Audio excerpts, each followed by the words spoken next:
Good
morning, everyone.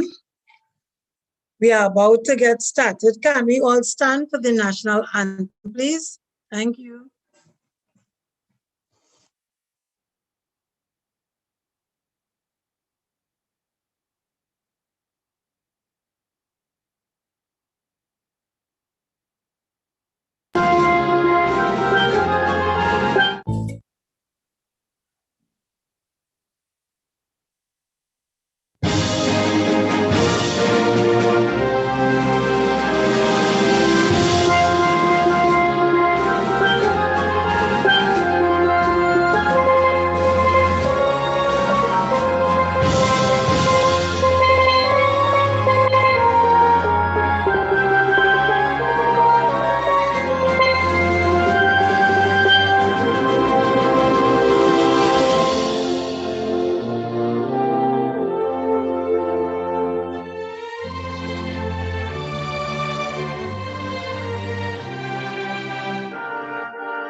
Good morning and welcome to 2021 St. Patrick Career Fair. We are welcoming everyone and we are so grateful to have you with us this morning. And we want to tell all the teachers and all the students, thank you for coming in. Thank you for being here with us. All right, so we have with us this morning for our first presenter, a presenter from CTS College, and our presenter is here, so we want to welcome them this morning. Good morning. Thank you for taking the time to be with us. Good morning. Good morning, yeah. And good morning to everyone. And how are you, sir? And how are you? I'm fine, and you all? We are excellent. We are I'm fine, and excited you to all? hear everything. We are excellent. Are you hearing me? Yes, I am. Okay, we are very excited to hear what you have to share with us. So you are on the floor. Go right ahead, sir. Have a blessed presentation. No problem. Just 1 minute and I'll be sharing my screen now, right?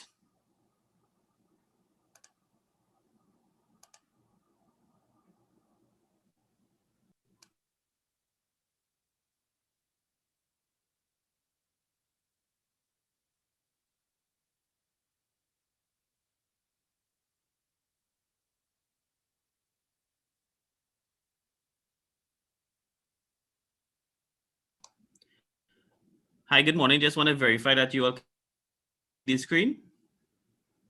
Yes, we are seeing your screen, sir. Right. Good.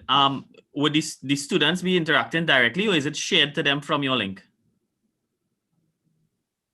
It's shared through the chat, and there are students who I wouldn't be able to see, but my colleagues will let me know some of the questions that they are asking. But they are seeing you directly. No problem.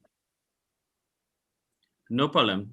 So good morning, everybody. My name is Narayan Niranjan. I'm from CTS College, and today's session we will be covering what I like to call looking ahead at a bigger, brighter, and better future for each and every one of you. So I am from Trinidad, of course. So I work at CTS College. I'm a program manager at CTS College, managing what we call the ABE program. The AB program is something called the Association of Business Executives, and we'll find out a bit more about them as we go along in the presentation itself. I'm going to give you a small career guidance on why you should get your degree. Many of us may have heard what a degree is, but we're not sure why we get a degree or what benefits.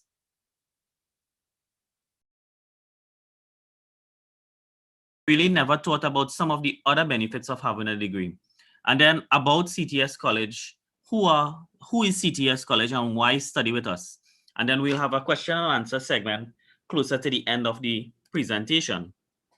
Also, my contact information will be shared with the school, which could be passed on to the students as well to give you more one-on-one advice if you should need it as well, because sometimes you may go through the presentation and you're still not sure if what we offer is for you.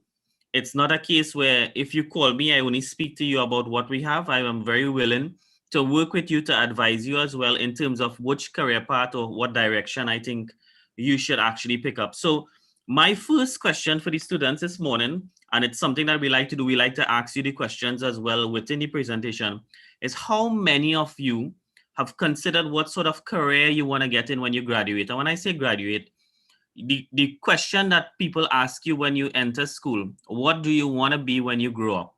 What career you see yourself getting into? And you all could relate some of the responses to me if you can. And it could be done in the chat, that's fine. Okay, so let me see. I haven't seen any from the chatters yet, and I will be awaiting my colleagues to let me know if they have responded and what they have said. Right. So the chat has nothing as yet.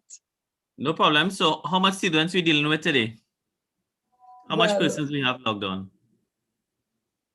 I am not sure because where we are at, where I am at, I don't have any access. No problem. Totally understood.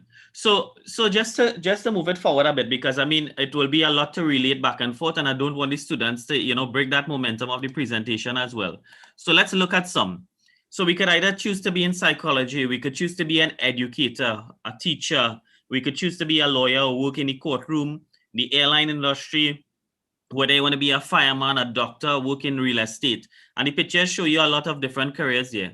But the one thing that a lot of these or all of these have in common is we can no longer depend on getting into a job, getting work experience and moving forward. In today's environment, you must have some sort of formal study or some sort of education to be able to get into the career that you want to get into. And it brings us to the next question. What are some of the benefits of having an actual degree? And for those of you who don't know what a degree is, it's when you finish secondary school, most of you will probably be familiar with going to UE or UTT and studying tertiary level education, which is beyond secondary school, where you get into the field that you want and you either do like a diploma, advanced diploma, or entire bachelor's degree, which can take you sometimes 3, 4, and some degrees even 5 years. So what are some of the benefits to that degree? And this, I will pause here because this is very important. I want to get some answers from the students who are listening. What are some, or what do you think are some of the benefits of you having a degree?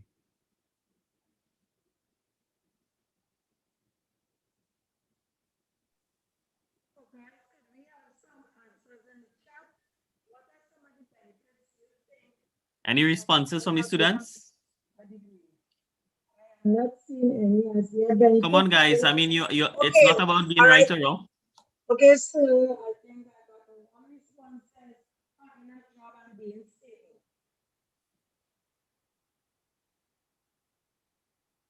One of the students said having a job is a benefit and being stable. Right.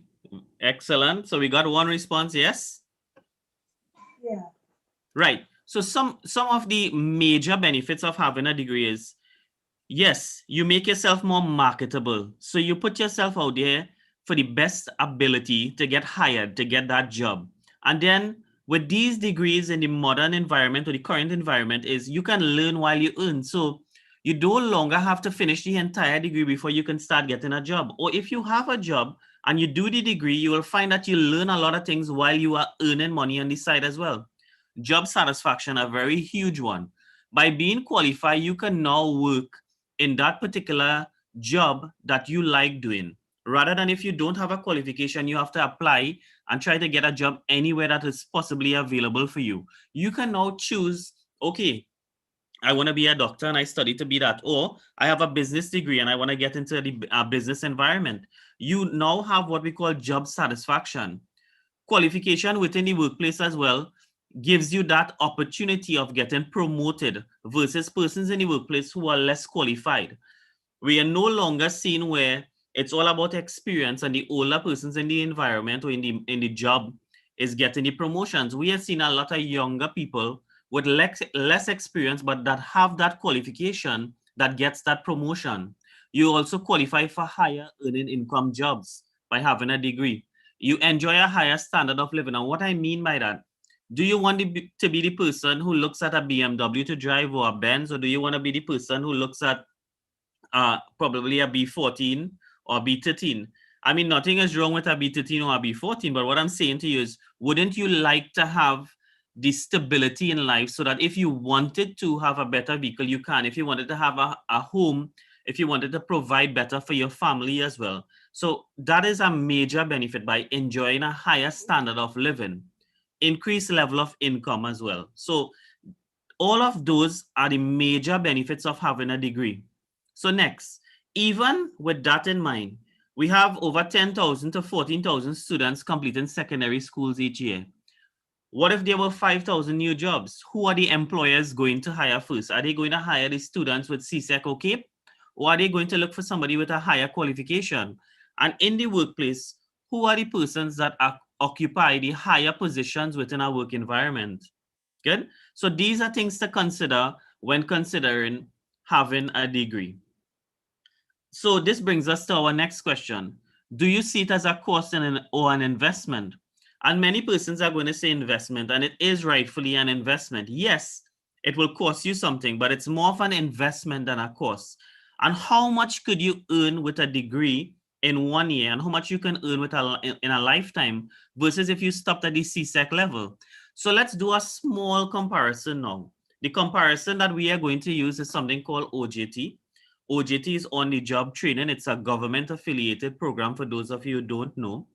And the OJT the program pays you a salary or a stipend based on whatever qualifications you have. So in this instance, we are going to compare CSEC and we are going to compare a bachelor's degree. So these are the two that we are going to use. So with the CSEC qualification, you are going to earn roughly $3,000 per month versus a bachelor's degree qualification, you're going to earn roughly $7,600 a month.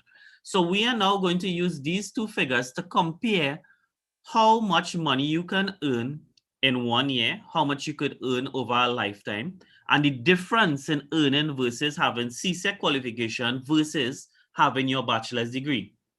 So assuming everybody with me here. So you're looking at the top left of screen. At $3,000 a month at 12 months per year, you are going to make roughly $36,000 in 1 year with a CSEC qualification versus a bachelor's degree at $7,600 a month at 12 months per year, you are going to make in excess of $90,000. So already without doing the calculation, we can see how much of a difference $36,000 is compared to $91,000. And I guess then most of you would agree with that as well. So let's look at the lifetime amount that you will make. So if you're making $36,000 a year, The retirement age in Trinidad right now is around 65 years or so.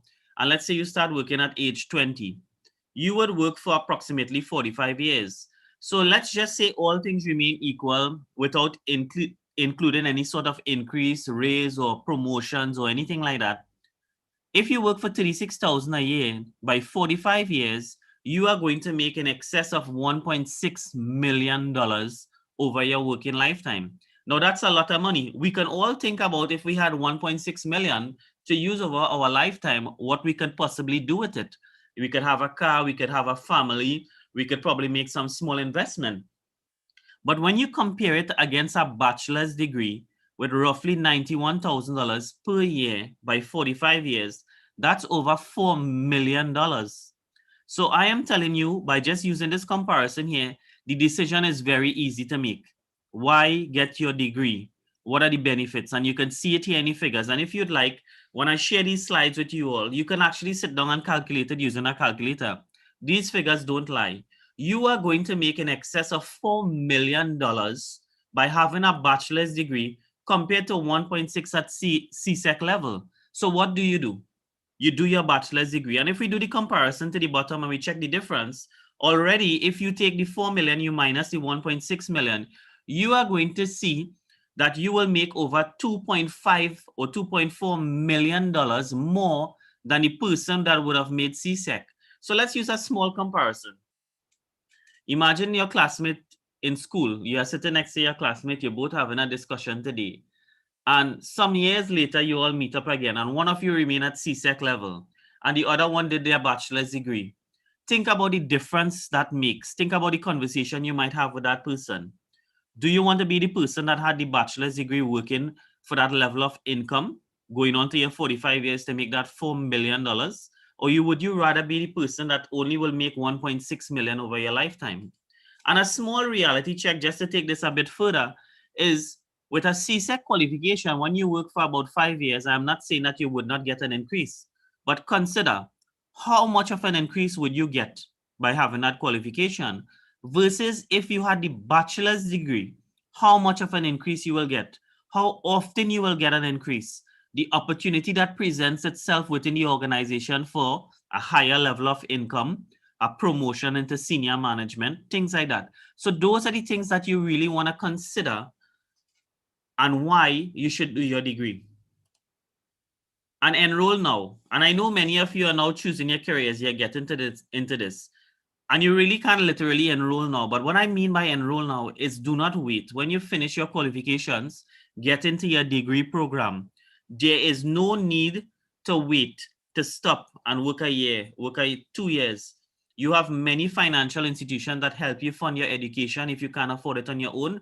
And also, these programs are very, very affordable. So once you start the program, you start getting into year 1 or the first level, as we like to call it, you could start getting a degree, a job to help you pay for the rest of your way as well. So I will pause here to find out if there are any questions with what was just presented, or if I should continue moving forward into the career guidance and why you should get your degree. Miss, any questions from anybody? A student, she have a question. She just said, a diploma is not helping to get a job. So maybe you can answer that question. You're not coming in very clearly.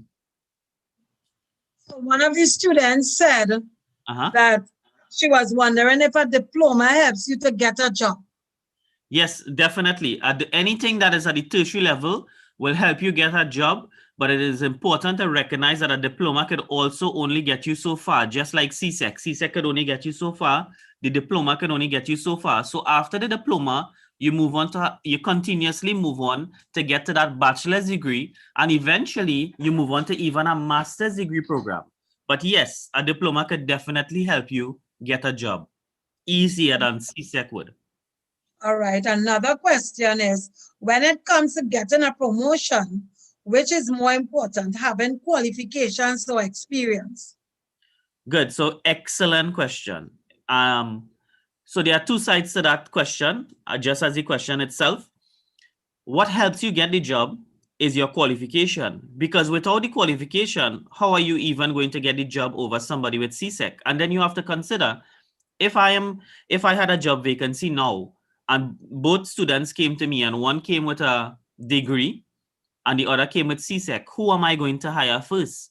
So you want to give yourself the best opportunity of getting hired in the first instance, because by getting hired, you can now get experience to be able to get that promotion.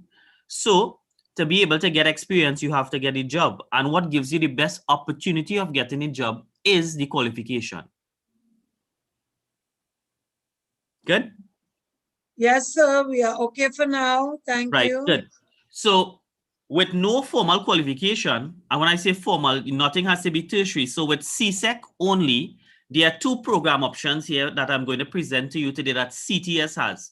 Now, bear in mind, what I'm presenting to you is what CTS have and the qualifications that we accept to get into different programs. There are other institutions, there are other degrees, there are other pathways that many of you may want to get into. Make sure that when you finish or before you finish school, that you do your research, you check the requirements to get into that program, and you work towards it. So for now, I'm going to present to you how to get your BA degree in business administration. And shortly, I'm also going to present to you how to get your bachelor's degree in information technology, which is IT. And those are the two options that we have at the moment at CTS College.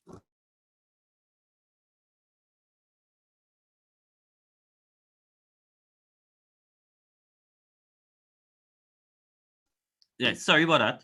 So with no formal qualifications or with just CSEC qualifications, you get into what we call the ABE Diploma Level 4 Foundation. The ABE Level 4 Diploma, and let me speak a bit about ABE so you understand what you get into. The ABE program stands for the Association of Business Executives. They are located in the UK. So your certification is from a foreign body located in the UK. The ABE program is offered in over 30 countries across 200 colleges across the world. So just like CTS, there are other colleges that offer the ABE program, and there are over 200 colleges across the world that offer the ABE program.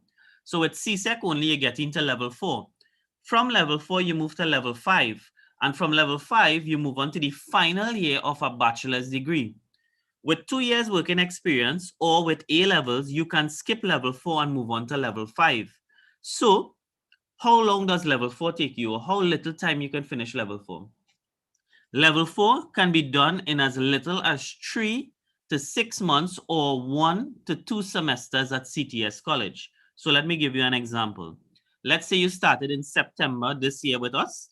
From September to December, you can finish the entire level 4 foundation diploma with 4 subjects only to complete. Good? If you wanted to take it a bit slower, you can do some modules from September to December, and then you move on January to March, and by March, you finish the entire level 4 foundation diploma. And you now have that diploma in your hand that you can use to apply for a job. Then, let's say you did A levels and you wanted to get in straight into level 5 because you had a change of heart in terms of the career you want to get into. You have A levels and you want to come across to this program. Level 5 takes you as little as 6 months to complete or 2 semesters. There are 6 subjects to complete. Of course, you can space out this program so that you do less modules and you take a longer time. But the shortest time frame that you can complete it in is in as little as 6 months time. So level 4, let's say you finish it, let's say 3 months. Then you move on to level 5, you spend 6 months. In 9 months' time, you will have 2 different qualifications, an ABE Level 4 Foundation Diploma, and then you have an ABE Level 5 Diploma. After that, when you get your results and you pass your modules, you move on to the final year of a bachelor's degree from the University of Hertfordshire, which is also from the UK. And the University of Hertfordshire, there are actually 4 campuses in the UK that students actually go to school in this university. And you'll see it on TV all the time where you have foreign universities and you have students going to school. It's exactly like that. There are 4 campuses or 4 universities in the UK. So you have the opportunity of doing a UK-based degree that students in the UK are doing and going to school for right at the comfort of right here locally in Trinidad and Tobago. Good? So your final year of the bachelor's degree is from the University of Hertfordshire and it takes you 1 year. So if we add up all of those time frames and we add these small gaps in between for whatever break in between semesters, in as little as 2 years time, straight out of CSEC, you can complete a final year bachelor's degree in BA Business Administration degree. Good? Any questions from anybody here? So I'll take the questions at the end. Let me just move through the other slide as well. Good? We have something very similar as well, and it's on the BSc Information Technology program. Each level of the BSc, excluding the first level, so the first level is what we call a bridging program. So straight out of CSEC, you can get into the bridging program. It's just 4 months long, and it's just 1 semester to complete the bridging program, after which you move on to year 1 of a degree, which is about 8 months or 2 semesters long, only 4 units to complete. Then you move on to level 5, 8 months again, 4 units to complete, 2 semesters. And then level 6 or year 3, again, just 8 months time over 2 semesters and 4 units. So you have here the option of finishing in about 24 months, which is again 2 years. And you add on let's say you add on the bridging program, which is 4 months. So it's just over 2 years time. If you wanted to, you can also do the BSc in Information Technology. So those are the 2 different career paths that we have in terms of degree programs currently at CTS College. Of course, when you finish these degrees, we also have a master's degree where you could specialize in about 7 or 8 different specializations as well. Good? We also at CTS College, and I just want to mention to you, we have a list of IT and business certification courses. Why do we offer so much of these? We know that students doing a degree also want to have things on the side.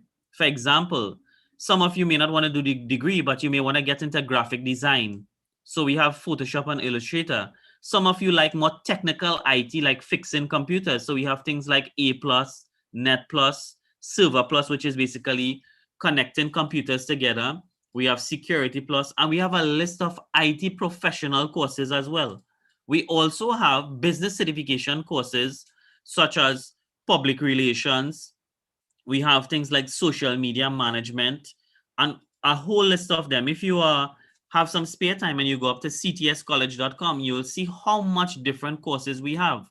We also have a number of other development courses in terms of do it yourself or DIY. And it's something that we probably hear more and more now. And if you haven't, it's basically training yourself to do your own plumbing, electrical, air condition, interior decorating, even things like balloon decorating as well. We have students who do smartphone and tablet repairs and open their own kiosks within malls to fix phones, etc. So we do have a number of different courses or careers that you could get into by doing some of these foundation courses that we have. Good? So that is a bit about the programs that we have to offer you as well. So we did a career guidance. We expressed the importance of getting a degree and the importance of doing higher level education as well, and the difference it could make to you in your life, both financially and how you can live as well. Then we covered the different programs that we have. We have a degree in business administration, we have a degree in IT, and we have a list of IT courses, we have a list of business courses, we have a list of professional development courses, and we also have some DIY courses, which is do-it-yourself as well.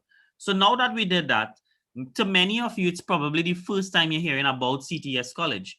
So we are going to cover with you now about CTS College and why you should choose CTS College, because you have so many different options to consider. So why choose CTS? What is it about CTS? Good. So firstly, our motto at CTS is where the experience is beyond the academics.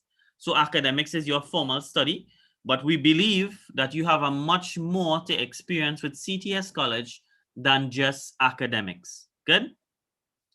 So next, CTS College is a private tertiary level institution. We have been over 20 years in the education industry. We are ACTT recognized, and you will have many different schools come to you, and you would recognize that this is a common thing where they are ACTT recognized. ACTT is the Accreditation Council of Trinidad and Tobago, And it's extremely important that schools that you attend are ACTT recognized. We offer courses straight out of, actually we also offer preschool now. So we have preschool classes, we have primary school classes, we are a full-time secondary school, private as well. We have diplomas, we have advanced diplomas, we have bachelor's degree and master's degree. So from preschool all the way up to your master's degree, you can attend CTS College. Sorry about that. Let me just take that off. Right. So CTS College, of course, I would have showed you that we also offer a range of professional development courses. And that's a bit about CTS College. So why study with CTS College? What have we achieved over the years? Firstly, ABE World Prize. And I would have discussed earlier that the ABE program is offered in over 30 countries currently in over 200 colleges. If a student is doing subject A in a particular university, let's say in Malawi or Malaysia or whatever country, and that student is doing the same subject at the same time in Trinidad and Tobago, what happens is in the 200 colleges doing that same subject in that same sitting gets the highest mark in the world. That is what we consider an ABE World Prize Award. And CTS College, since the year 2010, has won over 96 ABE World Prizes. So a very small country, we are a very small school as well. We have won over 96 ABE World Prizes, meaning we have topped the world so many times. In terms of university awards with the University of Hertfordshire, which is the final year in the BA degree that we would have discussed, we would have won 46 awards. We would have also won many more awards with different institutions, but with ACTT, which is the Accreditation Council, we would have won awards for student support services, which we pride ourselves on as well. We would have also won awards for excellence in learning or teaching and learning. Next, what is it about us and the support? And you will hear this more and more when you start doing your research as well. One second.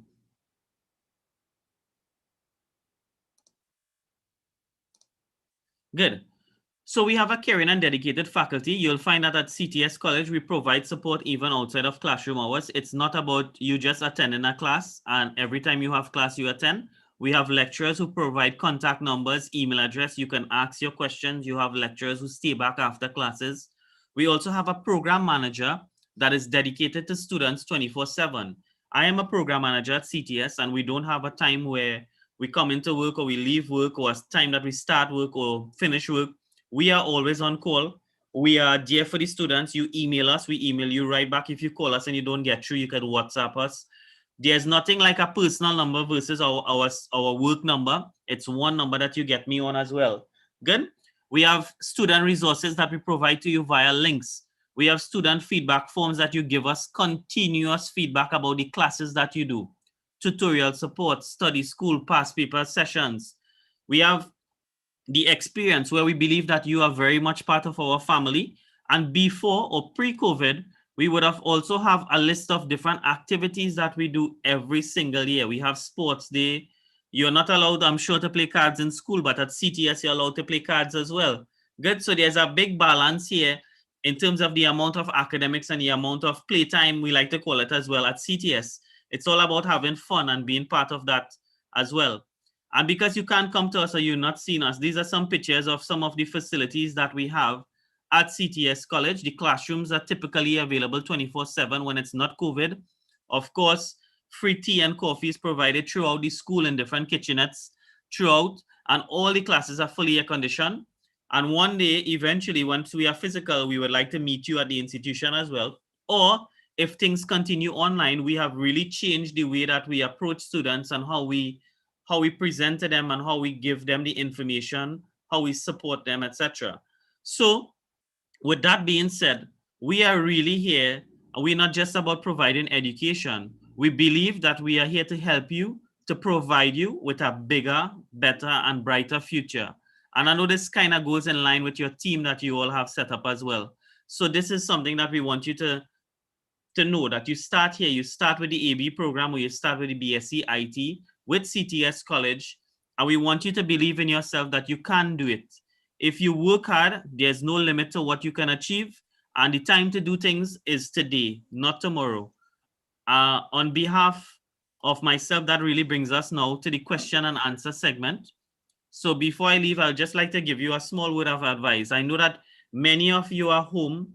Many of you are a bit frustrated because of the whole current situation. You cannot be out. I am just saying to you that use the time wisely to get ahead in your education. This is not going to be forever, but it's going to be here for some time.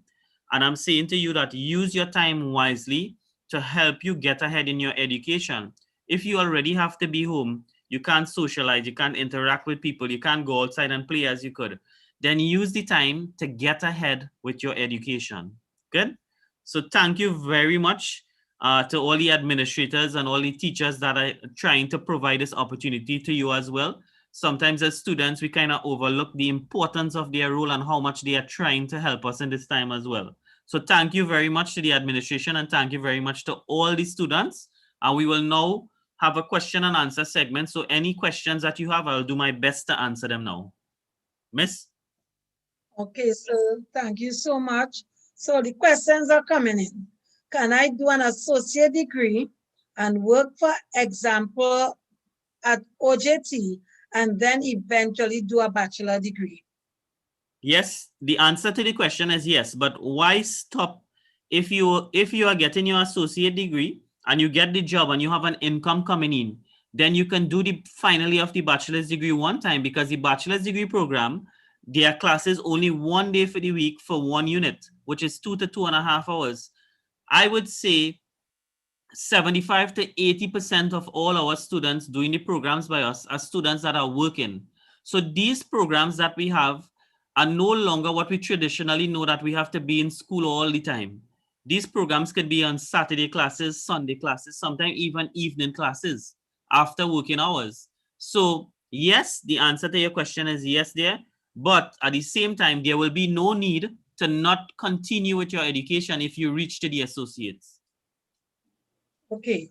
Another student was saying she heard you mention airline. She would like to know, what do you all have for persons who would like to be like airline Right. attendants and So at this hostesses? time, right? So at this time, our focus really is in more the business administration field, business management. We do have courses in HRM marketing as well. And we also have the BSc in IT. Now, if you want to be in the airline industry, there are a number of different positions within the airline industry, but I'm assuming that you're thinking more in the lines of a pilot, air hostess, etc. Then Yes, we sir. currently don't have certification in those courses, but if I had to direct you to an institution, it will be more in the likes of UTT or so that you will have to look at that. I know many people who want to get into being a pilot and stuff like that actually enroll with foreign universities from Florida, etc. But at this time, we don't have that. When I mentioned the airline industry, I was using a comparison to show that no matter what industry you want to work in, the formal education is required. Okay, thank you, sir. If Sure. I do my degree here, can I get employed in the USA? Yes, you can. We have it. USA, Canada. We have students who finish their programs depending on the program that you do. You can go away. Now, this is with the programs that we offer. I'm speaking to specifically. There are certain, so all the programs that you have offered locally are good programs. Even the programs that are not from a foreign university, but the programs that we have in terms of our degree, it's awarded by a foreign university that is regulated in the UK. And if we do all the research, we'll realize that the UK education industry, it's ranked very highly in the world. And you can use the comparison of what we call equivalency rating, where they will look at your program and they will have the relevant equivalent in that particular country. So the programs that we offer, because it's offered in so many countries across the world, it's from a UK-based university, you would recognize that it can work or it can help you get a job in different countries across the world, not just the US or Canada. Good?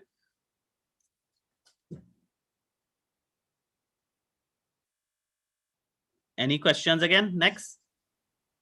Is there a website I can access to get some more information? Thanks Yes. for your time. CTScollege.com. Okay. Another one is, if I start my degree and I have a medical emergency, can I take time off and continue my degree at another time? Brilliant question. Extremely important question. So the programs that we offer here, you would see that it's a split up. So let's say you did the level 4 foundation diploma. Do you need to do the level 5 immediately? The answer is no. We recognize that things like that come up. So your qualification, of course, you can't wait until, let's say, 5, 10, 15 years because education changes over time. But at the same time, let's say you wanted to take a year off, no problem. If you did the associates, you don't have the money to continue to the final year. Can I save up for 6 months to a year and then do it? The answer is yes. So you can take breaks as you go along at different individual intervals. All right. You offer double majors, like doing 2 degrees at the same time? No, we don't. The programs that we offer, you can do 2 separate degrees at the same time. However, I would always recommend students to do 1 degree, get your job, and if you want to switch your field or career path, then you do the other. The next thing about that is you don't want to choose different career paths and not be sure about the direction you want to go. It's easier if you get to a direction and you realize that, look, you really want to make the switch now while you're working to do a different degree, not a problem. Or let's just say you did a BA degree in business administration, your friend did the BSc in IT, one of you have a BSc, a degree in information technology, the other one has a BA degree in business, and then you move on to the master's level and you wanted to do something like logistics and supply chain management, or you wanted to do human resource management, or you wanted to do marketing. You don't need to go sideways, you go forward, meaning when you get to the master's level, because you already have a bachelor's degree, you can go into marketing, HR, finance at that level. So there is no need to try to over concentrate on getting 2 separate degrees or 2 separate qualifications. If along the way something changes or something comes up, you can speak to us at CTS and we will advise you accordingly how to proceed forward. Thank you, sir. Another one, do you have services for students who may need assistance with stress and anxiety, like how they have it in high school? Yes, as a tertiary level institution, and we are regulated by ACTT, we do have things like counselors available. We even have on-call doctors. So we do have things in place like that as well. Also, if we don't have something that requires the need of a student as well, we do our best to work with that student to help them as well.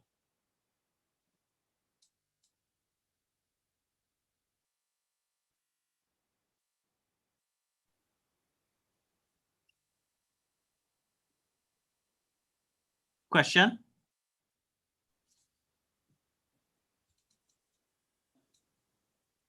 Hello? You all hearing me? Did we get cut off? We really appreciate all the information that you give us concerning acquiring.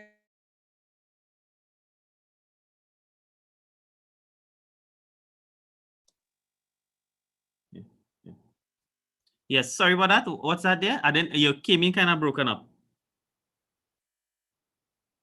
Yes, sir, the internet here is quite unstable. Sorry about that. I was saying thank you very much. That is all the questions we have for now. And we really want to say thank you for your time. We know you all are very busy, even though we are in COVID. We know that you all have a lot of things going on in your school from what you have shared with us. So thank you for the time.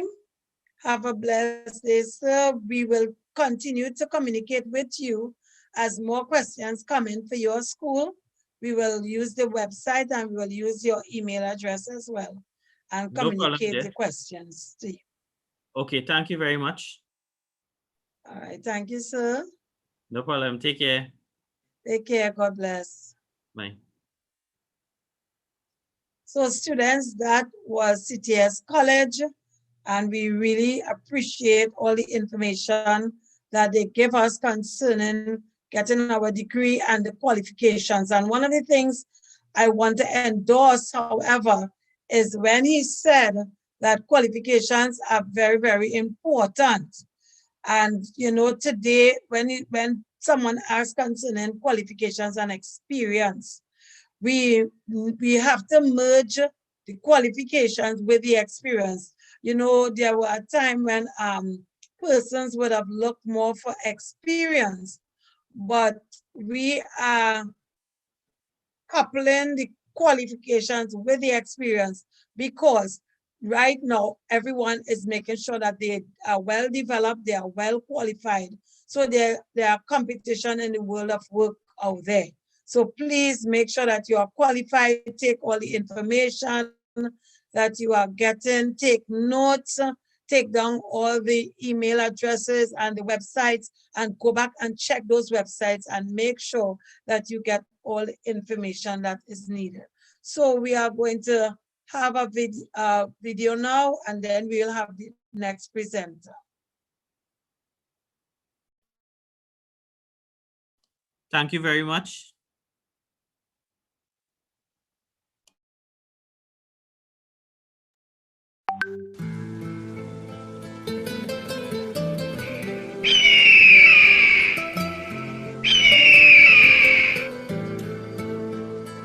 Don't be a parrot in life. A parrot talks way too much, but can't fly high. But an eagle is silent and has the willpower to touch the sky. Here's the 7 mentalities that we can learn from an eagle. Number 1, eagles fly alone at high altitude.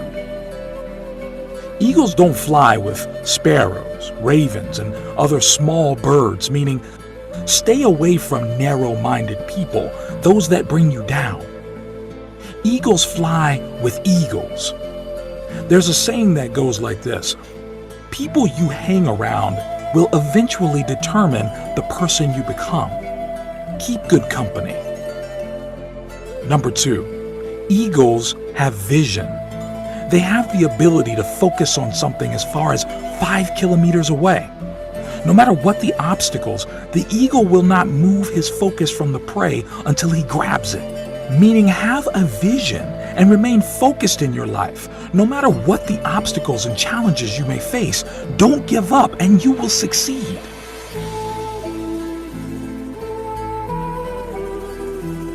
Number 3, eagles are fearless. An eagle will never surrender to the size or strength of its prey. It will always give a fight to win its prey or regain its territory, meaning no matter what the size or big your problems are, don't give up. Instead, face it. Successful people are fearless. They face problems head on. Number 4, eagles are tenacious. Eagles love storm. When clouds gather, the eagles get excited. The eagles use the storm wind to lift themselves higher. Once it finds the wind of the storm, the eagles use the raging storm to lift itself above the clouds. This gives the eagle the opportunity to glide and rest its wings. In the meantime, all the other birds hide in the branches and leaves of the tree, meaning achievers are not afraid of challenges. Rather, they relish in them and use them for profitability.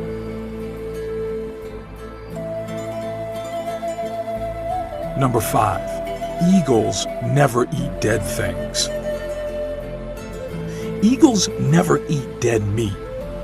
In other words, an eagle does not scavenge. It only eats the meat from the prey it kills itself. Meaning, do not rely on your past success. Keep looking for new frontiers to conquer. Leave your past where it belongs, in the past.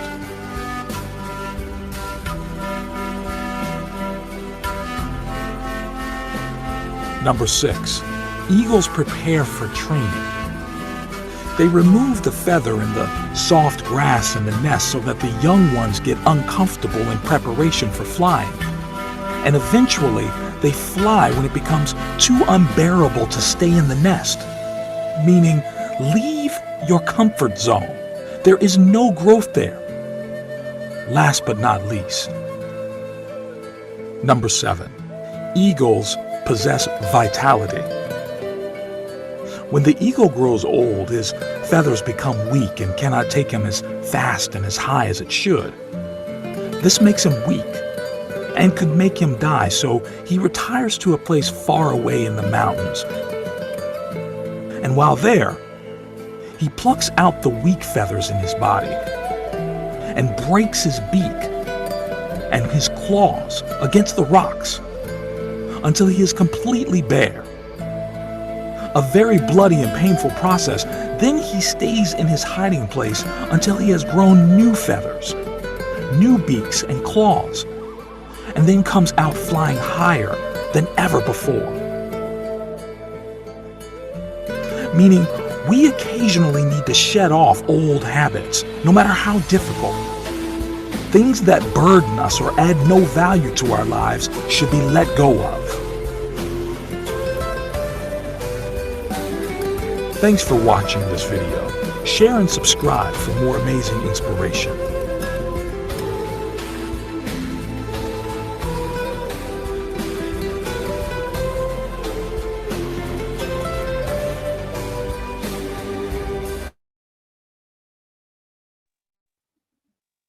Thank you so much.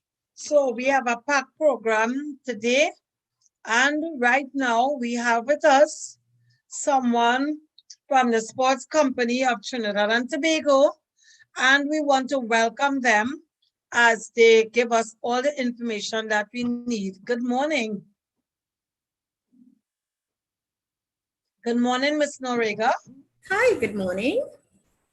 How are you? I am great, thank you. I am not seeing my two presenters online, so I am just ensuring that they are on board. Could you just give me 1 sec, please?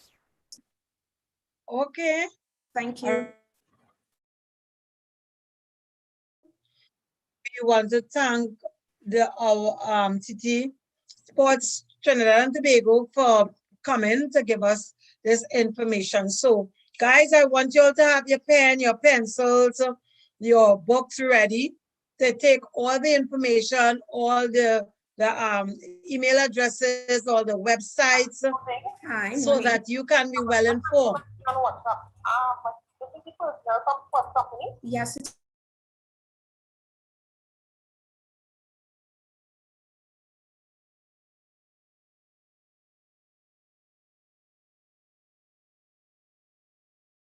So that when she says questions time, you all can ask your questions to get all your questions answered. All right, Ms. Noriega, are you ready?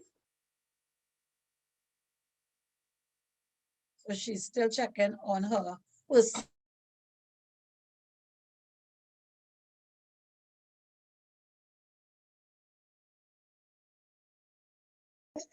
Are you all getting information that you need right now?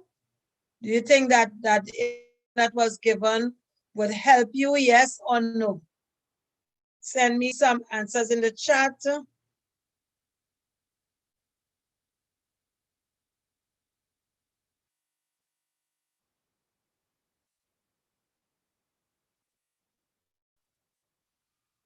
Anybody?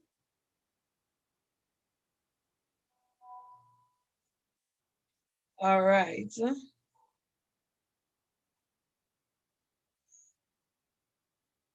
For those who are listening, and I'm saying to these students, you can write in the chat and let us know if whatever is being shared, if it will help you, how has it been helping you? All right, so Ms. Noriega, you are ready?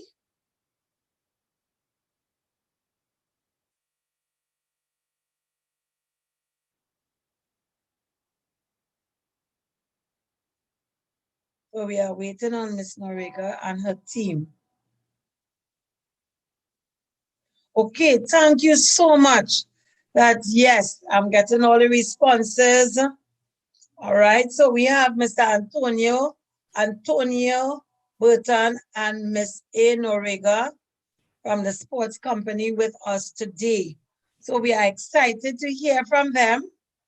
All right, so there we go. She is ready to go. So Ms. Noriega, it's nice to have you with us. So I'm leaving you and your team to inform our students. Okay, are you ready? Sure.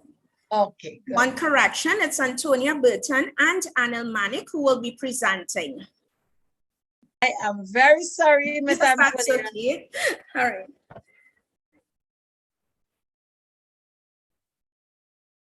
Okay, great.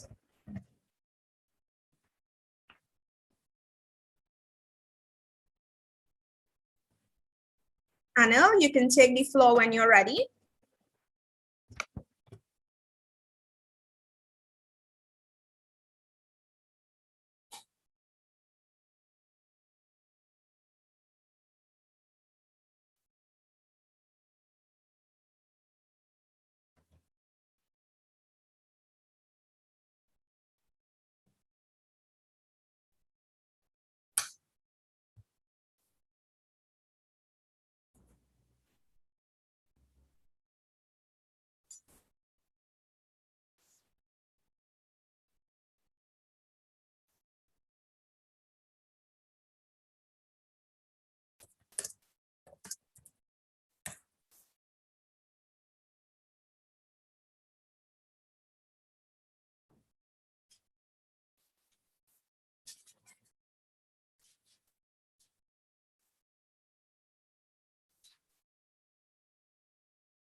Hi, good morning. Anil, are you there with us? Shailen, I think he's waiting on his slides to come up. Okay.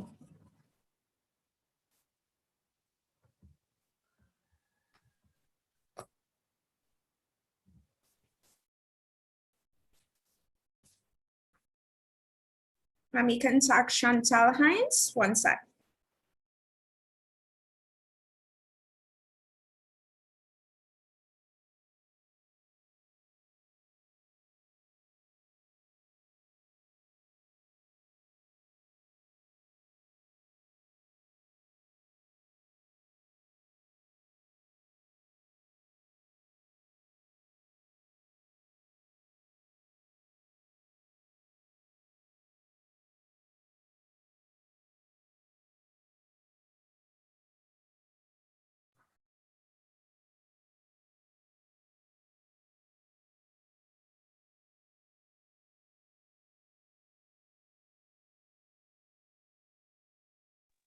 Ms. Noriega, can you unmute your mic, please? Hi, good day. Anil and Antonia. I just spoke with Ms. Hines and she said we can go ahead and share our screen. Okay, Anil, you want to share yours or you want me to pull it up? You're muted, so I can't hear you.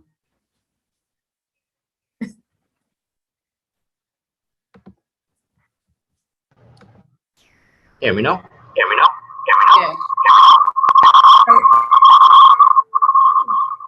With a lot of feedback. Yeah, you could probably go ahead and pull it up. It'll be easier for me.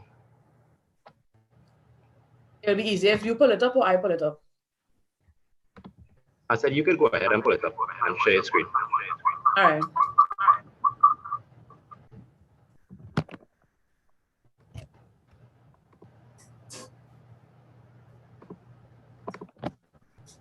All right, is my screen sharing now?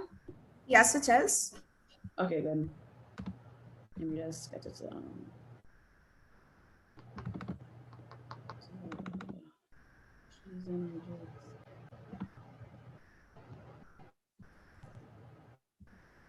I am not getting it. I don't know what. Oh, 1 second.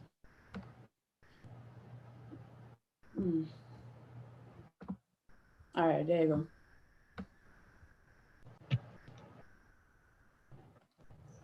All right. Good morning, everybody. Thank you for being here. My name is Anil Manik from the sports company at Trinidad and Tobago, specifically the Sport Development and Performance Unit.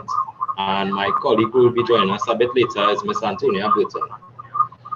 She's from the EDPU, or the Elite Development and Performance Unit. And we are both here today to share with you some valuable information on career awareness.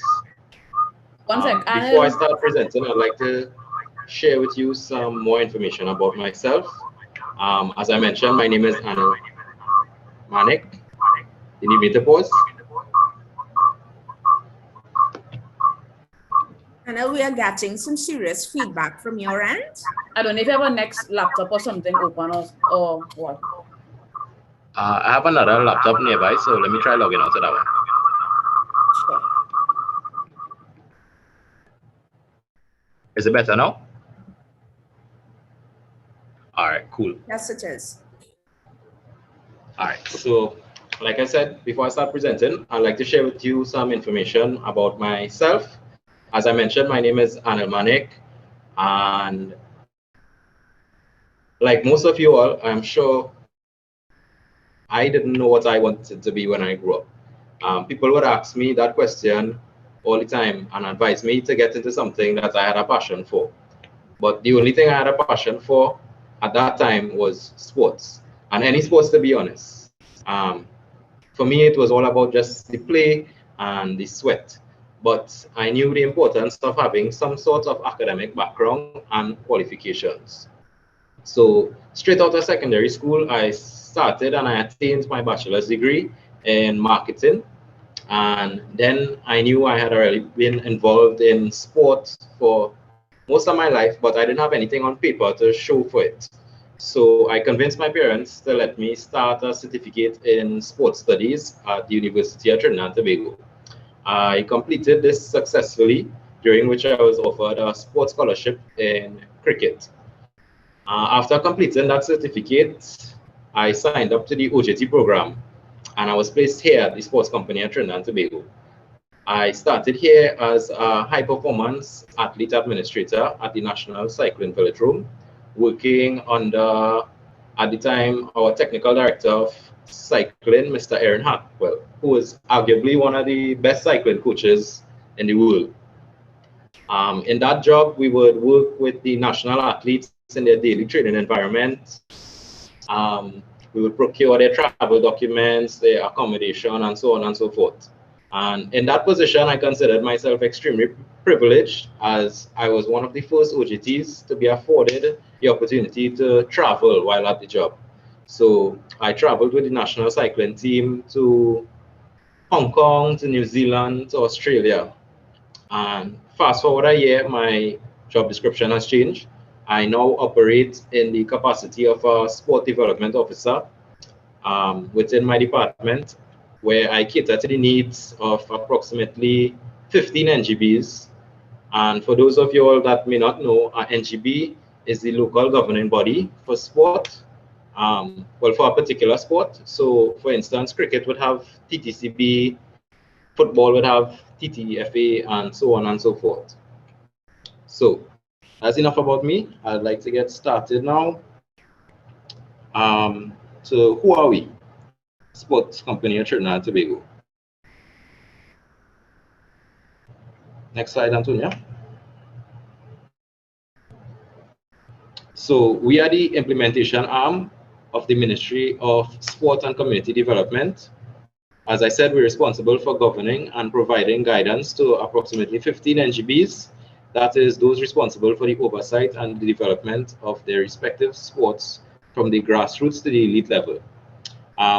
We are responsible for maintaining and managing numerous sport facilities. A couple that you would know, here's the Crawford Stadium, Atobolan, Mani Ramjohn, and many others. And also we support the development of athletes and coaches through certain programs and initiatives. The objectives of today's presentation are to establish exactly what is career awareness, understand why career awareness is important, and to determine whether or not sport is a viable industry. So, what is career awareness? Career awareness is an understanding of your various possibilities for long-term employment, the knowledge necessary to begin work in a career field and progress in that job. So quite simply, this refers to the adequate research you as an individual do beforehand when seeking employment into your desired field of work. So you might ask yourself, why is career awareness important? So firstly, is to become aware of your preferences. I'm sure we've all heard the quote that do something that you love and you'll never work a day in your life. Does this mean that you'll actually not have to go to work a day in your life? No, it means that if you're doing something you love, it doesn't feel like work. Remember, it's not just about the money. It's your career is what you're going to be doing for the rest of your life. Secondly, we have entry requirements and qualifications needed.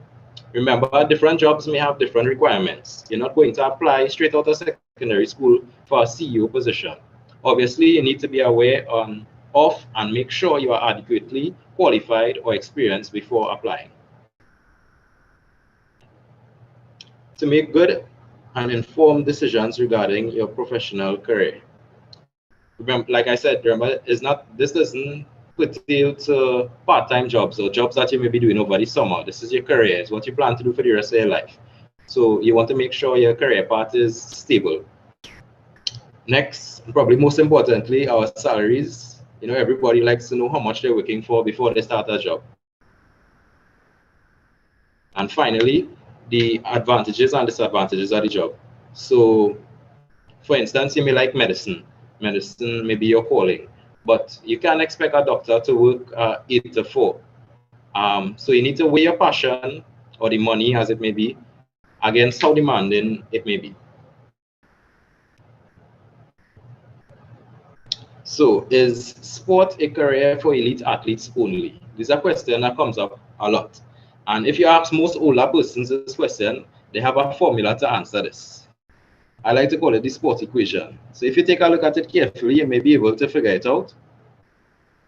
And it translates to sport is equal to only recreation or play, which is what we refer to as our old people or traditional mentality. When in reality, sport is for everyone. And it's our responsibility or our generation's responsibility to change the old people mentality. Sport is now a rapidly growing business for everyone to be a part of and to exploit. I'd like to share with you a quick story. In a recent interview with the CEO of Sport TT, Mr. Jason Williams, he shared some sentiments that stayed with me, and hopefully it can have an impact on you as well. I can't quote his message word for word, but I'll give you the gist of his message. He stated that any athlete genuinely serious or passionate about their sport career aspires to reach the highest level, meaning to say that they aim to represent their country or their region as necessary. In reality, though, this rarely happens, or it happens to just a select few of us. Across all sports in the country, Trinidad and Tobago, thousands of athletes, hundreds of elite athletes.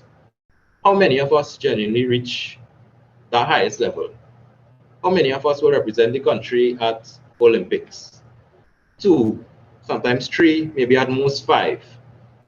What about the rest of us? The other 98%. Do we adopt the old people mentality? Do we disregard sports?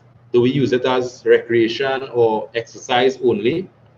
No, because every athlete that has made it to that pinnacle of success, whether it been a gold medal or they've brought home a championship, they haven't done it alone. There's always people behind the scenes contributing to that success, whether it be managers, trainers, support staff. And yes, the athletes themselves, they might be on the podium, but we, the 98%, can help put them there. We may not excel on the field, but we can excel off it. I'll now like to show you a quick video to hopefully reiterate these statements.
to find your greatness. That's the message. Not every athlete, while they may be at the podium, they may be in the spotlight, not every one of them alone can be great. We can be great, but we can be great in our own ways. So moving on, what makes the sports industry appealing?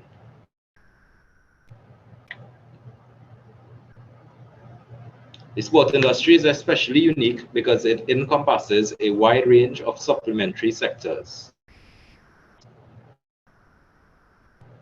Like I said previously, you do not need to be on the field of play to make an impact in sport.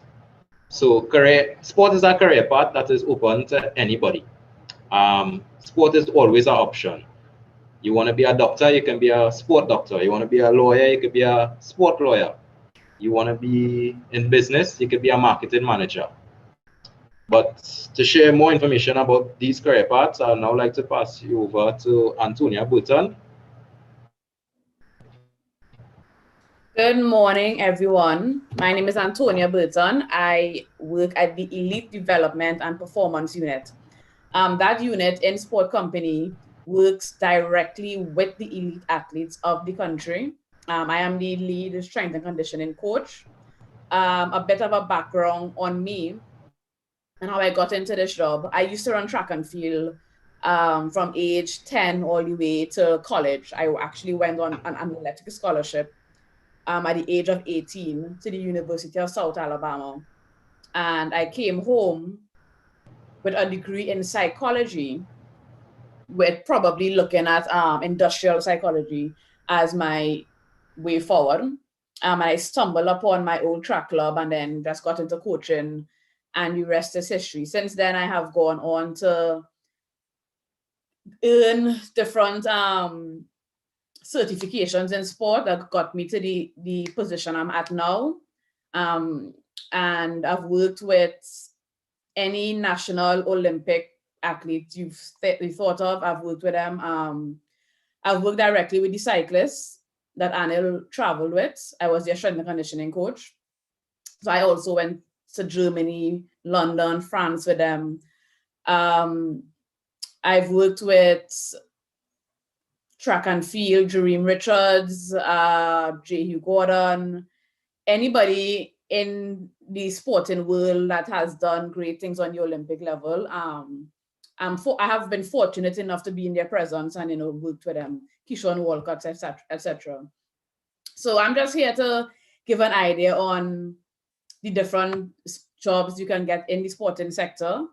I did not go on past collegiate level because I've also made national teams as a track runner and I retired early. So I did not go beyond those teams and stuff, but I did decide I wanted to still remain in sport and help athletes fulfill their full potential. So this slide has an array of sporting jobs that one can get into. I'll just read out a couple: sports manager, statistical analyst, physiotherapist, administrative staff, human resource manager, sports lawyer, social media marketer, sport nutritionist, a sports writer, etc.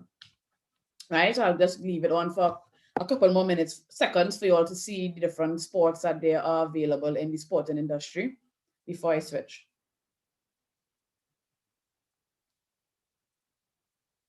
All right. So the first one we'll look at is sports management. So what is sports management? It's the planning, directing, leading, controlling, and evaluating certain aspects of an organization as it relates to sports. So this can take you anywhere from the grassroots level to the elite level. So someone can be a manager of, I don't know, Diego Martin FC, or they can be the manager of the Soca Warriors. So from grassroots level all the way to the elite level, right?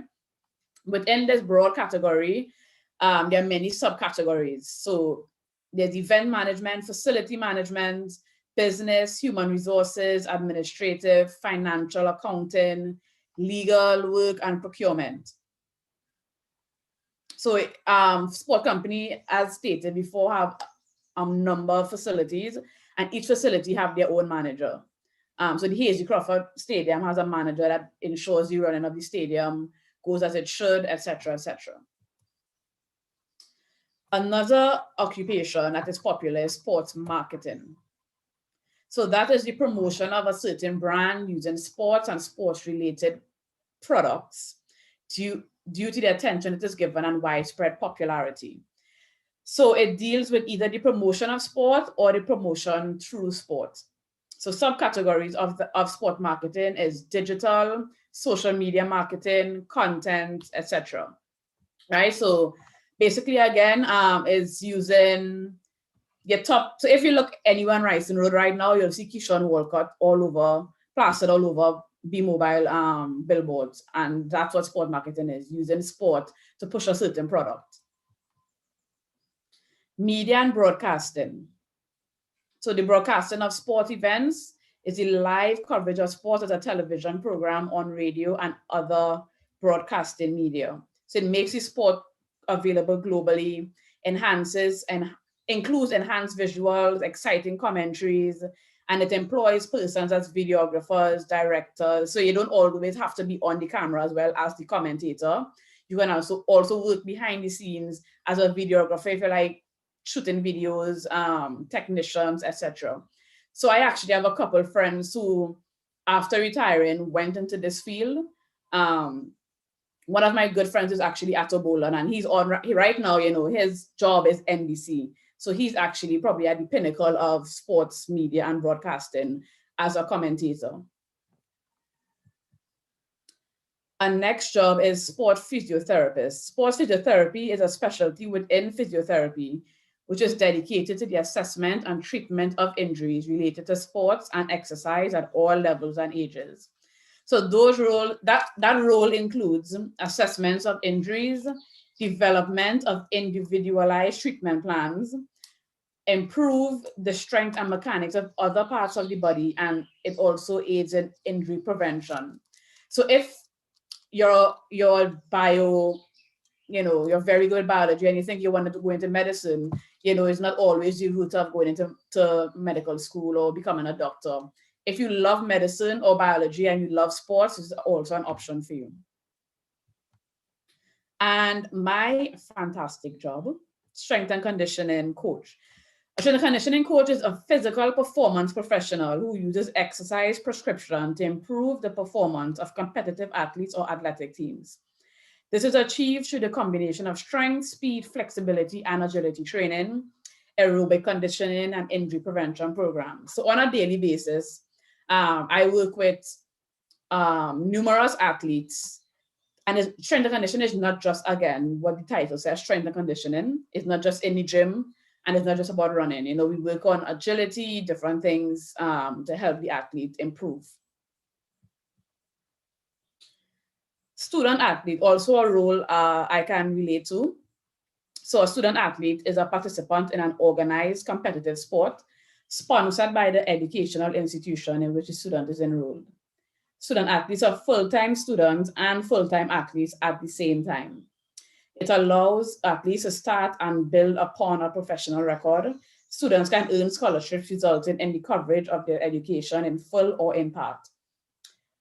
Sports scholarship students are often privileged to stipend. So being a student athlete, to me, and I push my athletes, because I also coach track and field on the amateur level, to really, you know, take their education seriously. And I'll tell you all that as well, because sports, if you like sports, can show you the world. You know, me being a student athlete for the University of South Alabama, going to school in Alabama, you weren't only restricted to Alabama. Of course, you had to travel to different states, compete. And again, you know, just being on national teams, like it literally opened my eyes to the world. So I think sports and making sure you do your schoolwork can literally just take you out of your bubble and just show you the entire world. Being a student athlete, of course, isn't all glamour and gold. You know, at the same time, you are working for the school. They expect you to perform for them because they are paying for your education. So it's about balancing and making sure you can participate in sports as well as do your schoolwork. So I also don't advocate for students dropping out of their sport because CXC is coming up. Because when you go to university, you're expected to be able to balance both. You can't tell your university coach you're not coming training for 2 weeks because you have finals. They don't want to hear that. And the most important thing, salaries. Now, these salaries, of course, are not set in stone. So, you know, take it with a grain of salt and do further research as well. So a sports doctor, these are annual salaries.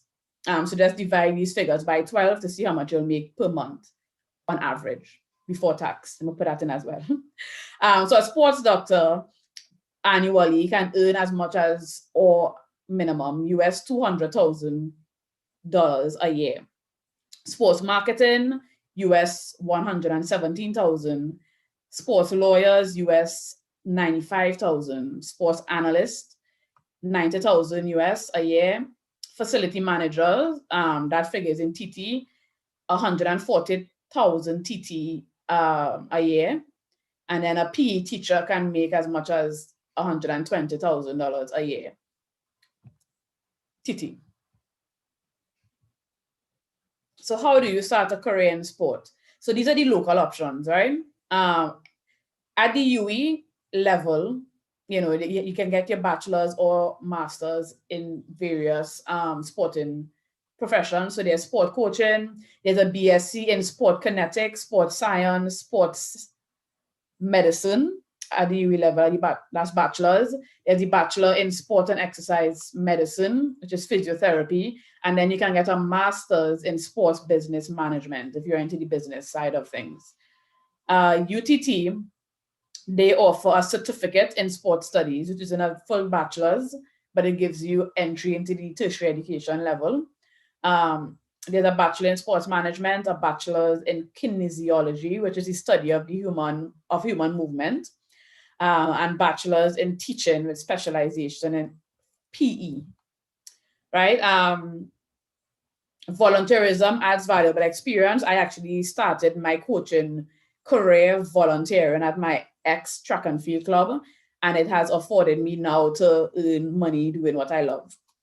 Most of our local modern day athletes have secured tertiary education via sport, which I spoke about before, and sport can be your medium to a better education and a better future.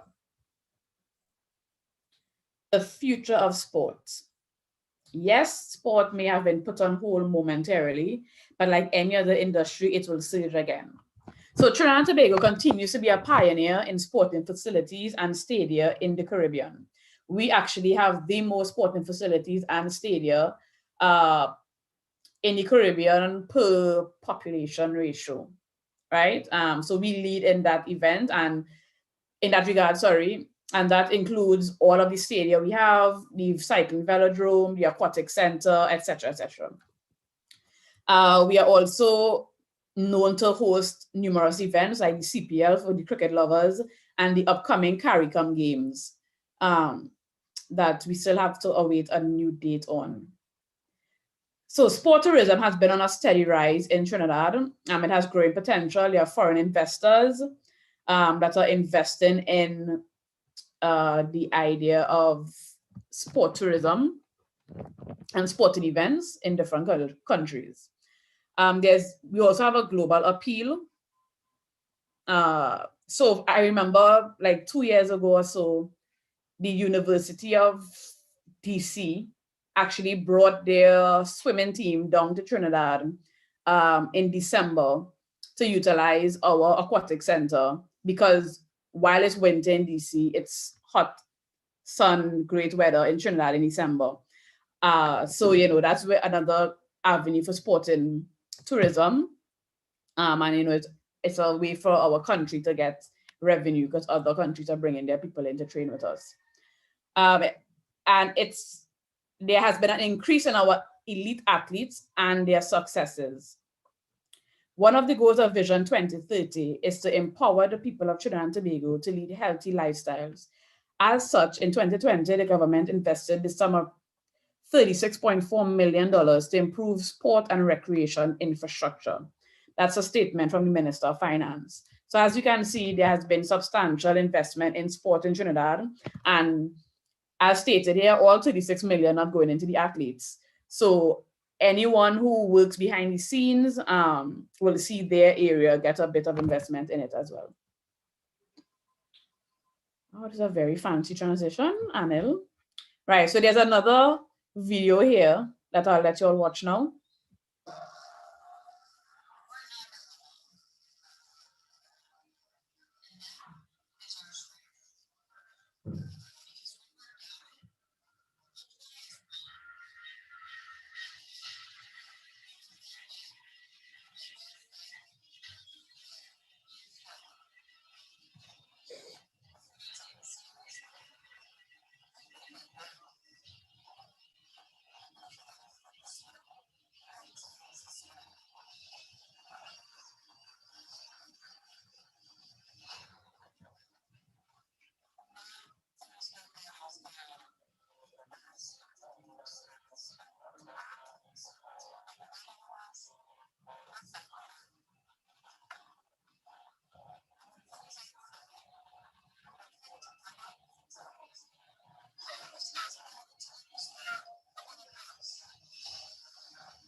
Right, so that video is self-explanatory. You know, you can't stop sport even with COVID. Anything that we are faced with, you know, sport prevails. It's just something that is such a stress reliever for folks. You know, I love sports, so I could go on and on about this, but yes, I'll switch.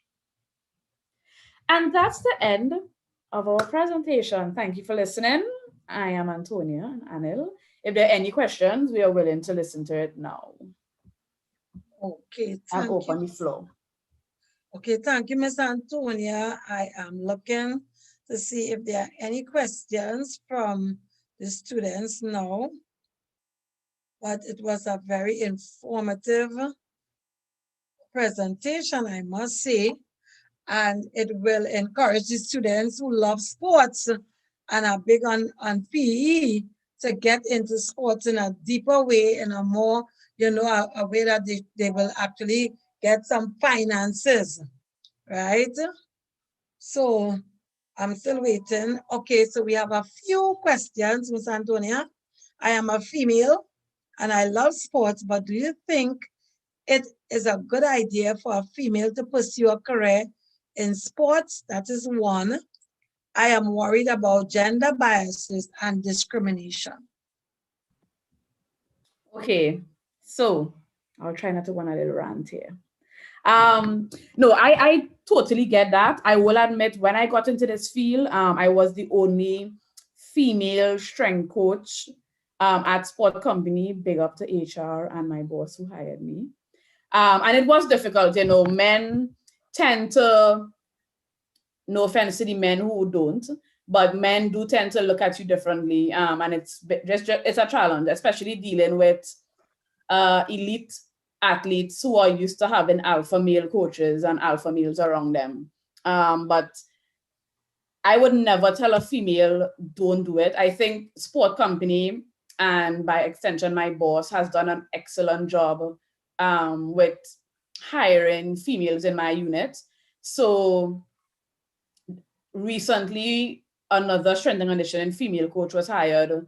We have 2 sports psychologists who are actually female. One is Dr. Sammy, who's presenting tomorrow, and Amanda Johnson. Our lead sports scientist is female. So I think the doors are opening for females in the sporting industry. The stadium manager in Hasty Crawford Stadium, who manages the entire facility, is female. There's just so many females in sport company, and I really do have to give them kudos for that. And I would never say, you know, don't do it. You know, the biases, they may be there, but you just have to prove yourself, and, you know, your work speaks for itself. Thank you so much. Another is being in a sport job fun? And what would you say to someone who thinks a sport career is not important. I think it is, but I'm just asking. I cannot envision myself in any other role now. I don't have to wear suits to go to work. I can wear track pants and a jersey. I can go to work only when athletes have to train because of the pandemic. Like I said, the amount of national teams I've been on, because I'm a coach as well. I've been to Curacao, St. Kitts, Cayman Islands, France, etc., etc. I don't know if after seeing Anil's little social media after going Australia with the cyclists, I don't think he would say it's not fun either. I think sport is just, the industry is just so, I can't even explain it, but Anil, take over. So it seems as you didn't answer one of the questions, but it seems to me as if you already answered it kind of way. You are having a lot of fun in the job that you do. Yeah, I think what's also important is, Anil said it, once you're passionate about something, you'll have fun regardless. So I don't want to tell someone, sport is fun, but they're not passionate in sport and they do a sporting career just because I said it was fun, but they don't have fun. Sport has been a part of my life since I've been 10 years old, so naturally it would be fun for me.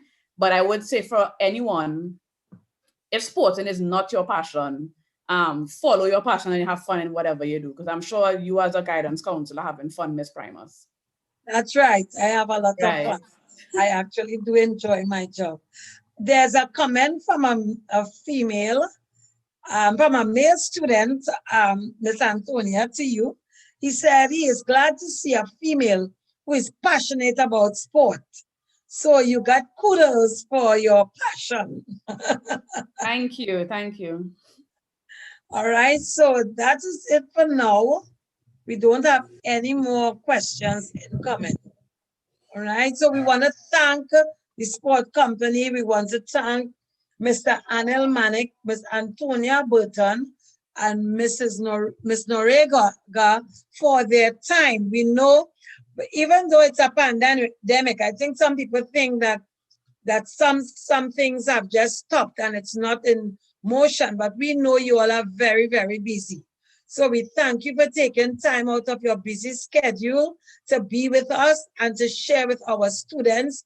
I know they would appreciate it, and I know we will put it into practice so that you all will hear from us very soon, even if it means that we may need some more information in the individual school. So thank you all very, very much for coming in and sharing with us.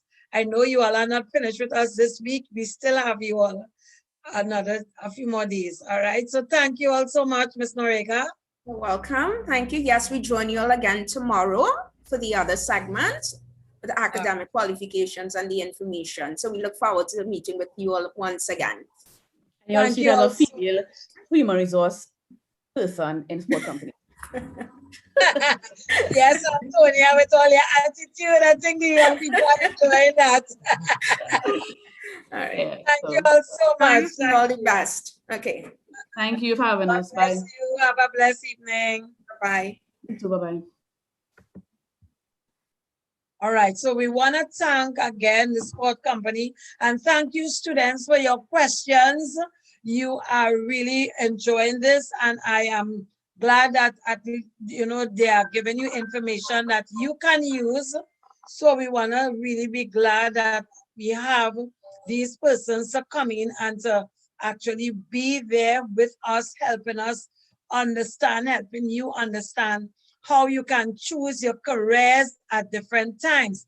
Now, I want you all to take notes, because after you all have gotten all this information, the Form 3s are going to make their choices. They are going to choose their subjects. So I just, want to say, as you all take the notes, take information, make sure that you take down the websites and so on, so that you all can make informed decisions. All right, guys?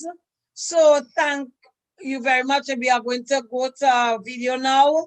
And I pray that this video will really inspire you guys.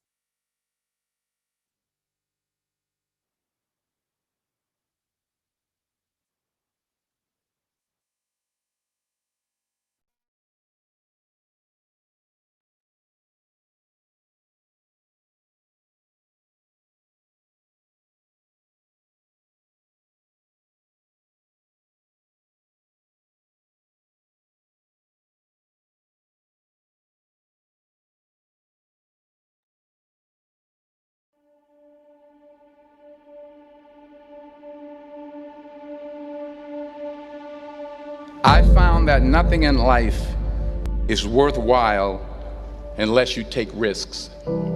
Nothing.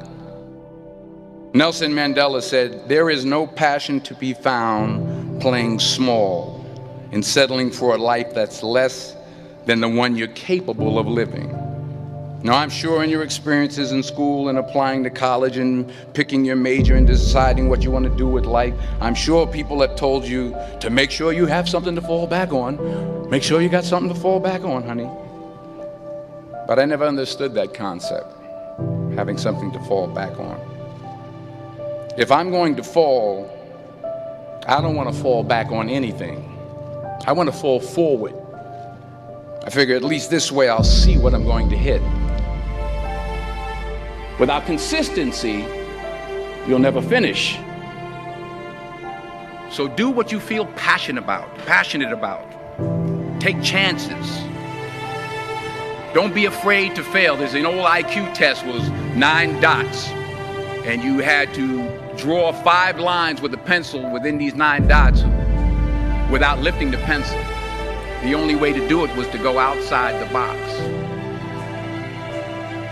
Don't be afraid to think outside the box. Don't be afraid to fail big, to dream big. But remember, dreams without goals are just dreams. Reggie Jackson struck out 2,600 times in his career, the most in the history of baseball. But you don't hear about the strikeouts. People remember the home runs. Fall forward. Thomas Edison conducted 1,000 failed experiments. Did you know that? I didn't know that. Because the 1,001st was the light bulb. Fall forward. Every failed experiment is one step closer to success. You've got to take risks, and I'm sure you've probably heard that before, but I want to talk to you about why that's so important. You will fail at some point in your life. Accept it. You will lose. You will embarrass yourself. You will suck at something. There's no doubt about it. And I know that's probably not a traditional message for a graduation ceremony, but hey, I'm telling you, embrace it, because it's inevitable.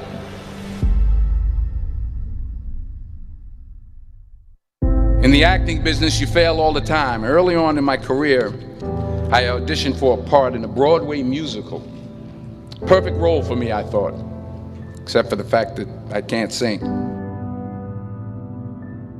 I didn't get the job. But here's the thing. I didn't quit.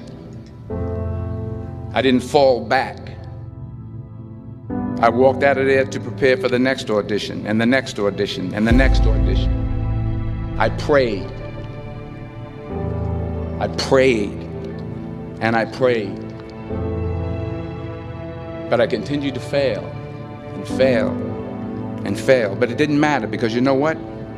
There's an old saying, you hang around the barbershop long enough, sooner or later you're going to get a haircut. So you will catch a break, and I did catch a break. Last year, I did a play called Fences on Broadway. But here's the kicker. It was at the Court Theater. It was at the same theater that I failed that first audition 30 years prior. The point is, every graduate here today has the training and the talent to succeed. But do you have the guts to fail? If you don't fail, you're not even trying. I'll say it again. If you don't fail, you're not even trying. To get something you never had, you have to do something you never did. So imagine you're on your deathbed, and standing around your deathbed are the ghosts representing your unfulfilled potential. The ghost of the ideas you never acted on. The ghost of the talents you didn't use. And they're standing around your bed, angry, disappointed, and upset. They say we came to you because you could have brought us to life, they say. And now we have to go to the grave together. So I ask you today, how many ghosts are going to be around your bed when your time comes?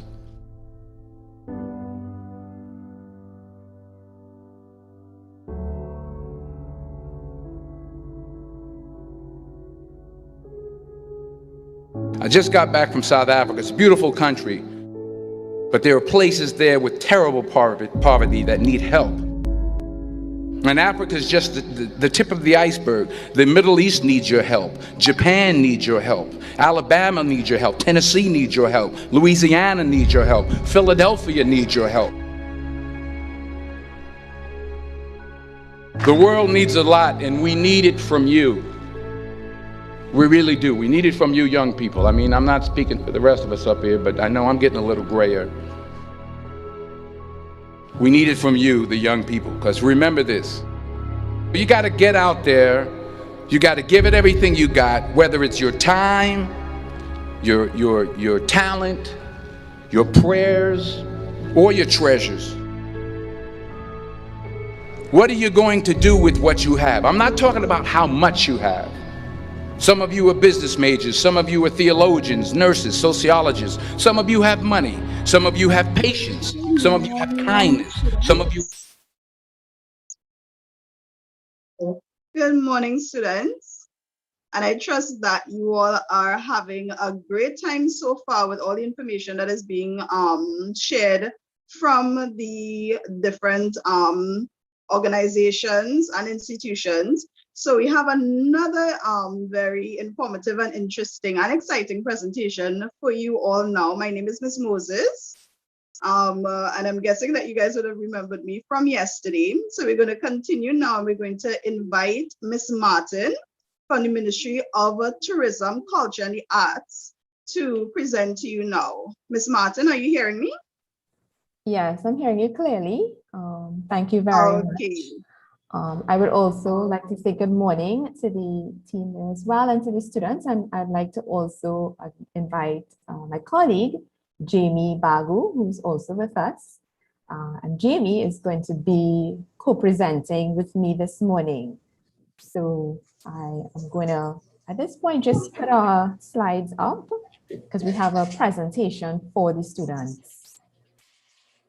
Thank you, Ms. Martin.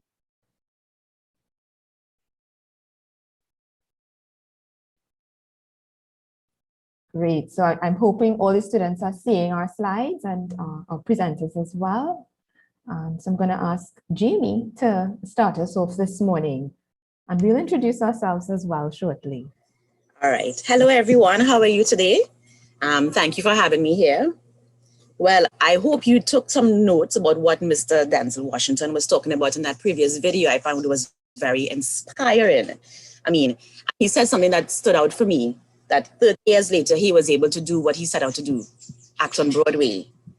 And the main point from that, I think that what he was saying is that you have to have the guts to do what you want to do, right? I want to add to that, that I think having passion will help you follow your gut so that you could try. And even when you fail after you've tried, nothing is wrong with failing, as he said, you know, you pick up and you continue, or you start all over again, in the case of some people. So I thought that was a very nice leading to what we are going to do. So today, I am Jamie. I hope you could see my picture. I am a cultural program coordinator at the Ministry of Tourism, Culture and the Arts. I'm in charge of policy formulation. Well, not in charge, I help with, because there's a team of us, with policy formulation, representation of at the ministry with at different meetings and other events, such as cultural exchanges. I design, coordinate, implement, and monitor programs and activities with the ministry. My colleague, who you can see on screen, who you saw earlier, is Ms. Jamila Martin. And she is also versed in policy formulation, and she also represents the ministry at tourism-related committees. She does program implementation and monitoring of activities as well. We're going to go to a video now, a very short video. It's not about 1 minute. And Ms. Martin will take you through the part of the presentation as soon as it's finished. Are you hearing the audio of the presentation? I heard it just now. I don't know if it's Okay. Talk a lot about tourism. Tourism comprises the activities of persons traveling to and staying in places outside their usual environment, and all the products and services that make this travel possible and attractive are part of tourism too. These can all be summed up under 8 main sectors, and tourists interact with the providers of these products and services at various points in their journey. They may contact a travel agency to book their flight, source hotel rooms. All these transactions with different providers form part of the tourism value chain. Add the various streams of tax revenue earned by the country, and it's clear just how rewarding tourism can be from a personal all the way to a national level. All these links, distribution channels, and relationships across industries, government agencies, public and private sector bodies, and product and service providers make up the tourism ecosystem. And whether you knew it or not, you already play a part in the success of our country's tourism industry. Trinidad and Tobago Tourism, we each have a part to play so that our visitors enjoy their stay. Great. Students, I hope you all enjoyed the video. It's a video produced by the Ministry of Tourism for our students and persons who are interested in tourism as a sector. So at this point, what we're going to do is just briefly look at tourism as a whole. And the reason we're doing that is just to help you to see where you can fit in if you're looking at tourism and culture and the arts and the creative arts as well as a career path. And to encourage some of you to think about it as well. So as the video would have shown, tourism looks at people moving from their place of abode, the place they live, where they reside, and they travel to other locations. They usually have to stay in those locations for less than a year to be counted as a tourist. So anybody who's staying for more than a year in another country, we no longer count them as tourists statistically. And usually when they're going to these places, and you know, because you've probably traveled as well, it's usually for leisure, for business, or other personal reasons. And so up on the screen, you're going to see a photo, and I'm sure you'll know this location. If you guessed that it's the Nyland Pool in Tobago, you are quite right. And so we have some tourists there enjoying a swim in the Nyland Pool. And what's interesting is that we have some local tourists or domestic tourists, which many of you all may have been in the last few months traveling across to Tobago, all right? And we have some international tourists as well. But why is Jamila showing us all of these things? Ms. Martin showing us all of these things. The reason is simple. In traveling, as people move to these different places, opportunities arise because with the movement of persons for business, pleasure, and other reasons, there are human and business activities resulting. And those resulting activities are where the careers in tourism and the creative arts can be found. And there are a wealth of opportunities in there for all of us. And so when we look at the tourism sector as a whole, there are about, industry as a whole rather, there are about 8 different sectors. The researchers have divided into 8 sectors, and there are jobs in each one of those 8 sectors. So we're not limited. The options are many. There are a plethora of them. So if you look on the slide, there's a diagram showing accommodation, and that's where people stay. So you're looking at your hotels, bed and breakfast, villas. There are jobs available there. And we'll talk about some of those jobs. Persons who are in adventure and recreation. So that's the places you go to enjoy the natural environment. So if you're going to do zip lining, or if you're going to do water sports, hiking, there are jobs available in there for persons who are traveling for those reasons. If you're going to your attractions, so those are different sites and locations that people enjoy going to. So if you're going to a museum, which is a cultural attraction, if you're going to the theater to experience creative arts, performances, that's also an opportunity to get involved in jobs to support those things. If you're going to events or conferences, so any meetings, any sporting events, like if you're going to Olympics, FIFA, Comic-Con, there are jobs in there as well. Food and beverage is another area. So people have to eat. So even if you leave your home, you're going to have to eat. So there are going to be restaurants, there are going to be food trucks, there are going to be catering jobs available. Tourism services looks at the persons who support tourism and develop the sector. And that's jobs that Jamie and I would have. We're in tourism services sector. We are in the public sector that supports the development of tourism as well as the creative and culture and the arts. So that's going to have job opportunities. Transportation, how you get there, how you come to Trinidad, how you go to other countries to visit, whether by plane, boat, if you take a rail, if you take whatever form of transport, there are going to be job opportunities there in the sector. And finally, travel trade. Travel trade just refers to people who package the vacation and sell it back to persons. So persons who work in tour operators, persons who are involved in whether it's online selling of tours and packages or in office or brick and mortar, as we call it, there are opportunities there. So there are a plethora, as I said, and we will talk a little bit about those subsequently. So at this point, I'm going to hand you across to Jamie, who's going to give you a quick introduction to the creative and cultural industries with a little of tourism in it. Jamie? Hi. So as my colleague, Ms. Martin, told you about the tourism sectors, the creative and cultural industries and tourism are very much linked. Many people like to think that we are separate, but we are not. We are very wide-ranging, and we range from media and communications to music and film, to print and electronic publishing, to web design, PR, marketing, things like that. The creative and cultural industries, I just need you all to know, it has 3 very specific roles.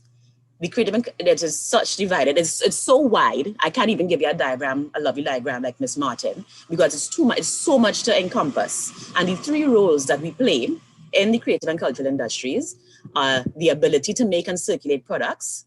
And these are products which in turn influence our knowledge, our understanding, and our experience of things we see in the world. And we will talk about this later. There are systems for managing creativity and knowledge. The industries are also agents of social, and cultural change. Yeah. And in long and short, really and truly, the creative and cultural industries and tourism help us with everything. They touch every little aspect of our lives. So we go into now the global representation. I just want to give you an idea of how wide and how wide a variety and how unlimited it can be in the tourism, culture, and arts sector. Globally, the cultural and creative industries are worth over $2,250 billion and provided nearly 30 million jobs worldwide. Of course, this is pre-COVID, because this is one of the industries. These are the 2 industries that have had the biggest hit since COVID landed on the globe. In tourism is worth $1,481 billion as well. And the tourism industry represents 1 in 10 jobs. That means for every 10 types of jobs you can think of, at least 1 is tourism related. And I can bet you the other 9 come from the creative and cultural space. Yeah. Next slide. So as we go to the next slide, so I'm hoping you can see the slide clearly. And I hope, well, I know I can't get from you all if you all recognize any of them, but I'm sure you recognize some of these logos. I am sure you'll interact with some of these logos almost every day. Well, some of them, right? These logos are representative of some of the top Fortune 500 companies globally. And the reason why I'm pointing them out is because they make their money from things that are related to tourism and culture and the arts. Yeah, right. So in that light, let's take a look at Disney. Disney is probably the most popular one amongst you all right now. Disney. You all know Walt Disney. You all know about Disney World. You all know about Disney films, all the cartoons, etc. And of course, I don't know if you all know that Disney took over Marvel, the Marvel franchise, that had Avengers, Thor, Hulk, Iron Man, all those big grossing movies worldwide. Yes. So Disney makes its money from not just the movies they make, but from merchandising and other revenue streams that are linked back to tourism and culture. Because you need to know how to design, you need to know how to market those movies. You need to know what's the visual representation. You need to have film locations. You all remember Lord of the Rings? Lord of the Rings was shot in New Zealand. New Zealand now has a thriving tourism sector based specifically off of that film. They have Hobbit Village, they have other merchandising areas and opportunities. You know, it helped their tourism industry, it boosted it by quite a lot. Another example here is, I don't know if you're recognizing, and Jamila, can you point it out for them for me, please? The just put a cursor over it.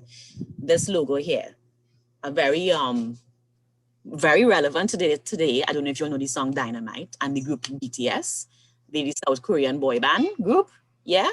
So they make their money not because they're singing, no guys, or not because they look pretty.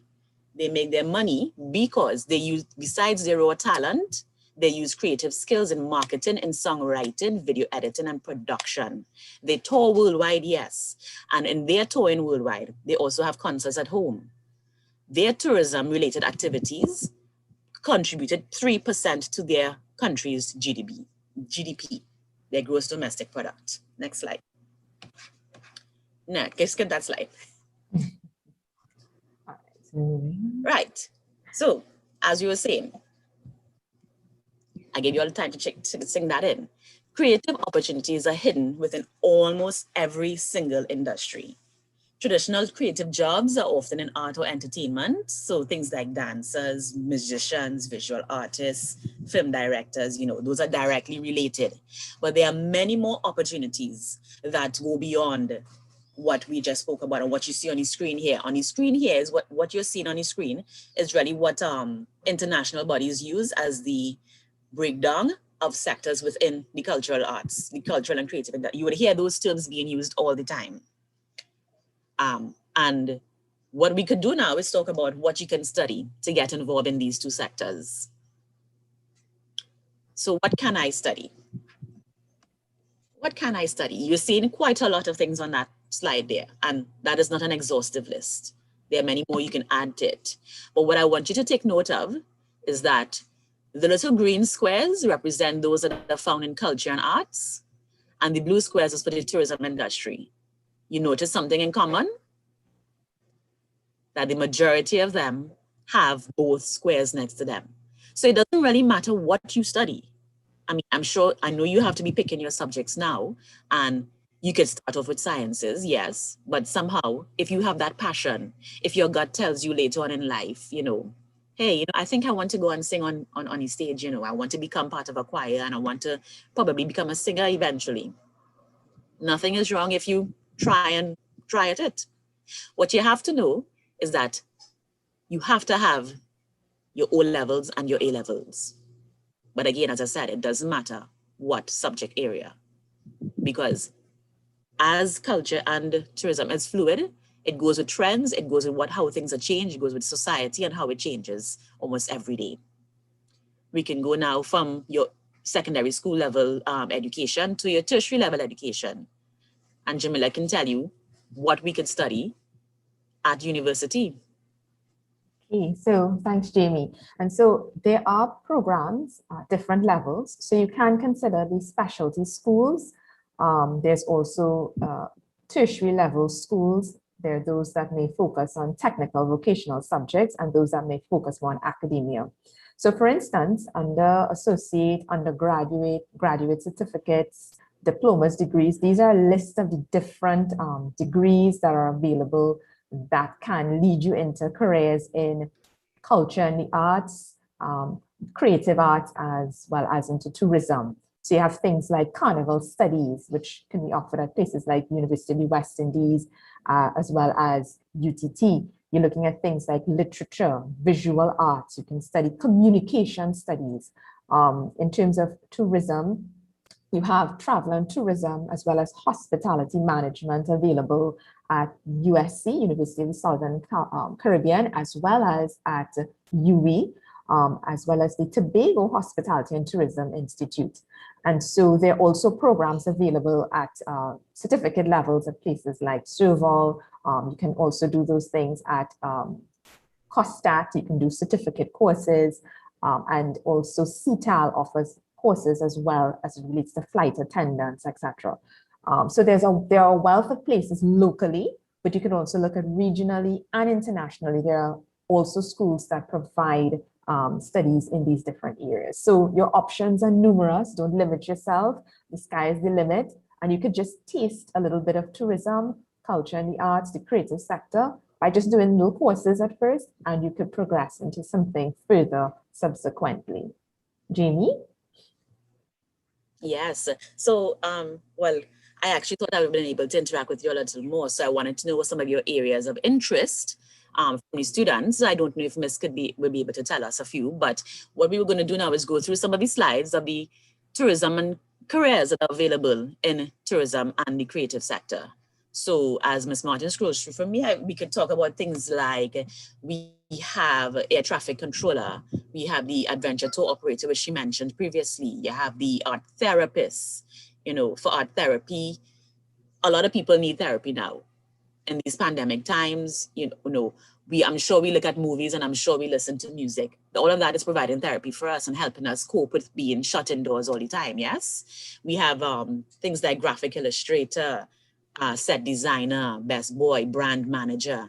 How many of you realize that the stores that you look at, their front store window, that is a job in itself. How to get you to come into the store.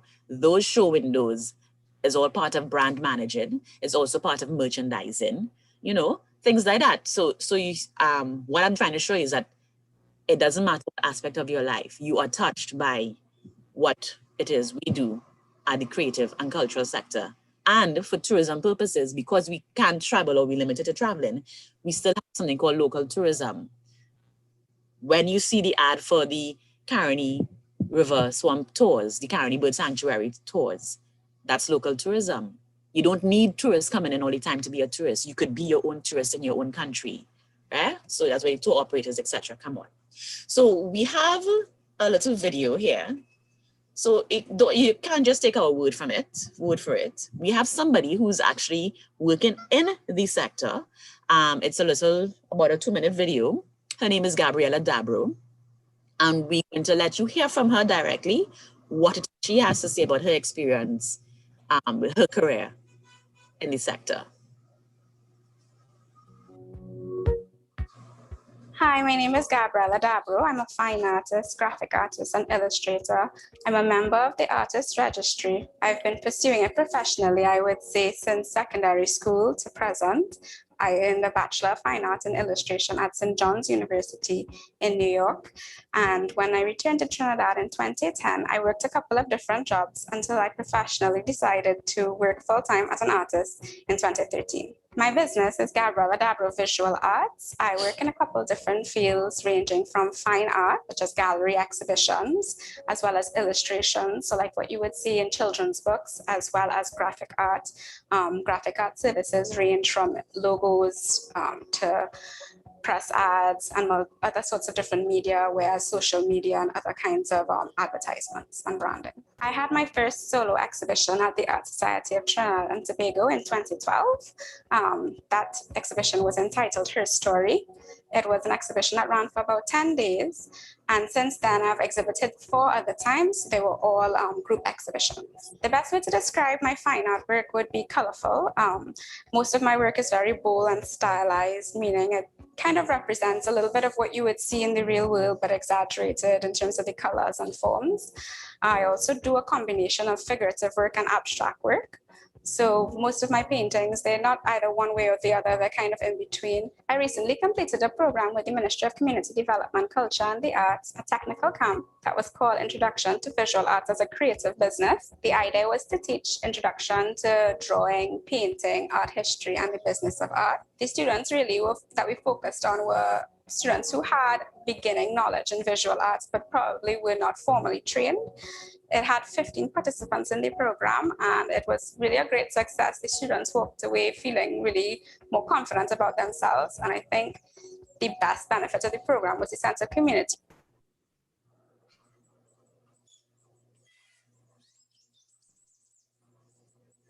Great. So we've had an opportunity to see Gabriella's presentation. At this point, we want to look at another of our persons who are employed in the sector. We're going to look at a chef. This is Chef Jason Peru. How many of you all know Chef Peru? Possibly quite a few. He's a renowned local chef, and he's worked internationally at restaurants. He's lectured in culinary schools. He's even written a recipe book recently. And he incorporates a lot of Trini cooking into international food flavors. So we're going to just listen in to hear his interview as well. When I started my career at a tender age of 17 years old, I never thought in my wildest dreams that I would have had the fortitude or even the motivation to even produce my culinary work through a publication.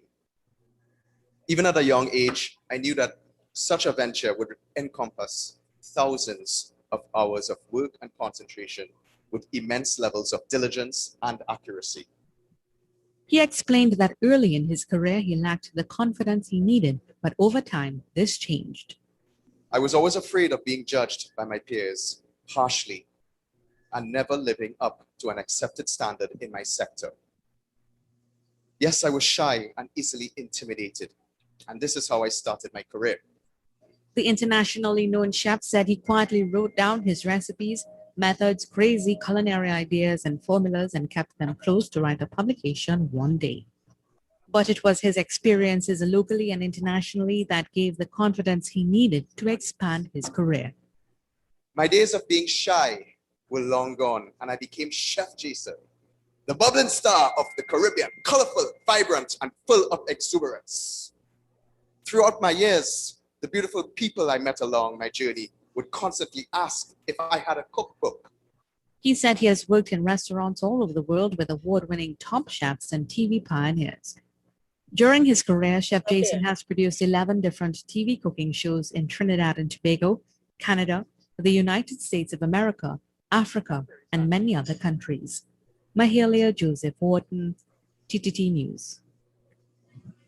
Okay, great. So that was Chef Peru.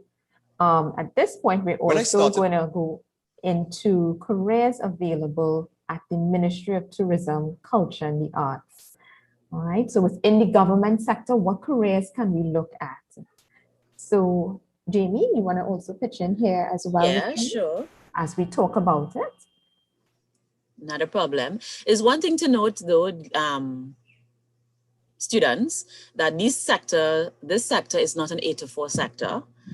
Yes, it is. There are aspects that require to be in an office behind the desk between the regular working hours. But it's also important to note that this is a sector that is a 24-hour, 7 days a week type of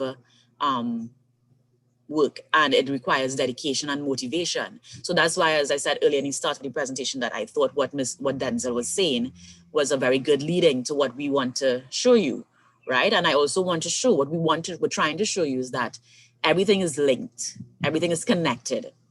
So within the government, we have, especially at the Ministry of Tourism, Culture, and the Arts, we have positions such as mine, Cultural Program Coordinator. We have just like what Miss Martin is, Miss Martins. She's the Tourism Advisor. Officer. Cultural officers. We have Cultural Sector Specialists. We have Research Officers. And the names tend to imply what the job entails. However, there's a lot more aspects involved. So for I'm using me as the example, real life example. My first degree is in Carnival Studies.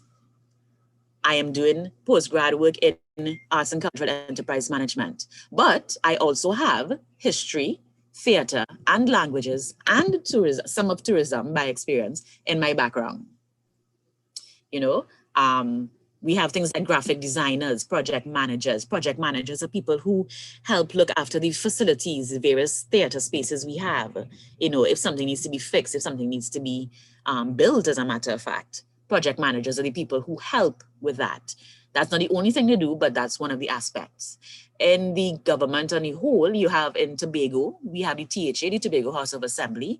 They have an entire division of Tourism, Culture, and the Arts. And they have similar positions that we have in our ministry. And they do similar work. They may have it by a different name, but again, the requirements are usually a degree for entry, or in lieu of a degree, a wealth of experience. Yes, that is correct. Yes. That is quite true. So certainly, as we said, the opportunities are vast within the public sector, and you can even look at working in our implementation arms, as mentioned by Jamie, Tourism Trinidad Limited. So if you're interested in marketing, product development, so you may not even study tourism, but you may have studied marketing, and there may be scope for you within places like Tourism Trinidad Limited and the Tobago Tourism Agency Limited as well, which markets Destination Tobago separately.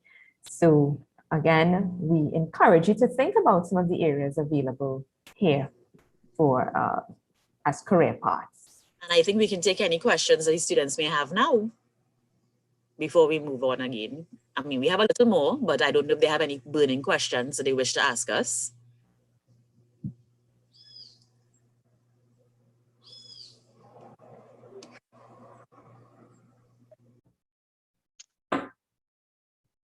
Okay, well, I'm not seeing any questions. Okay. All right, so we do have some questions. Great. So one student said, thank you for your amazing presentation and videos. What would you say to someone who...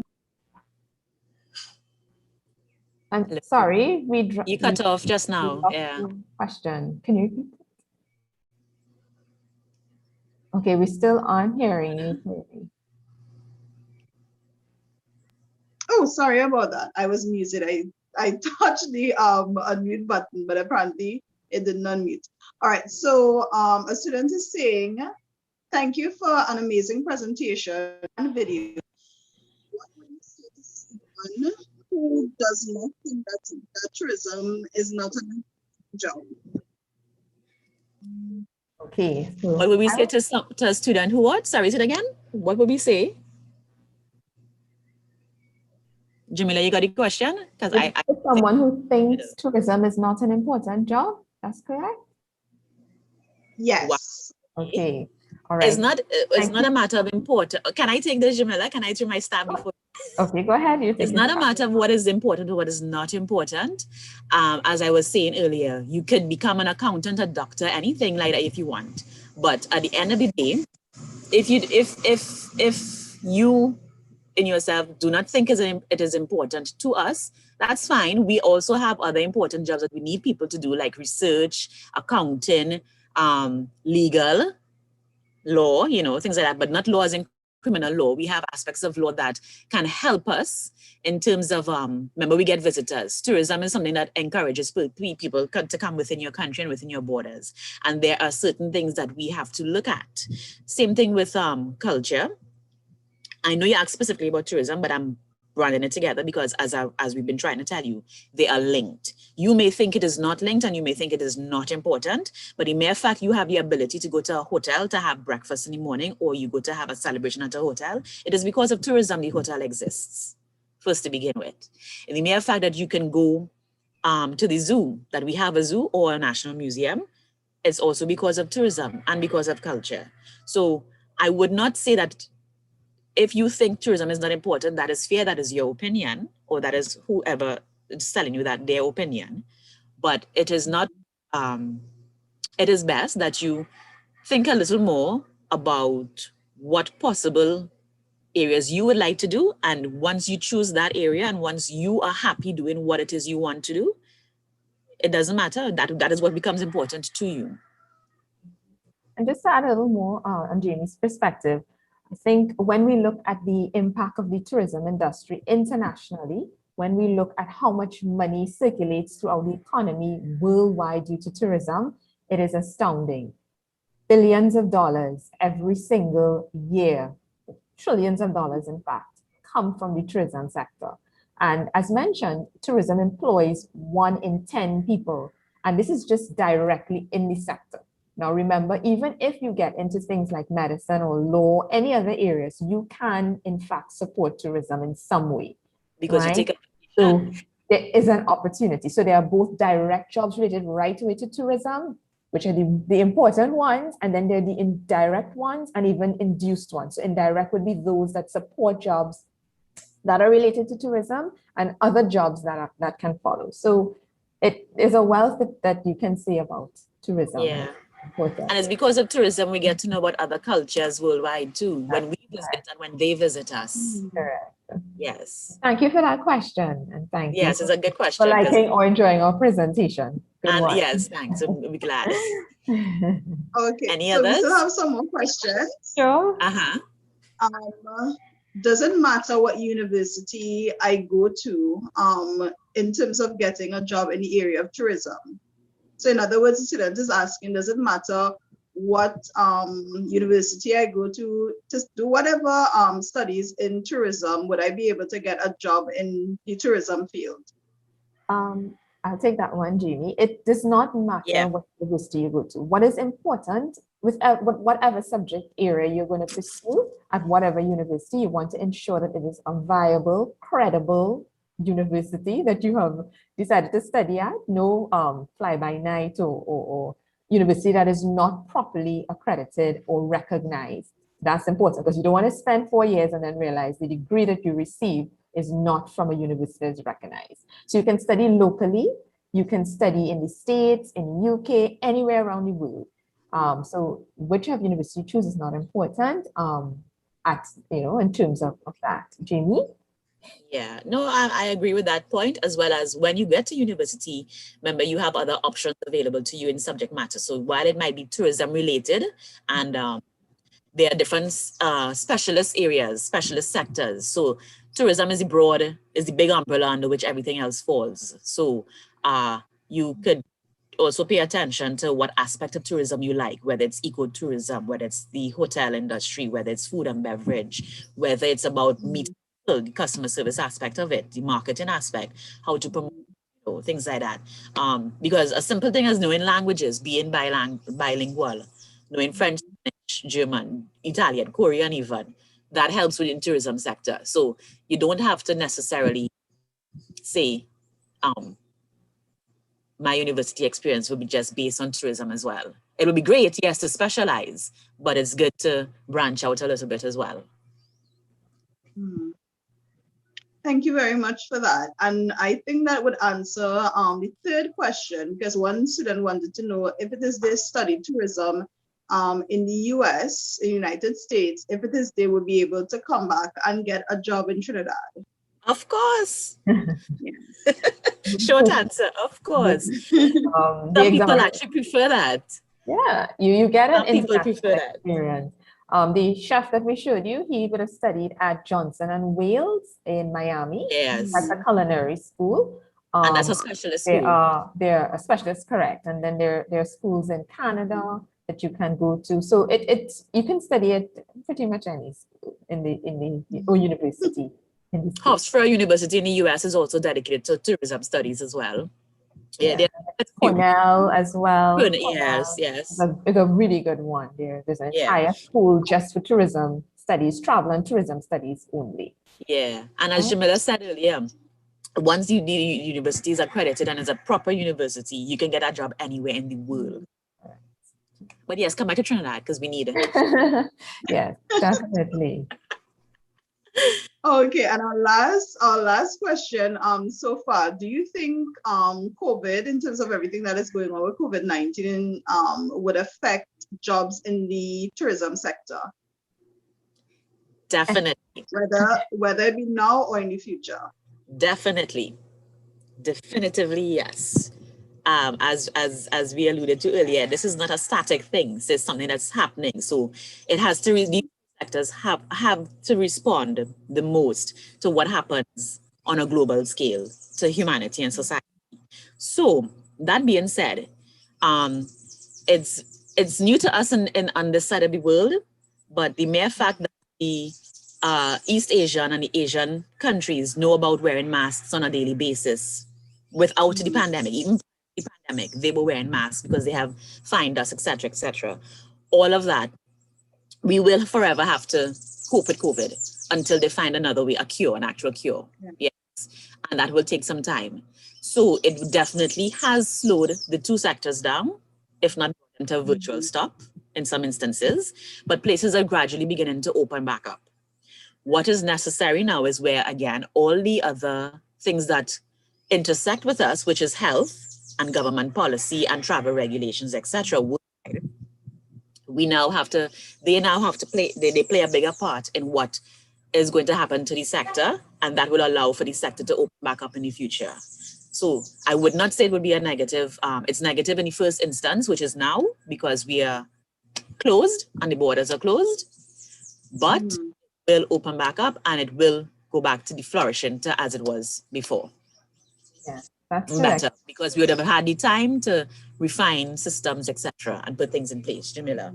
Yeah, and that's quite true. So there have been quite a few jobs that have been lost in the sectors, both creative arts and the tourism sector. But what we have noted is that it's a very resilient sector. Tourism has been impacted by many things over the years. Acts of terrorism, drop in the economy or economic breakdown internationally. Acts of God. Natural disasters, etc. But the pandemic has been global. What we have seen is a lot of the persons in this sector have used their entrepreneurial skills, which is one of the benefits about being in the tourism and creative arts sector. So persons have changed their business model. If you've lost a job, persons are selling online. You're seeing a change in how people work.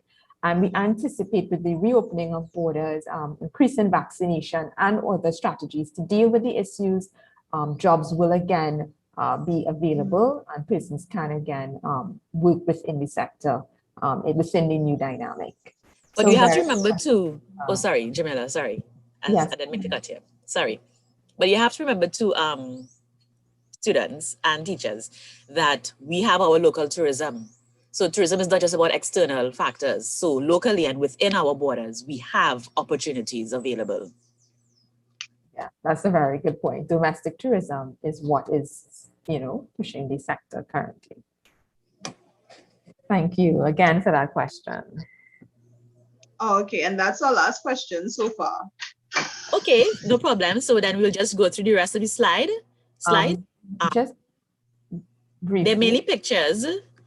So these are just pictures of some of the entities that are under the ministry. This is the National Steel Symphony Orchestra on the right, and on the left, the black and white is the National Philharmonic Orchestra. They are managed by the Culture Division within the Ministry of Tourism, Culture and the Arts.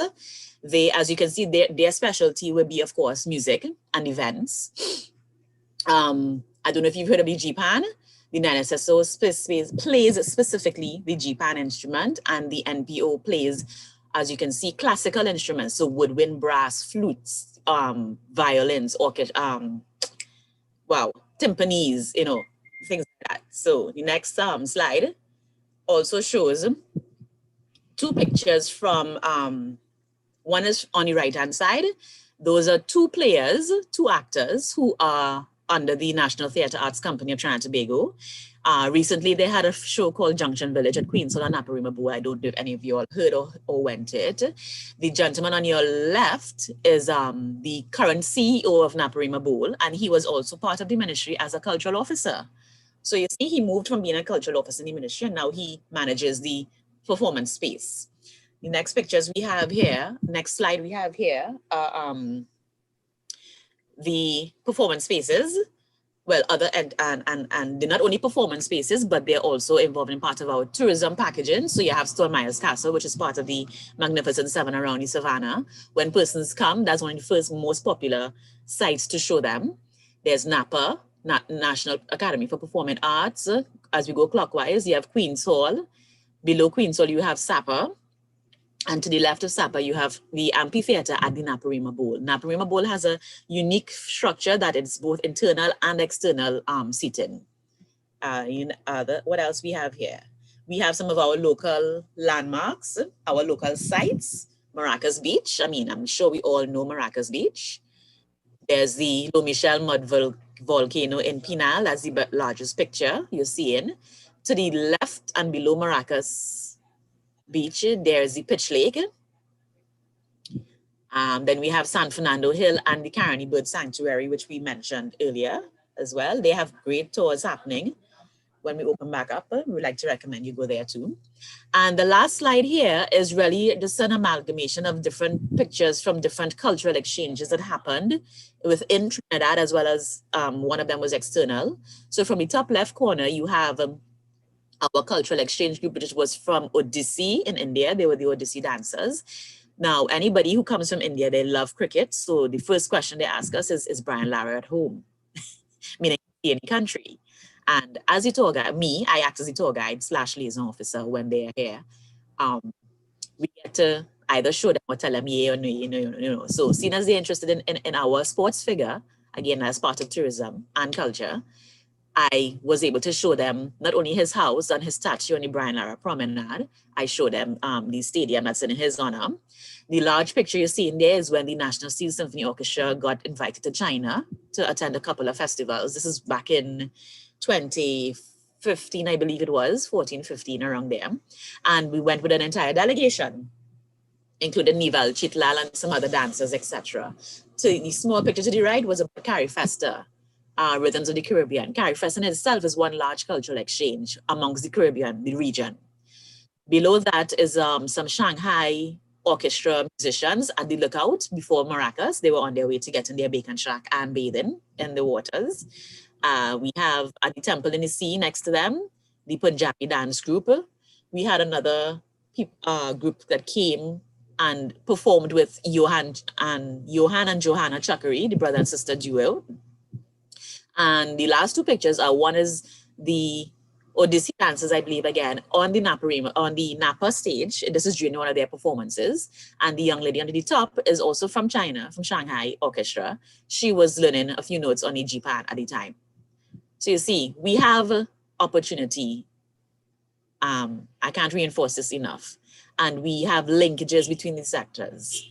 And I just found that these photos would have shown you all the opportunity for travel, the opportunity for meeting other persons and encountering different cultures, as well as experiencing how similar the citizens of the world can be, how other people are similar to us. And that's it for us today. If you have any questions or anything else you want to ask us, you can contact us at the information there. That is mine and Miss Martin's email and work phone for now, but the best way to contact us. And you can follow the ministry and the culture division at our various social media sites on Facebook and Instagram. There you will get updates. There you might see, we might have some competitions as well. So you'll be able to participate once you follow those pages. Yeah. And thank you very much for listening. And thank you very much for your questions today. Jamila? Yes, I echo her sentiment. Kimi, thank you very much to everyone and to the students as well. Okay, so we would like to, on behalf of the Ministry of Education Guidance Units in Patrick District, we would like to thank Ms. Balu and Ms. Martin for excellent presentation. And I'm sure the children were very excited. I got a message that when it is you guys put up Chef Jason, they got very excited. Great. Yes. Right. So I'm sure that they didn't know all of this was involved in the tourism industry. So thank you very much for your informative and excellent presentation. And at this time, we are just going to switch to our next presenter, and we will be in contact with you, Ms. Martin, very soon to present probably later on to some of our other students. Okay. So thank you so very much again. Thank you very much. Thanks. Bye. Bye. Okay, so at this time, students, again, we're keeping it rolling. We have Mr. Slinger. He's coming from Caribbean Fisheries. Mr. Slinger, are you there? I'm not sure if it is you're hearing me. Camera. Hi, good afternoon. You hearing me? How are you this afternoon? Yes, we are here. We are fine. Thank you. Okay, great. So I don't know if it is you want to go ahead and share your video or you want to go straight into your presentation. Okay, then excellent. So we have Mr. Singh, and he's going to introduce his team, and they are from Caribbean Fisheries. So I'm also looking forward to listening to the presentation and the information that's going to be shared today. Thank you. As we stated, I am Keegan Slinger, the Product Development Manager and Outreach Coordinator for CFTDI. To my right is Ms. Camilla Barat. She's part of the Outreach Program Coordinator as well. And we're going to show you a short video on our institute highlighting the various departments and the services that we offer in terms of the training in different sectors for the maritime and the fisheries sector, and all the job opportunities that lie in these sectors. So sit back and take in the video now, and after we will accommodate all the questions and answers and provide additional information. Thank you.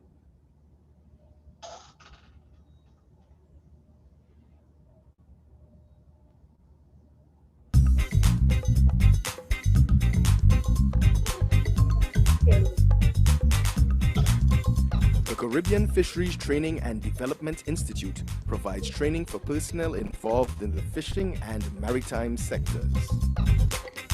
At the CFTDI, we recognize that skills development brings empowerment. So we have invested considerable resources in providing quality training for fishers at every level of the industry. Interested persons can explore courses in seafood processing technology, basic navigation and sea survival techniques, marine engineering, and fishing gear technology.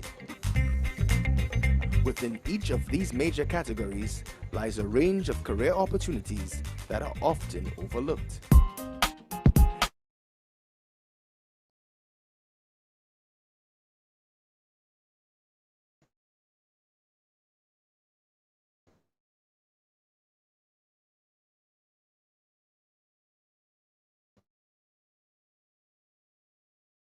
Let's deal first with fish processing. Building on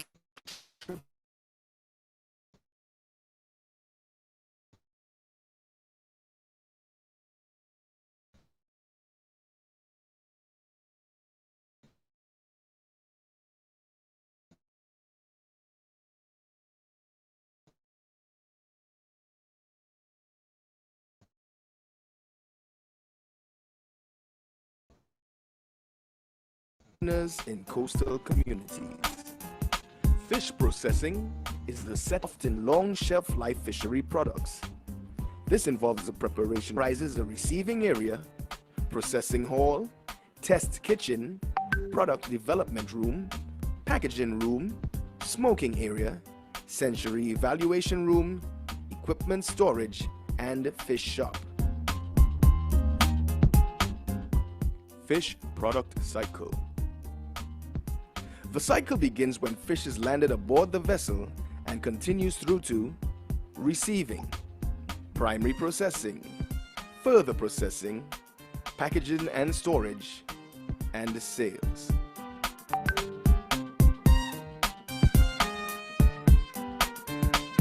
Now is a quick look at some of the opportunities within the fish processing sector.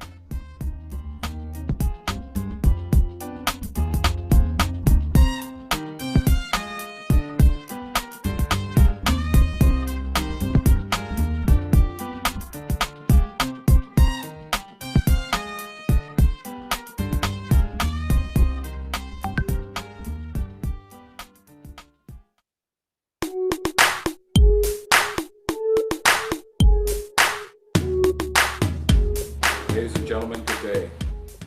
My name is Captain Ronald Wild, and I'm one of the instructors here at Caribbean Fisheries Training and Development Institute. I spent 30 years working at sea in many beautiful places around this world.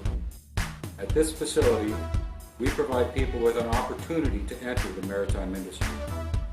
It can be an excellent way to make a living and is both financially and fundamentally rewarding.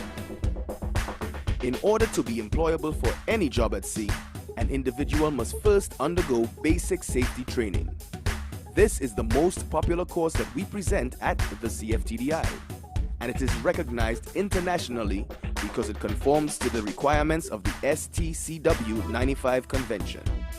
People who are already employed in the maritime sector return to the Institute to further their education in order to move up the ladder.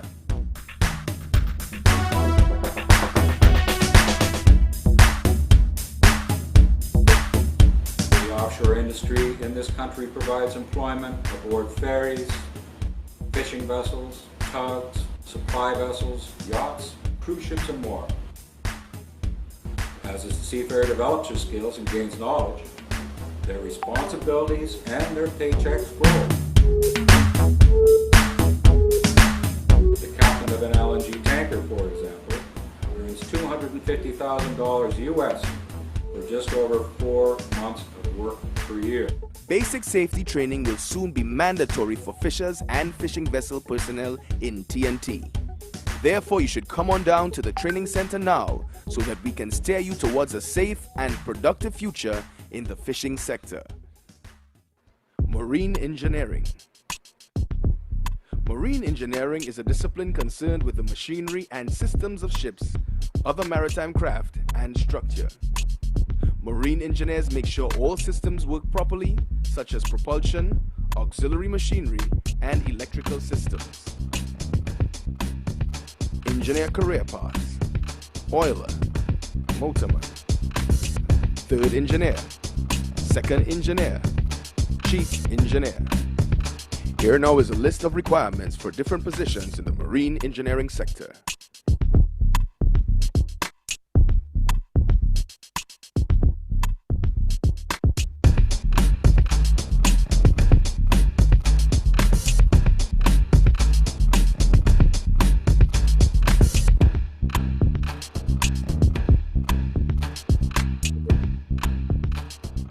Further career paths include welders, fitters, plumbers, refrigeration technicians, and marine electricians.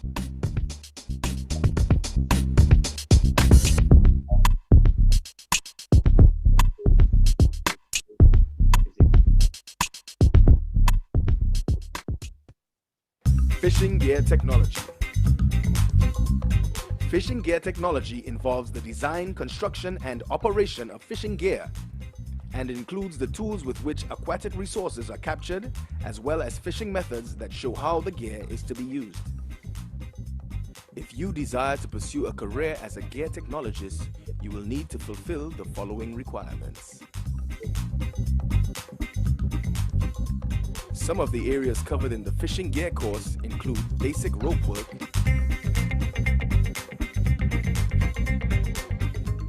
pelagic longline, demersal longline, drop line,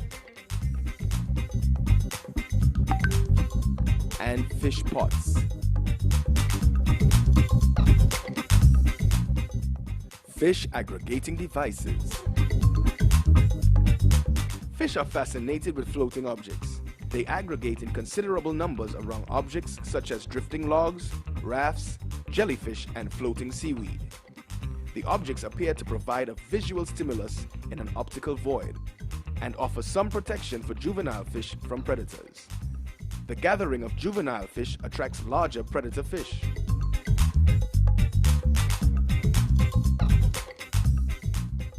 If you love the sea and would love to learn more about it, the CFTDI can definitely steer you in the right direction.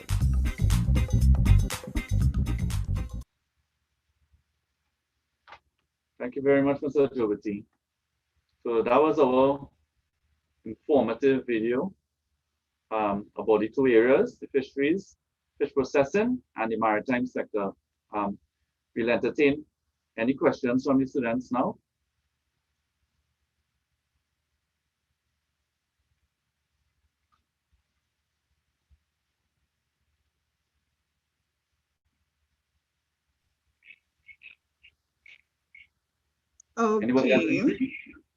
Okay, just give me 1 minute because the stream is just a little behind the live in terms of the video, so we're getting the questions coming in. All right, excellent. Okay, so they're asking, can I go and where can I go to get more information online? And I'm seeing the website behind there. Yes, so behind us, our website has all the information, www.cftdi.edu.tt. We also have an active Facebook page and Instagram right now. Yes. So all Okay, those are the three main platforms where you can get additional information. The website is the number one where you get detailed information about the courses if you want to read a bit more on both aspects, the seafood technology side and the maritime side. Okay, one student asks, are these jobs fun? Oh, these jobs are underrated, right? In the different, as compared to the different sectors, right? The fishery sector, it's so much engaging. It's fun in terms of from the harvesting side, actually going out to fish. So you have the small scale fisheries, and you also have the commercial fisheries such as the shrimp trawlers and the longliners that fish the large pelagics like the tunas and so forth, right? And yes, it's a lot of fun. You are on a boat, a large boat, and you're fishing, you're catching fish, you're catching shrimp,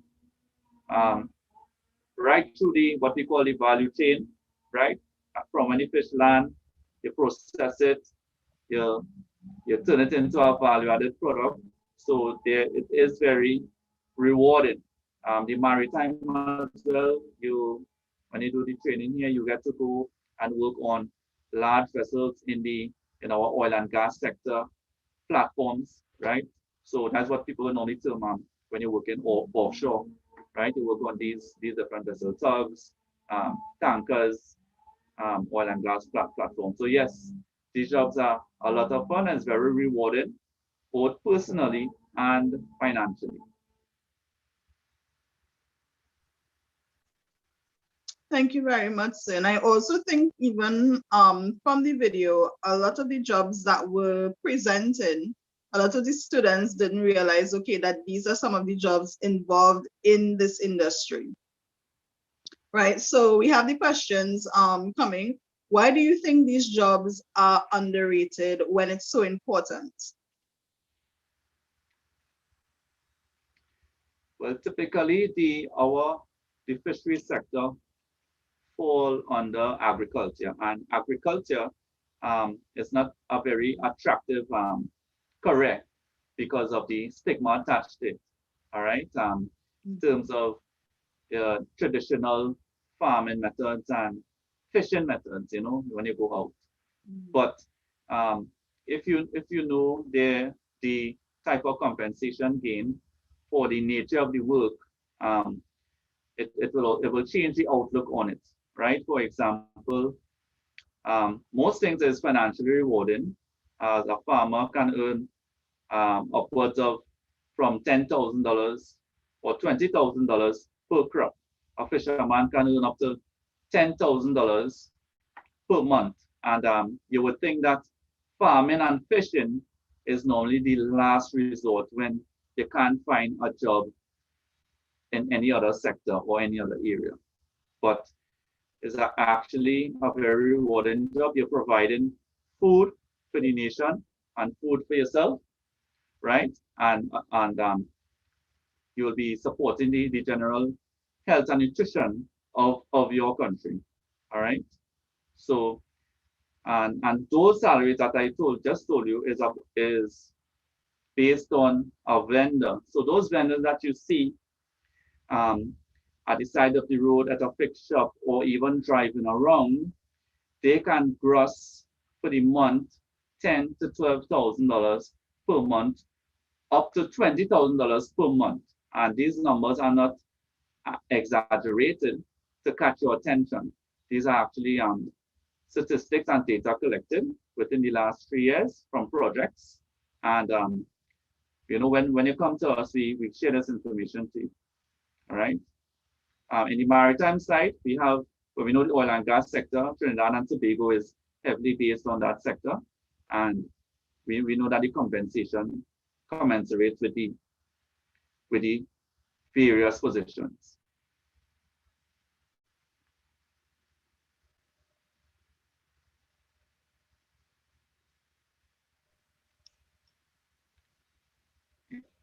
Okay, one student asked, what is overfishing? Overfishing is the method by which the fishers or the fishermen doesn't take into consideration how the fishes reproduce. So overfishing means you catch fish species that is under the legal limits. There are legal limits.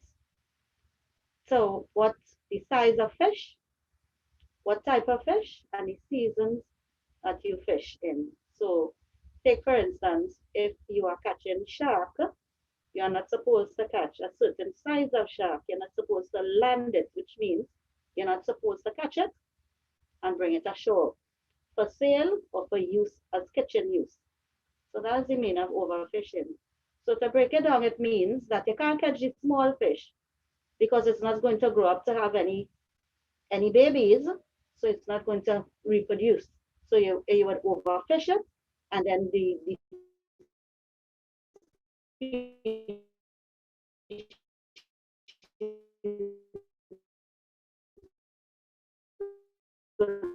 become low or X. Okay, you broke up just a little bit there. I don't know if it is, you could just repeat the last thing that you said. Yeah, basically, Ms. Barat was saying, to summarize, that overfishing is basically catching or harvesting the fish at a rate faster than where the fish will reproduce, right? Or landing fish that is under the legal requirement, so that the stock that you bring up, it doesn't have time to grow and replenish the stock that you go back to harvest, all right? So there are legal limits towards what you can land based on the length of the fish and so forth, and also seasonal fishing, all right? So if we over harvest, or if you fish outside of those seasons, that leads to overfishing. Okay, understand. Very interesting. One student wants to know if you have ever caught any exciting types of fishes like the bluefin tuna. Not me personally, but But we had a project at CFTDI here, or we have at CFTDI, we offer care technology training, where we also train participants in long lining. And in doing so, yes, we go out and harvest yellowfin tuna. Okay, interesting, interesting. So we don't have any more questions, but as I said, the questions are coming in. Okay, do you only catch fish or other types of sea life? That's what one student wants to know.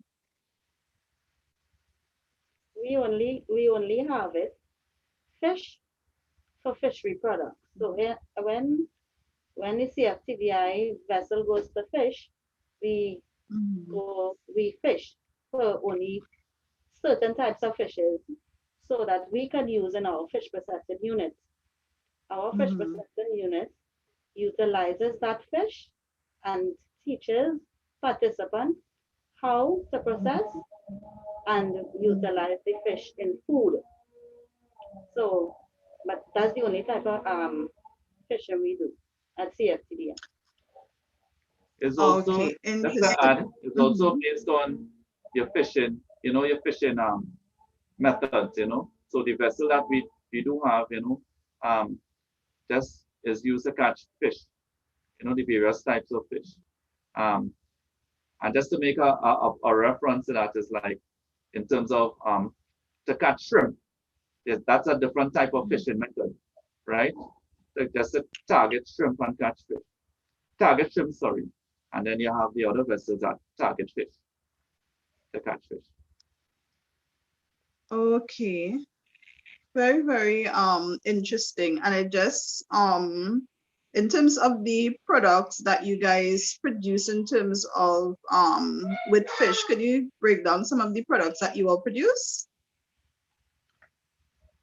Sure. We produce products such as salted products, so salted fish that you will get in the supermarkets, smoked products, right? Like your smoked herrings or your smoked fish, such as your smoked tuna.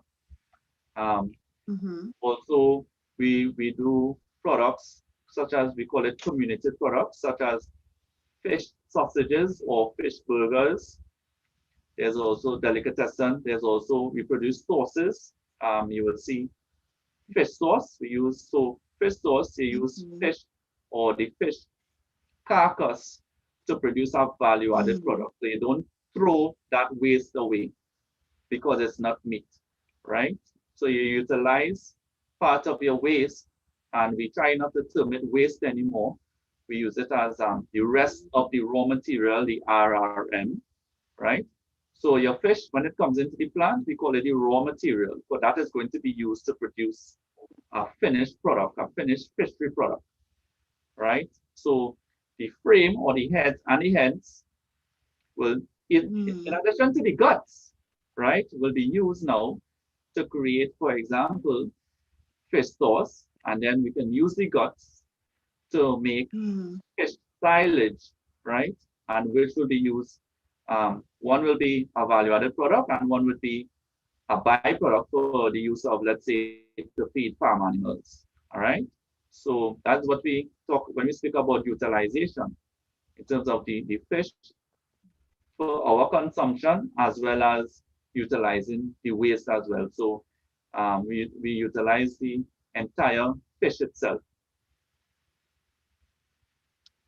Very interesting. One student wants to know, do you need a license to catch fish?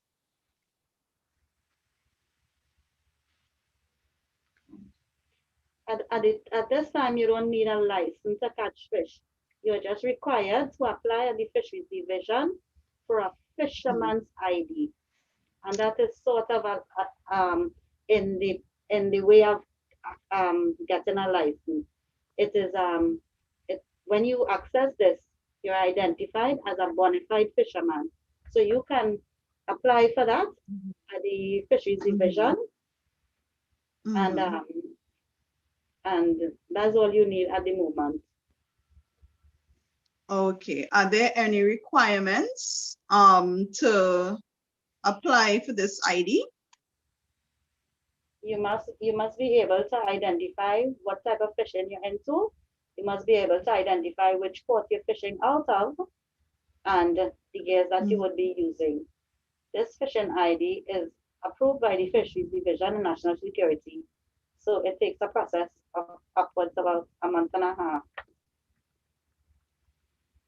Okay, very, very interesting. And okay, so someone is asking, what parts of the fish do you use to make fish oil? It depends on the type of fish that you're using, and if you want to use a fish oil that was commonly known in Trinidad and Tobago and in the region as shark oil, you would use the liver. So the liver is processed and turned into fish oil.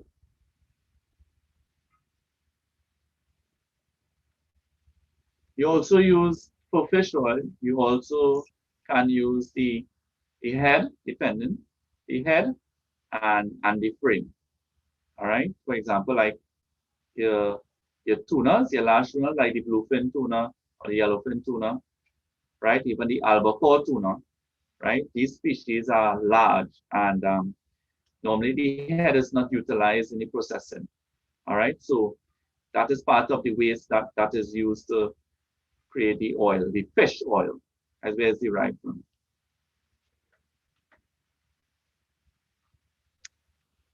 Okay, interesting. What advice would you give someone? I'm seeing that you are showing some of the products. What advice would you give someone that wants to get into this, let's say, industry as a business? What advice would you give to someone?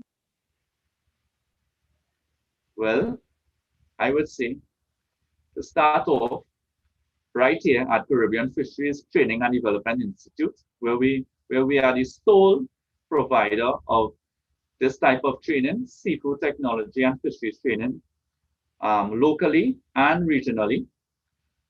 You come here, you get all the theoretical and hands-on training at our institute. We also offer maritime training as well. In addition to that, there is a gap where you want to get into business. We will have support systems in place in terms of the entrepreneurship part of it. So after you get that knowledge and skill, right, we will guide you through, hold your hand through the steps of doing your business plan, getting financing, and what equipment or tools you need to actually monetize that skill and access the entrepreneurship part of this area. So you start here. Okay, thank you. And what are the qualifications to get into the institute? You have to be 16 years or older. You have to have basic literacy, maths and English, and a medical certificate from an approved, for the maritime side is from approved or from the Maritime Services Division, all right? And you start with doing the courses in terms of the seafood technology courses. We have a module 101, which is chilled and finfish handling and processing. You must start with that course. That's the prereq for all our other courses. In terms of the maritime side, you'll have to do our basic safety training or the training, and then you can access all the other types of training depending on the.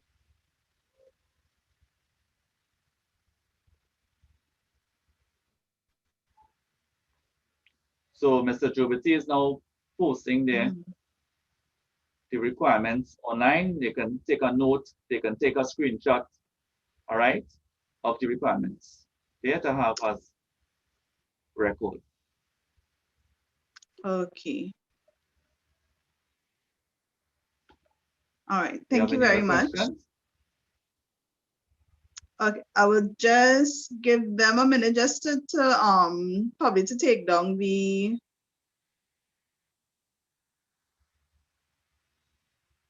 qualifications that they would need.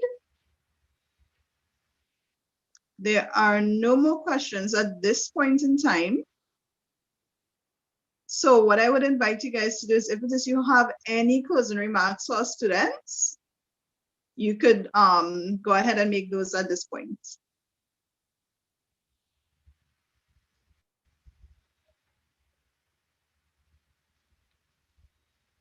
We would like to thank you guys in the St. Patrick's district for inviting us to your virtual career fair.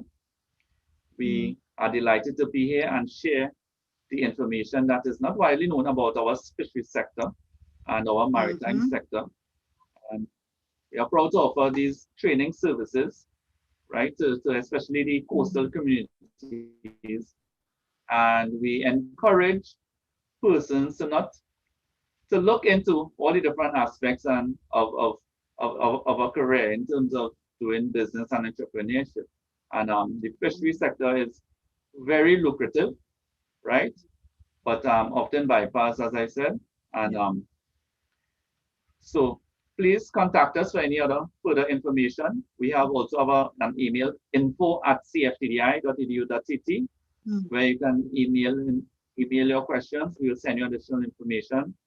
We have packages where if you call in and you submit your email, we can send you some general brochures and so forth, and also our website and social media platforms.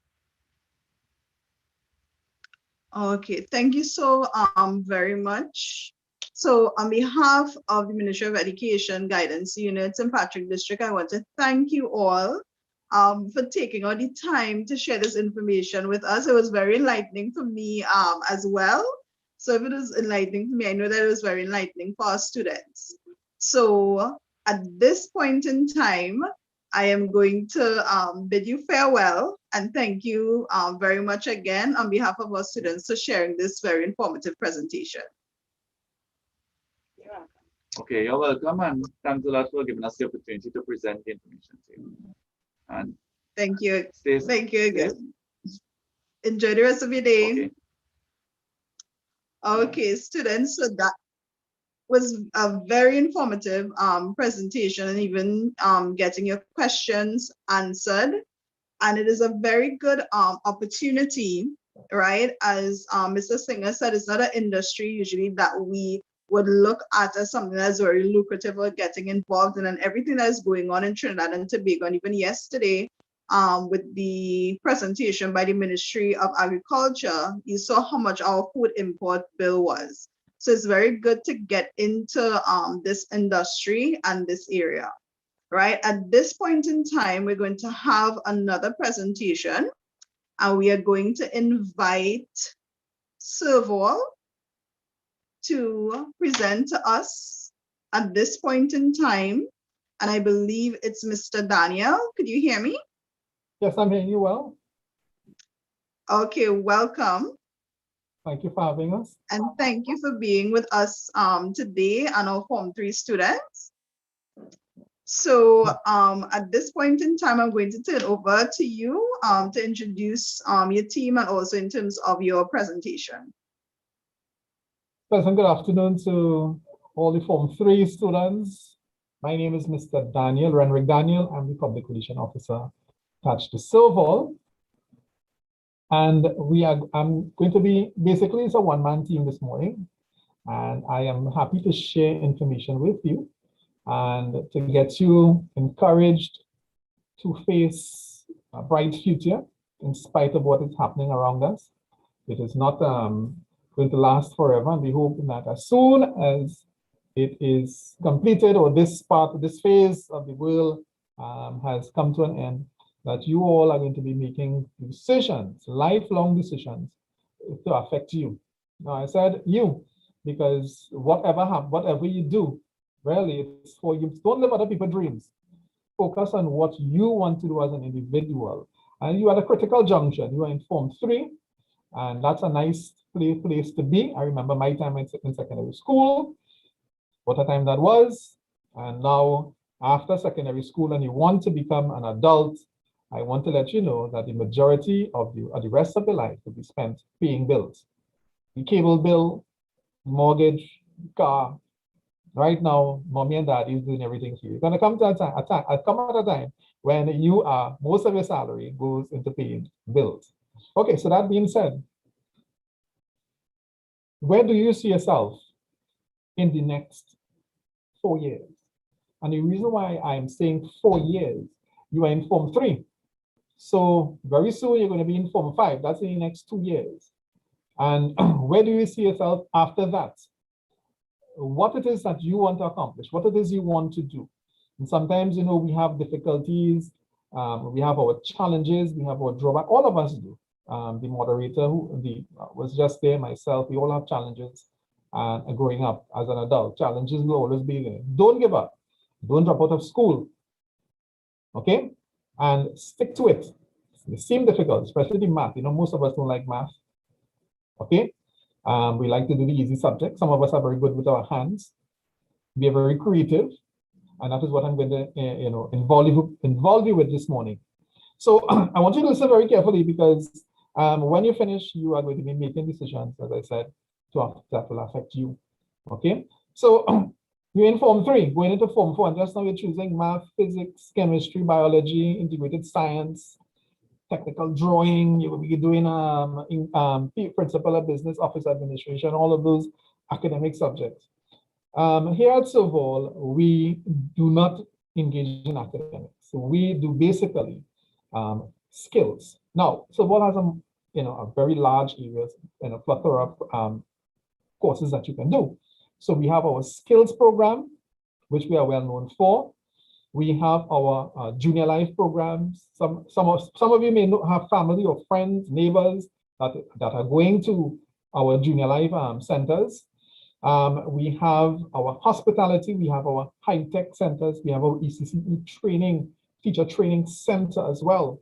That's located in Port of Spain. So let me just engage you. You know, most of you would see us, may have seen a Servall building, you know, wherever, because we are all over the country. And when you look at the Servall building, you say, well, what's really going on there? How can I get information? Well, there's a lot going on. I'll give you a lot of information. Oh, there's a lot. For example, we start off when you enter Servall, so before you do a skill, you have to do something called your ADP, which is your Adolescent Development Program. That is what it stands for. Many other institutions call it life skill. Servall started it in 1970. We call it an Adolescent Development Program. Other people came along and call it, well, of course, I can't call it ADP because that's synonymous with us. So therefore, they call it life skill. So what you do at the life skill? What you do in the ADP? Well, you are exposed to areas that really help to shape you and to get you to understand where you are at now and where you want to be. So you don't rush off into doing something that you don't like to do, but something that you want to spend the rest of your life doing and that you're happy doing it. You fall in love with what you are doing and you do it. And when you're just not all for a salary or a wage at the end of the day, but to see when you finish, fix a car, the customer is totally satisfied, he's 100% happy, and you're coming back to you and you recommended people to you. You're not a smart man thing, but you actually trained, you're certified, you're qualified, and you can do the job. That's the most important thing. And when you love something, students, I want you all to listen to me very carefully. When you love something, you give it your 100%. You know, sometimes like in the math class, you want to duck because you duck in the math class, you don't like it. You love what you love it. Unless you can figure out the Pythagoras theorem and sine and cosine and those sort of things, yes, you up there front. But then you may want to run down the wall and hide behind the wall and hide down in the toilet area. You look into that. Yeah, I mean, come on, we know all about that, right? So what you're doing in the ADP, the launch pad, or ADP, the Adolescent Development Program, helps to shape your mentality. So it's a holistic program. So you do basic math and English, okay? Physical education, craft. You do your rapport session every morning with your instructor. You do your core areas, which are your spirituality, to connect you with God. God is in our lives. We don't teach religion. You can be Muslim, you can be Hindu, you can be Christian, Buddhist, whatever religion you are, or you may not follow a particular religion. Okay? Then we do this self-awareness. Who am I? Somebody asks you, John Brown, who are you? What would you tell them? I am John Brown. I live at 128 XYZ Street. I am 19 years old. Okay, so who are you? You still haven't told me who you are. Are you you know what? Am I an intellectual person? I'm a spiritual person. I'm aware of where I am and what I want to do. That's who you are. You are a person, you are an individual. And every day we're trying to get answers to who am I? What am I doing here? What am I doing in this school that they placed me in? When I'm finished, what am I going to be doing? And Servall helps to address that. So you have your self-awareness, and then you have your parenting session as well that is done. We don't teach you to become a parent, but when you do become a parent, these are some of the issues that may confront you. Some people call it, our body parts different names. Young men and young girls, you know what I'm talking about. You call the male anatomy all kind of different names, and the female anatomy all kind of names. You call them by the right name. We show you how babies are taken care of. You're exposed to the childcare areas and so on.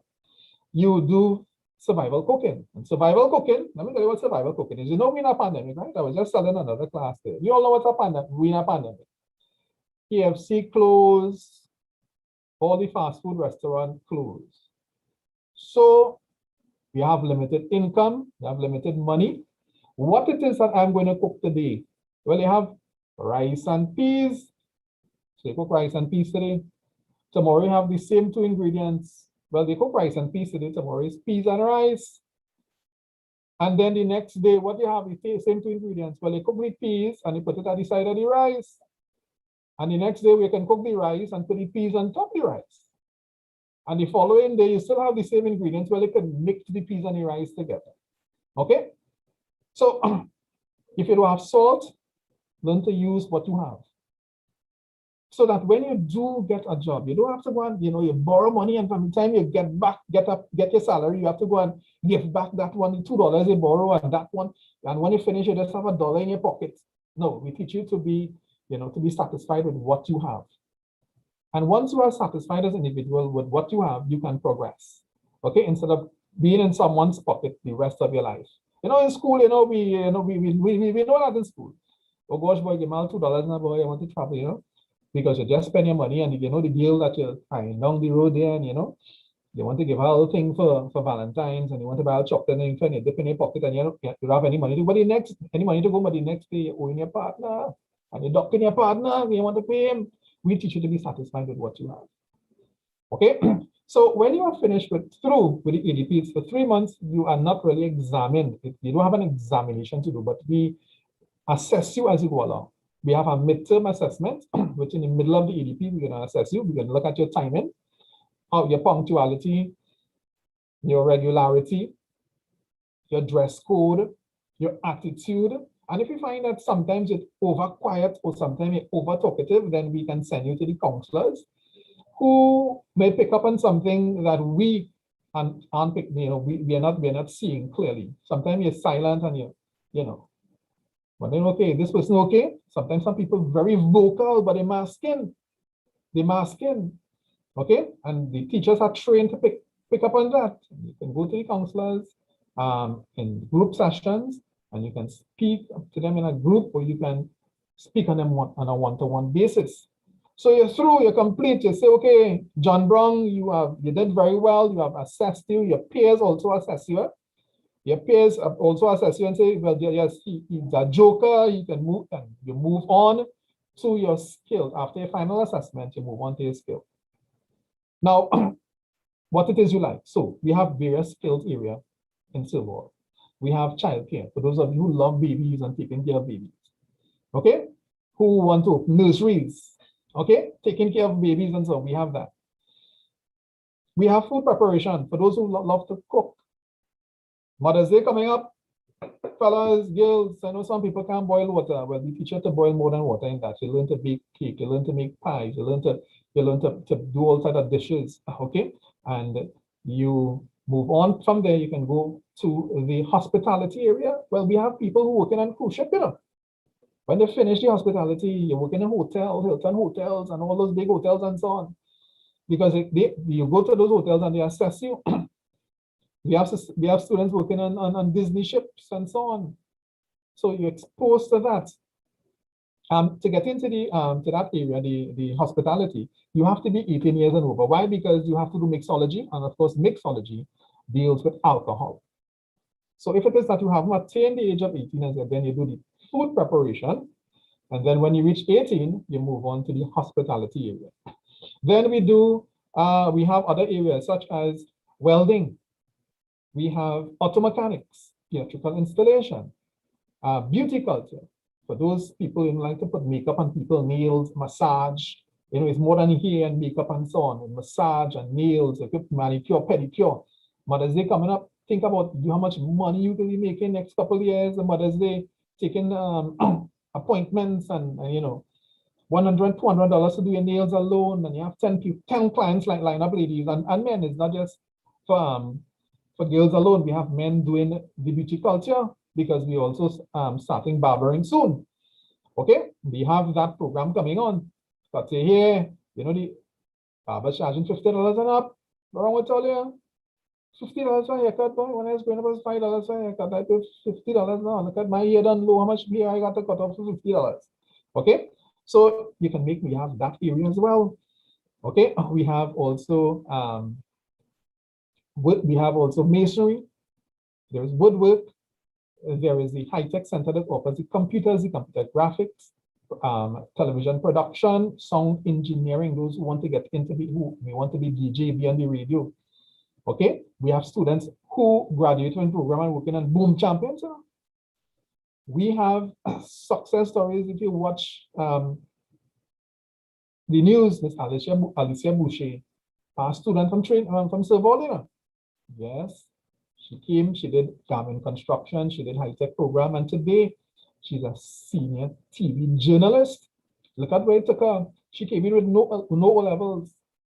Okay, dropped out of school, San Juan Senior Com, dropped out. She gave me the story, and then she got a life at Servall, and she picked up herself, and she went back and did her O-levels and did her A-levels. Okay, and went on to do higher education, and look at where she is now. Okay, so there is a stepping stone, a launch pad. Get yourself motivated, get yourself in a gear, you know, people, because let me tell you something, the world is not waiting on you.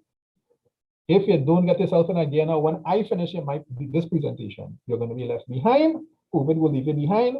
You become another figure, another number, while other people in your class sit along next to you, laughing with you, progressing and moving on. Okay, so each one of the programs lasts for a period of 1 year, 9 months, an academic year.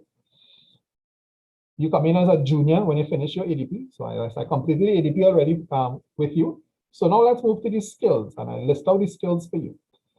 You do the first term, you are junior, your second term, you are intermediate, and your third term, you are a senior. So what do you do when you're a senior? Well, when you reach senior level or intermediate level, you go out on job training.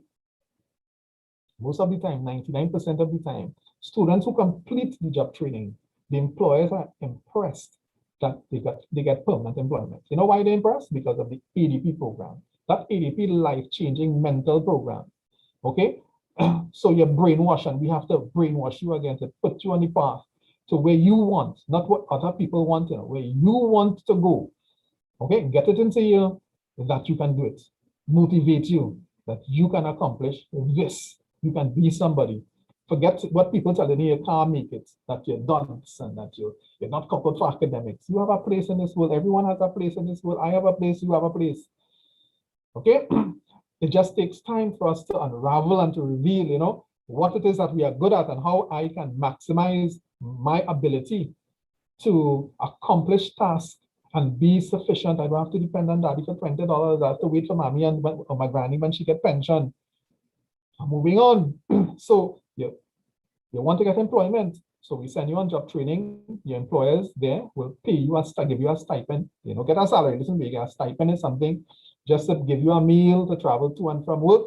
And then when you're finished, you move on. So I was telling the class before, we had a student, we're the only training institute in the Caribbean and Trinidad and Tobago that provides auto body work, auto body technician, auto body mechanic. You know, we know it as straightening and painting. Well, let me give it a nice name now, auto body mechanic. Okay, I'm giving it a nice name.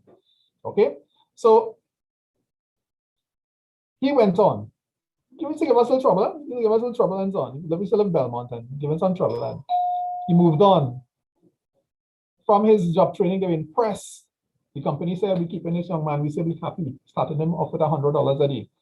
Next time I see him, he says, sir, they moved me up to 4,000. Next time I see him, I say, sir, they give me 6,000. Next time, he in charge of the paint room, 10,000 a month. Say, what? You know, we were impressed. And sometimes we go on television station, we see students who graduate from the program all over. They did the dental aid program in, let's say in Forest Park. And when we see them, they are trained dentists now. They did the nursing program that we have. They now RN.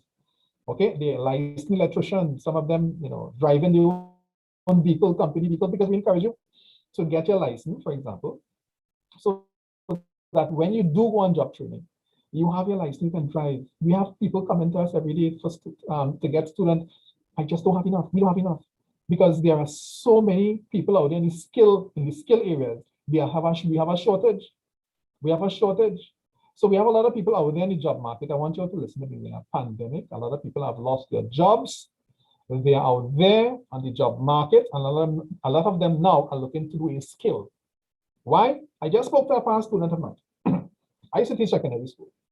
Okay, and I saw a past student. I spoke to him, sorry, on the phone this morning. He's a manager in a bookstore. I'm not going to call the bookstore name. I'm not going to call his name.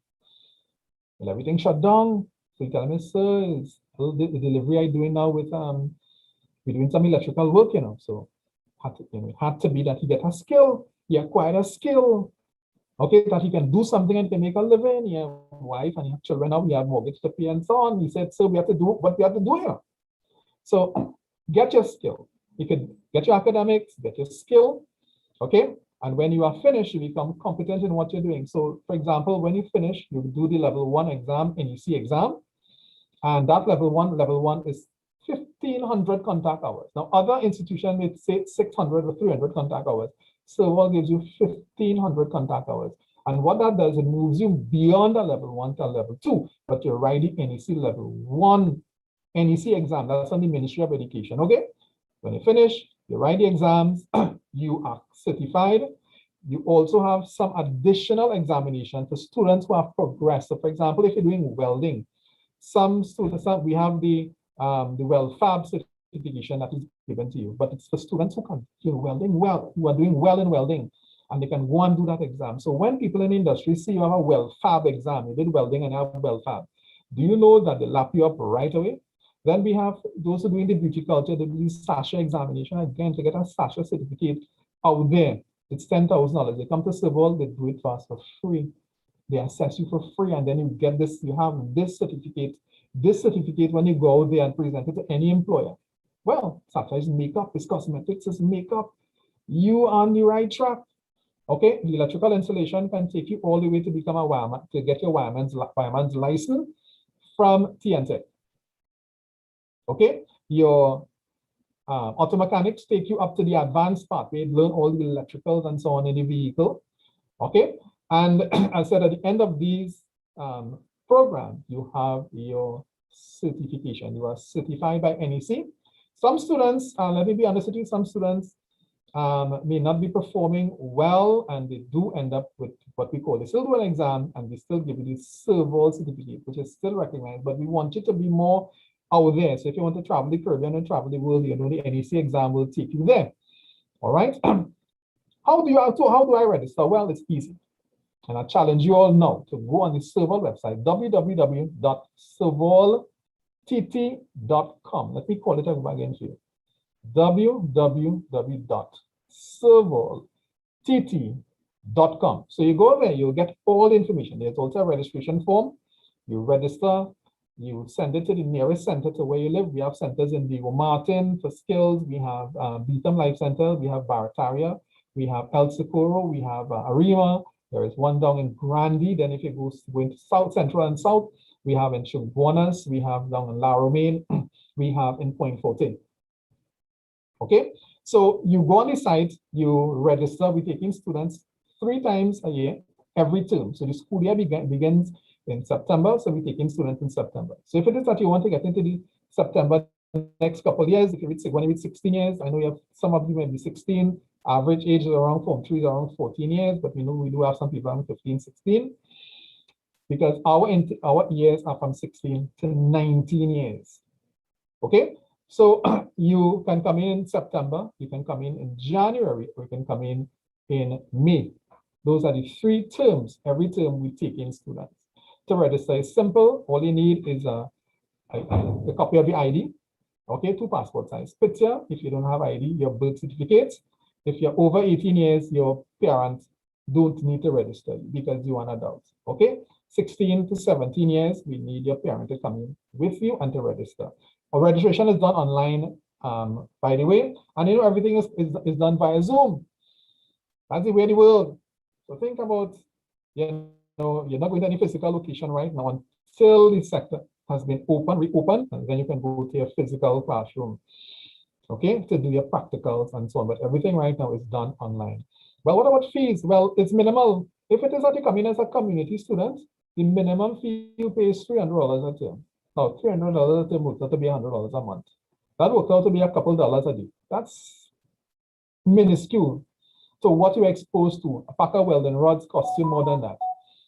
Okay, so you can come in that way. If you come in as a what we call your community, you pay the $300 per term.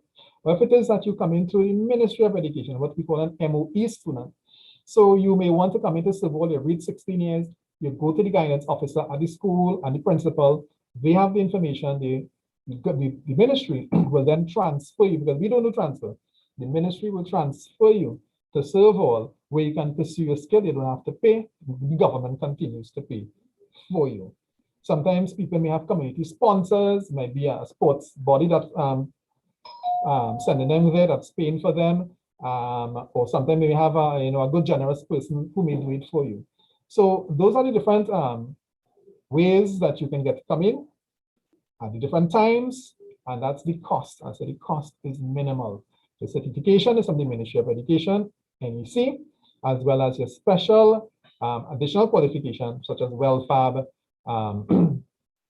your WellFab and your SASHA, and of course your wireman's license from TNTech. Of course, for the wireman's license, let me just make it clear, you have to be 21 years and over, have 2 years experience in the industry, and then you write the exam. When you write the exam and you pass the exam, you are given a certificate, you become licensed.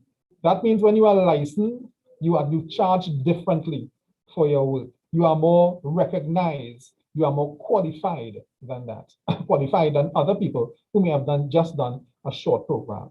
So your advanced program in the NEC, in Servall, the electrical institution, takes you to that. So I don't want you to think that nothing happens at Servall. They just placed here and it's a school for students who are slow. That's not true. Let's debunk that right away. That's not true. Forget people who tell you that. It is a place for people who want to acquire skill, who have been ostracized. Sometimes you go to school and the teachers put you aside anything that you can't learn, you can learn. As I said, we have students when they finish who are trained dentists, who are RN, who are controlling, who are working Milan Massey, Toyota, and all of these big companies who have their own place of employment. And let me get that straight to you. We have a lot of students who have completed the program and have their own business. And they come back to Servall and they say they only want Servall training. You know why?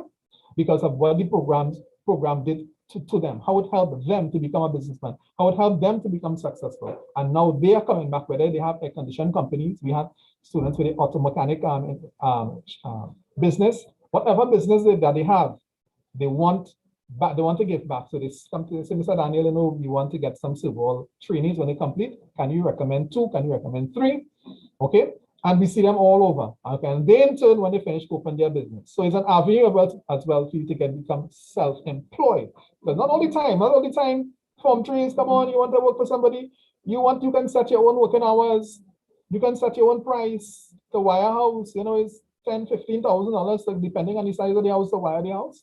Air condition is all over Trinidad and Tobago. Think about that. Nearly every house have at least 2 air conditioning units. Think about the kind of money to service air condition, $200. You do 5 jobs a day. That's $1,000 for the day. Let's say you work 4 days a week. That's $4,000. $5,000, depending on how you work in. Sometimes you can work on big ships. Okay? Just to leave shore to go and do an air conditioned job on a ship costs nothing less than $1,500. That's labor. Okay? So people used to look at skills as something menial, something demeaning, and looked at academics as something that's way up there and they're the brightest. And no. Who fixes the policeman's car, or the doctor's car, or the lawyer's car? Not a mechanic. Who does that? When the car gets bounced, straighten it. Not an auto body technician. Come on. When cupboards to be built, who's doing that? A person skilled in the area. So you have to look at yourself, where I'm going to be in the next 5 years, next 6 years. You can be very young, very enterprising, and very successful. And I want to encourage you today to stay in school. Let me tell you something. Stay in school, as tough as it may be. And the thing that missing like you and saying like you, forget that. This and still have their qualifications already. You have to settle down and get what you want. You have to work hard to get it. Nothing comes easy to anybody. Sit down, think about it, think about what you're going to do, complete your 5 years of secondary education. The government is giving you that. And then after, you need a skill to come to Servall. If during the time, then don't give up. Servall is here. Just tell the teacher I'm 16 years and I'm ready to transfer. I want to go across to Servall, and we will be happy to accommodate you. So thanks for your time. Thanks for having me. I hope I've answered and I've debunked any sort of negative idea you had concerning Servall and put you on the right track. I want to see you all succeed. Thank you very much.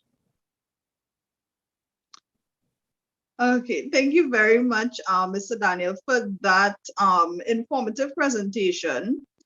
And it is, I agree with you in the sense of in society, it has been put out there that, okay, Servall is only for students who are not academically inclined, but there are some students who have transferred that are even academically inclined, but they want to do something in the sense of beauty culture. They want to be a hairdresser because they're good with their hands and that's what they have a passion for.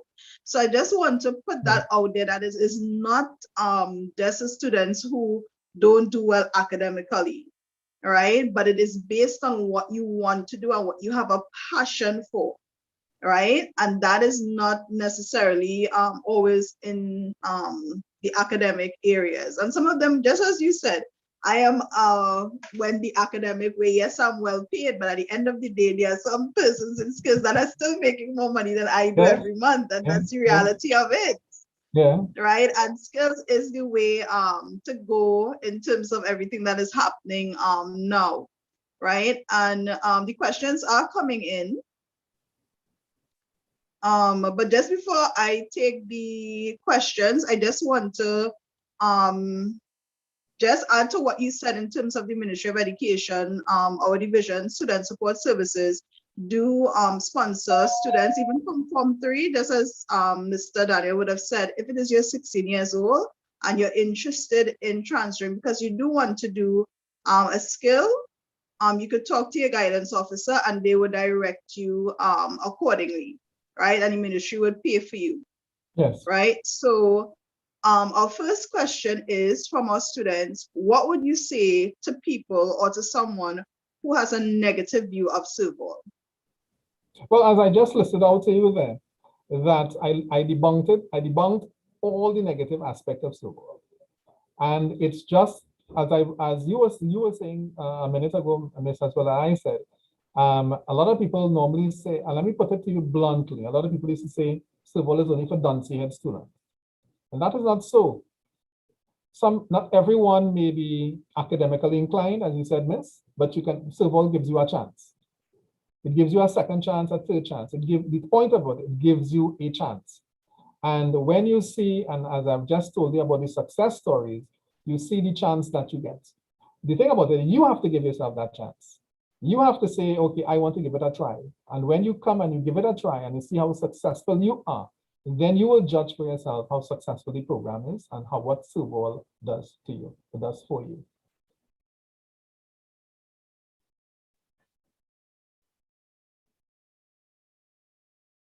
I'm not hearing you, Miss Mute. One student is asking, can I get more information online, and probably where could I get more information online? Okay, thank you very much. So I just call out our website, www.servalltt.com. I'll call it again, www.servalltt.com. So you go to the website, and on the website, you're going to see all the locations of the live centers where they are located. It gives you all the history about Servall, all the different programs also are on the website. It's very interactive. So when you register, let's say you are living in Chaguanas, then your registration form is forwarded to Chaguanas. They're going to give you a call and they will ask you to come in and register. So to register, as I said, is very simple. You just need to have your passport picture, 2 passport size picture, a copy of your birth certificates. And if you are under 18, then under 18, because you're 16 to 23, then you come in with your parents who will sign for you. And the reason for that is that for insurance purposes, you are covered when you are at a center, you are covered under the insurance that you normally pay, which is around $27, okay, coverage. So if anything happens to you while you're on the center, then your parents will collect whatever insurance that covers the incident that you may be in, okay? If you're over 18, then of course you can do the registration yourself with this as the same process. You do not, and I want to say this, Miss, you do not need any academic qualification to register in Servall. You do not need any. The only thing that I said is to be 16 years. That's critical, 16 years to 23 years, together with the other things I said that you need to have. If anyone is getting any sort of problems, then they can call me at my phone. At my phone, you can call me at 397-1266 or 623-1632 extension 228. And that's Mr. Daniel again. I call it again 623-1632 extension 228, and I will definitely help you out.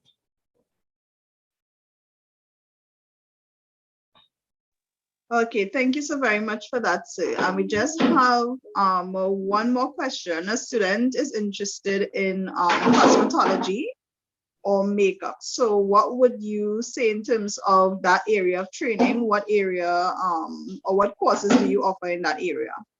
Okay, so our cosmetology is what we call beauty culture. So we do the beauty culture. As I said, the duration is 1 year. And when you are through with the beauty culture, you will offer definitely write once you're very good. It's makeup, it's hair, it's nail, it's massage, okay? And you also write the Sasha Cosmetics examination. That alone, if you go to Sasha Cosmetics outside on your own, that is about $10,000 to do the course. So you come to Servall and they assess you and give you the certification because you are Servall student. That's the relationship we have with them. Okay, so you don't have to pay that $10,000 to Sasha to get certification. You do it at Servall, you get your certification, you are certified. And when you go anywhere with the Sasha Cosmetics, together with the Servall certificate and the NEC certificate, then you are well on your way, you are well recognized. Okay, so you can do the beauty culture. And it's one of the most demanding programs that we have in Servall. A lot of young ladies, and we have also men, because now we are introducing barbering to that program as well. So those of you who want to become barbers, okay, men and women, you can also go into that program. Thank you very much, son. One student asked about the age, and I think you would have mentioned that at the age of 16. But could you also tell us about your junior life program? I think that starts at, students are able to enter at 14 years old. Yes. So the junior life program, most of the students in the junior life program, they are who scored, we have an MOU with the Ministry of Education, okay, a memorandum of understanding. And what happens is that students who score less than 30% in the SEA, they are sent to the Servall Junior Life Center. We have about 10 life centers throughout Toronto. If it is that you want to get into that program, you can call me. There's a minimum cost. I think it's $300. Yes, $300 as well per term. And you can call me and I will assist you in getting into that if you want to get into the program. If you're the age, if you're less than 16 years, of course, because when you reach 16 years in the junior life, you are transferred to the life center to continue your program. The junior life program is set up to accommodate you for 3 years, and the other 2 years is at the life skills. So at least a student who comes through the ministry, through the junior life program, he has the opportunity to do 2 skills, because we don't do 2 skills at a time. We do 1 skill at a time. So when you finish, let's say that student comes from the junior life and they complete 1 academic year in a skill, then they can do another skill that will sort of marrying to what they're doing. So if they do electrical installation, then we encourage them to, okay, you can do plumbing or you can do masonry, because masonry might be a better option, because when you burst the wall, when you finish and you burst the wall to run your electrical conduit, then instead of telling the homeowner you need to get a mason to plaster it over, okay, to seal it up, you can do that at another cost. So therefore, you are basically saying, as the proverbs, you're killing 2 birds with 1 stone. So the junior life program, if it is at your community student and you want to get in, it's $300 per term. You can call the junior life headquarters. It's 627-0049. You can call them at that number. Yeah, so you can call me, and I would also help you, or you go straight to the website as well, and the website will directly to the junior life program, www.servalltt.com.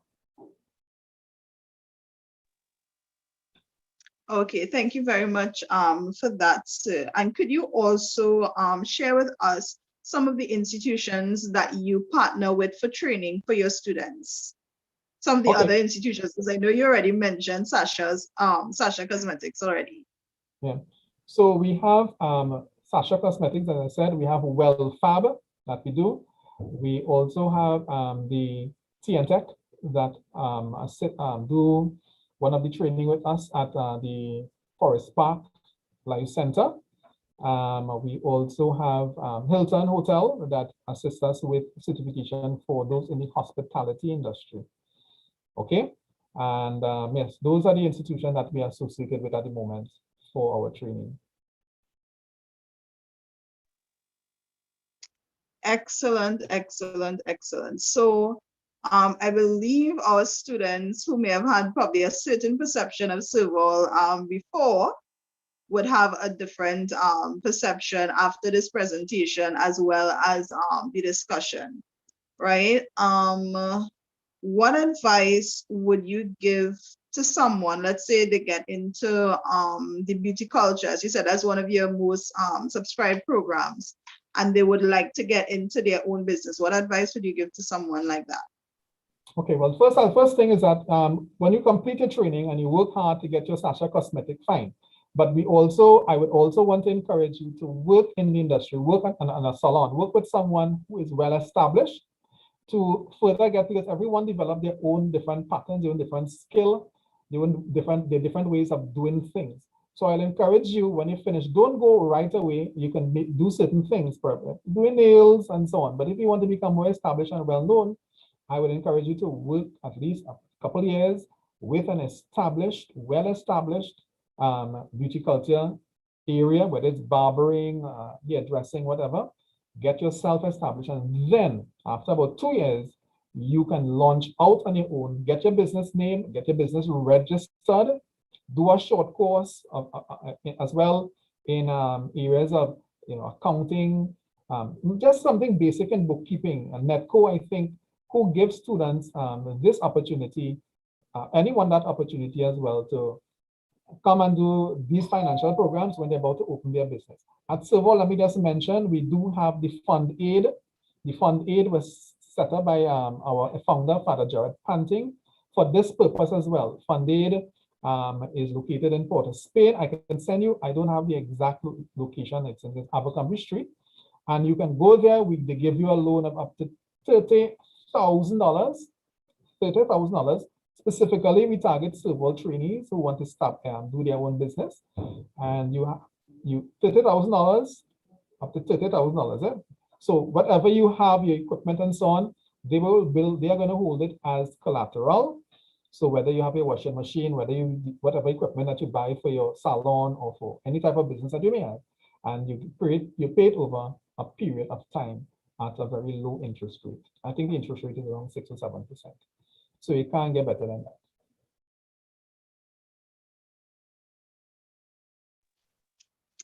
Great, great, great, great, great, great. So we don't have any more questions from our students yet, but I am positive that we're going to get questions after today.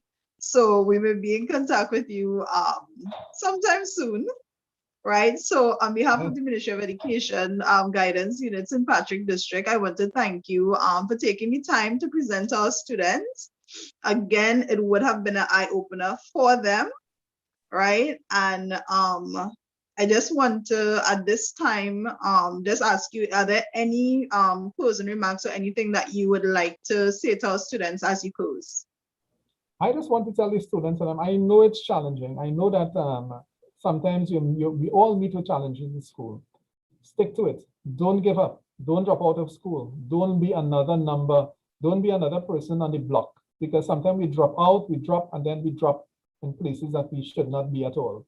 And I want to encourage you to stay in school in spite of the challenges. If you get in tune with people who are positive and who can lead you in the right way. Just as what you all are doing, Miss, I applaud you with your virtual career fair. But even though we can't meet physically as we normally do when we invite you to the secondary school, this is a very good platform where we can reach a lot of people instead of we have to drive all over Trinidad and Tobago. Sometimes we all long in Cedros. Okay, so I am very happy for this platform. Believe you me, sometimes doing that drive, I do fall asleep. So I want to encourage the students to stay focused, stay committed, be respectful to your teachers because they're there to help you. Be respectful to your parents and try and fit in God into your life, whatever religion you are. And I want to tell you that you are on the road to success. Thank you very much. Oh, Mr. Mito, so I'm not hearing you. I keep on. Thank you so very much again. I didn't hear what you said. We all struggle with the technology sometimes. Yes.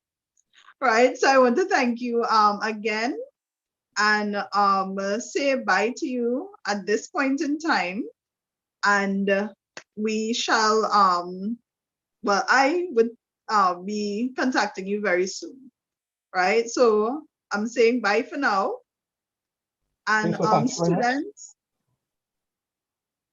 students, at this point in time, I am going to ask the tech team if it is they could play a motivational video just as we transition to our next presenter. Okay. Thank you. Okay. Bye for now. Enjoy evening.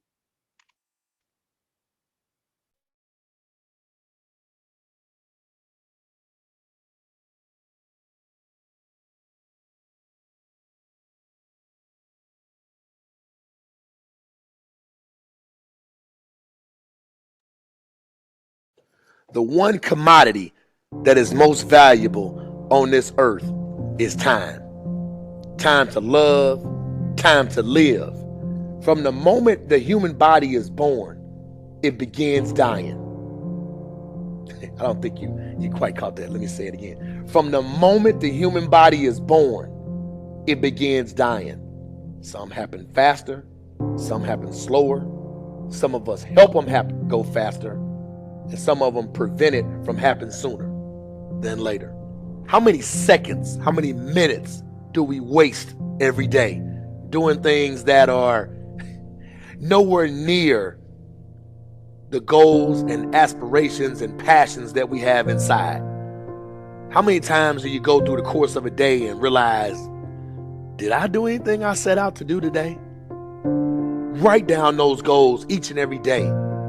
No matter if it's 2 goals a day, if you can accomplish those, then you're doing more than just making it through the day. You are living and achieving your dreams.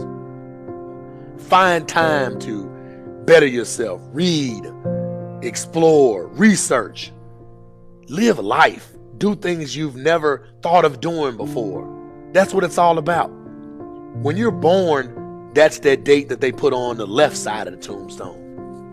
When you die, they put another date on the right side of the tombstone. But that dash in the middle is the most important thing on that tombstone. That is a line that throughout that entire time frame, you were able to impact and touch others' lives. You were able to leave your mark on this earth. You were able to build a legacy that nobody could change. You were able to have it to where people remembered who you are no matter what. When you're living for that dash in the middle, you're going to remember your why. Your why you're here. Not the why did you do something? Your why, your reason for getting up in the morning, your reason for pushing yourself past the brink of exertion and giving up. Your reason for moving on and getting things done in life. That dash in the middle, that's the thing that pushes you. How do you rate yourself on a scale of 1 to 10 in terms of your physical appearance, in terms of your health? Do you take care of yourself? Are you allowing yourself to get overweight and out of shape? Are you conscious of your health? Are you watching the food that you take into your body? Do you make a deliberate effort to exercise? You know, it was George Burns, he said, we cannot help getting older, but we don't have to get old. And many of us get old before our time because we don't take time to take care of ourselves. Your environment is a very good indicator. On a scale of 1 to 10, is it what you want it to be? Do you find it desirable? Are you satisfied? the job or career that you're involved in. Someone said that 85% of the Americans are happy with their jobs. Are you spending 8 hours a day just doing time? Doing something that you don't find challenging, that does not make you stretch mentally, that does not stimulate you, that does not inspire you. Something that you don't find a sense of fulfillment in it. If you're doing that day in and day out, it has to affect how you feel about yourself, your level of motivation. Your relationships. What kind of impact is it having on your life? Is it nourishing or is it a toxic relationship? Does it drain you or does it build you up? Ask yourself that. How motivated are you to do something about it? Your contribution, your actions. What are you giving? Many people will leave the universe without a trace. No one will know they were here. And in fact, under their name, we could put under there, not used up. Will anybody know that you came this way? What contribution are you giving? What will you leave? What will be different because you came this way?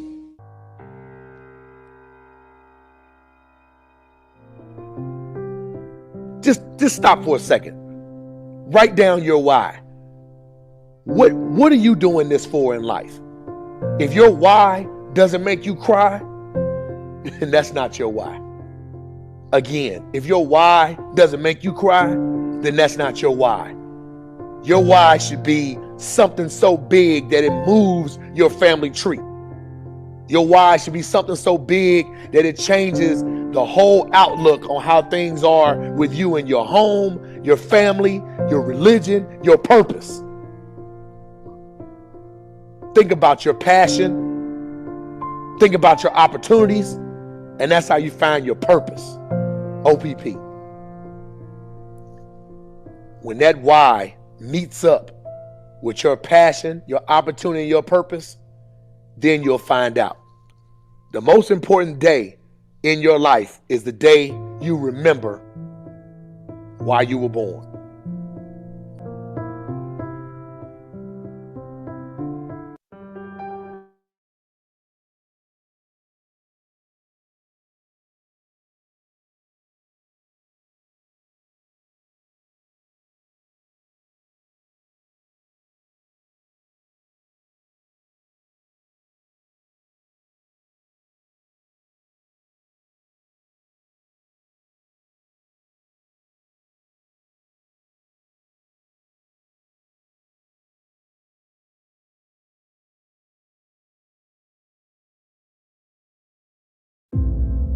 A.D. Williams once said, "Imagine what 7 billion humans could accomplish if we loved and respected one another." Just imagine. Imagine if there was no greed. Imagine if there was no comparison. If everyone was running their own race, but cheering for all others at the same time. Maybe we'll never see that in our lifetime. But what we all can do is start with ourselves. Start with yourself. Choose to lift others up. Choose to set the example of kindness and integrity, the example of compassion and understanding. There's a quote that says, "No matter how educated, talented, rich, or cool you believe you are, how you treat people ultimately tells all." Integrity is everything. It really is. Who you are is far more important than what you have, and it will always be. Who you are is measured by how you make others feel. Be kind to each other.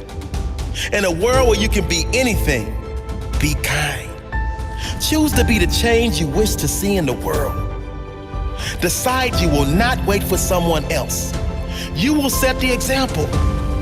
Be kind. Because you never know how much that person is suffering inside. You never know the difference your words can make, the difference your presence can make, the difference you can make to one human life. Be the reason someone believes in the goodness of humanity. Be the reason someone else decides to make a difference in others. Be the influence you want to see more of. Always do what is right, not what is easy in the moment. Kindness spreads like a virus. When you do good to another, that person does better to those they come in contact with. You really can make a big difference in the world today and every other day. Anne Frank said, in the long run, the sharpest weapon of all is a kind and gentle spirit. No one has ever made themselves great by showing how small another is. Be kind and always build others up to the best of your ability. Treat everyone with the same level of kindness that you would like for yourself. Not because everyone is nice, but because you are. Because karma makes no mistakes. Because it is right. Because you have integrity. Because you want this world to be better when you leave than when you arrive.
Who are you going to be? And if you'll notice, I'm not asking what are you going to do, but who are you going to be? I'm asking you about how you plan to live your life every day. How are you going to respond when you don't get that job you had your heart set on? For all of you who are going to be teachers, what are you going to do if the students in your class next year just don't respond to your lessons? For all of you going into business, how will you react when your boss gives you a goal that feels way too high? See, these are the moments that define us. Not the day you get the promotion, not the day you win Teacher of the Year, but the times that force you to claw and scratch and fight just to get through the day. The moments when you get knocked down and you're wondering whether it's even worth it to get back up. See, those are the times when you've got to ask yourself, who am I going to be? And I want to be clear, this isn't just about building character. In recent years, we've actually been seeing a growing body of research that shows that skills like resilience and conscientiousness can be just as important to your success as your test scores or even your IQ. For instance, West Point cadets who scored high on things like grit and determination were more likely to complete basic training than those who ranked high on things like class rank, SAT scores, and physical fitness. So what we're seeing is that if you're willing to dig deep, if you're willing to pick yourself up when you fall, if you're willing to work and work until your weaknesses become your strengths, then you'll develop a set of skills that you can mold and apply to any situation you encounter, any job you might have, any crisis you might confront. But you got to make that choice. And let me just share just a little secret before I end.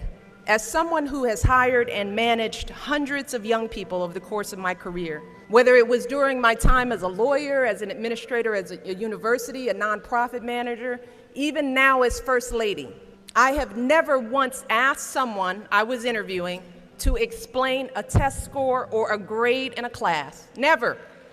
I have never once made a hire just because someone went to an Ivy League school instead of a state school. Never. What I have looked for is what kind of person you are. Are you a hard worker? Are you reliable? Are you open to other viewpoints? Have you stepped outside of your own self-interest to serve others? Have you found a way to serve our country, whether in uniform or in your community? Again and again, I have seen that those are the qualities that I want on my team, because those are the qualities that move our businesses and schools and our entire country forward. And just understand this. Those are the qualities that you all already embody. They're the values you learned from your parents, from the communities you grew up in. And today, more than ever before, that's what the world needs.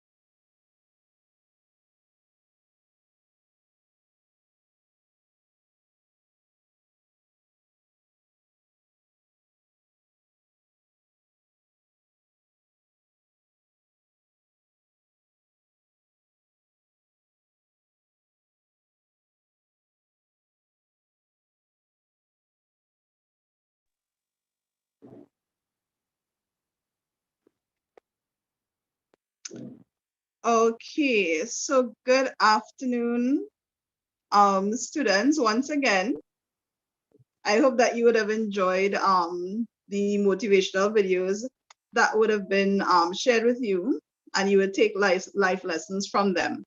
Okay, so at this point in time, we're going to continue, and we have another exciting presentation for you coming up. At this point in time, we have 2 firefighters from the fire services who are going to present to you this afternoon. So at this point in time, I would like to introduce firefighter Kublal, and he would introduce his team as they present for us this afternoon. And we also have firefighter Smith with us as well. So I would turn over to them at this point in time.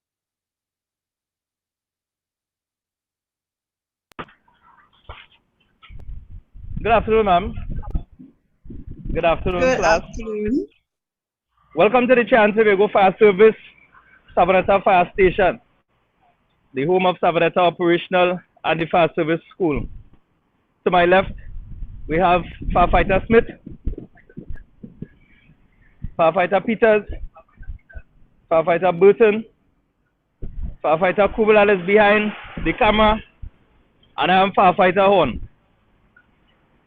Today we are going to go through the different types of uniforms, the purposes of the fire service, some of our equipment, and then we'll entertain questions from you about anything you would like to know about the Trinidad Fire Service.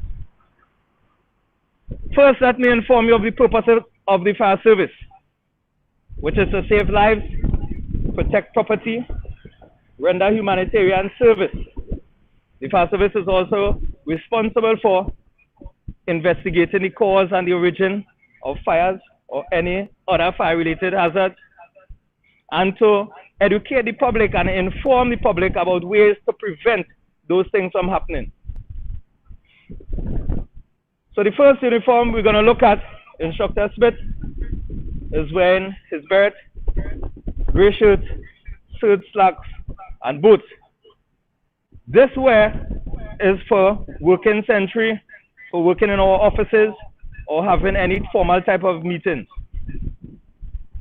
Firefighter Peters is dressed in his beret, polo jersey, cargo pants, boots. This is the everyday wear of the firefighters attached to operational.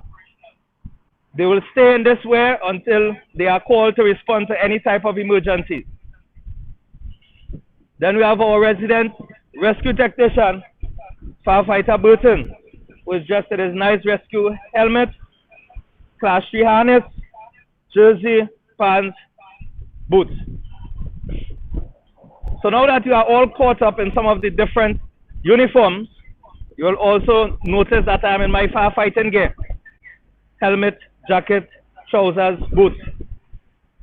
This is used mainly for structural firefighting or for any other emergency that we are called to. you would have seen on Independence Parade our ceremonial uniform, but that uniform is only worn for parade purposes, so we don't have that today. So now we're going to look at the different types of vehicles and equipment. So follow us.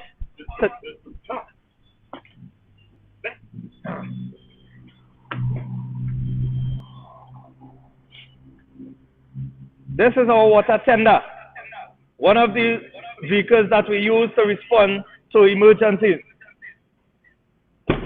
On our tender, the firefighters will sit in the back, have their breathing apparatus. The driver and the officer in charge will sit to the front. Firefighter Peters is our driver for today. So he is charged with the responsibility of taking the crew quickly and safely to all emergencies.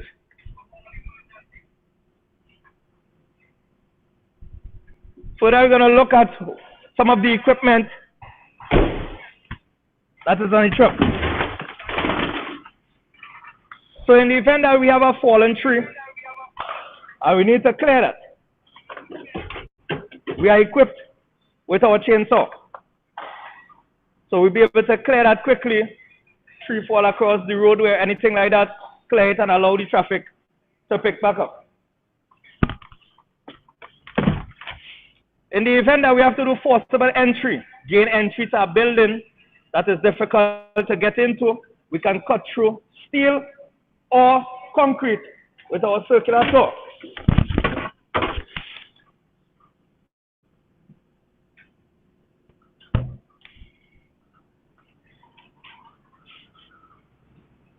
So firefighters are well equipped and trained to use these types of equipment.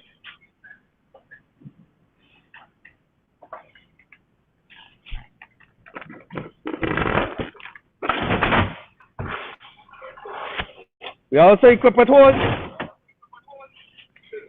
small gears,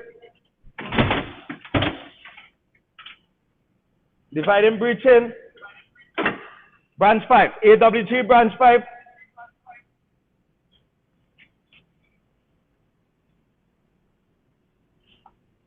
our trucks that carry water and foam,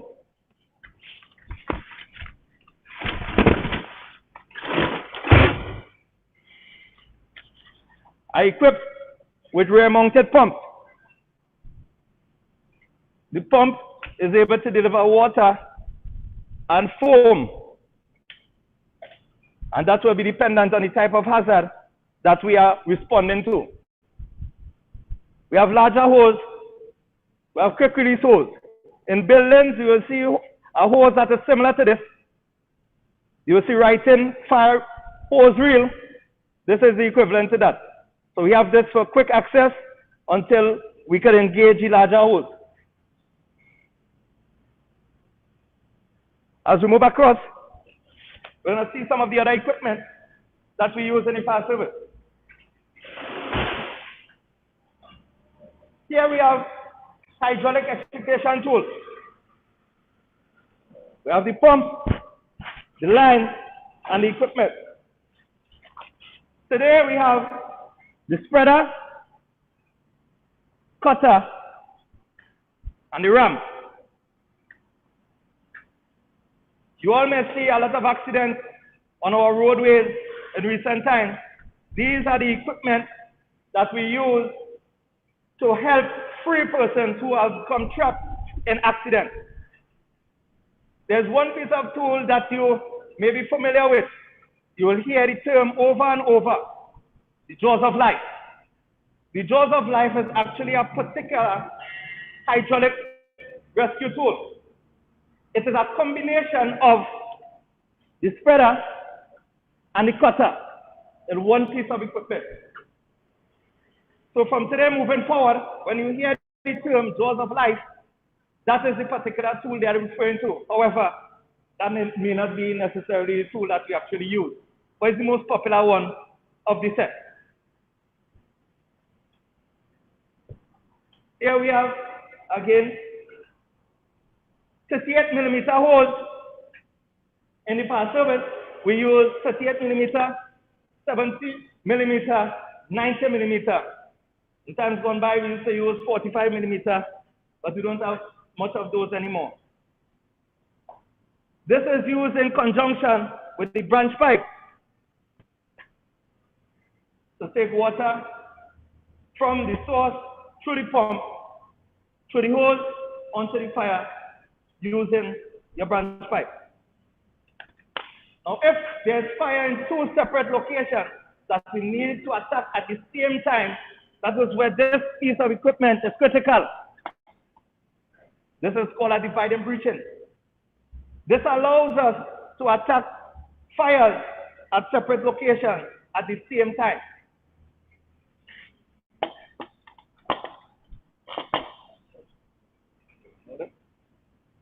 So, Firefighter Bertha will give you a nice demonstration of how we roll the hose out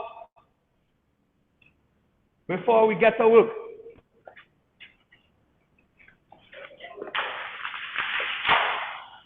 Wonderful demonstration by Firefighter Burton. Shows a lot of strength.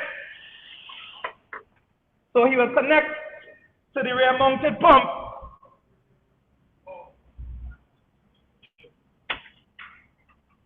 Via instantaneous coupling.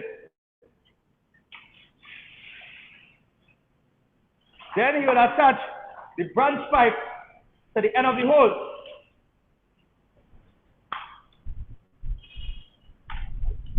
And by doing this, we can effectively pump water from the tank of the appliance and put it onto the fire.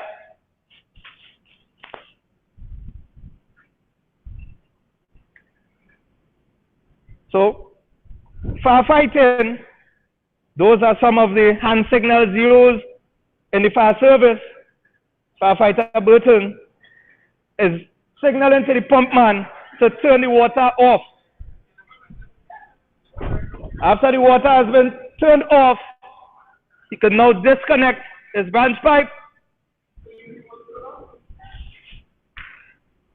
secure our equipment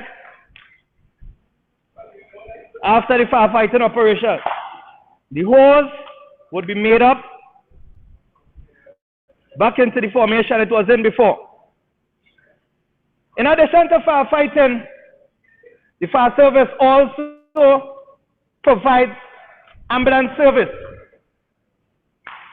In the event persons in our republic are sick or injured, they can contact the fire service for assistance with the ambulance. Our ambulance is stocked and ready to serve the members of the republic.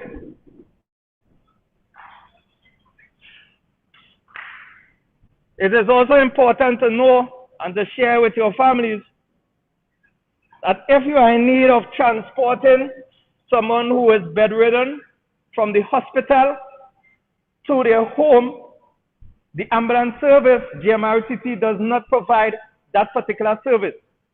So instead of paying a private ambulance company to do that job, the Trinidad and Tobago Fire Service is ready, willing, and able to assist you in that regard for free. So that's our ambulance. The fire service don't only respond to fires and accidents. We also respond to the release of hazardous material or hazardous chemicals. So Savanetta Fire Station is equipped with a hazardous material vehicle. So the firefighters at this station are trained, equipped, and ready to respond to hazardous material incidents. So we have our hazmat vehicle, which is different from the water tender in that it doesn't carry water.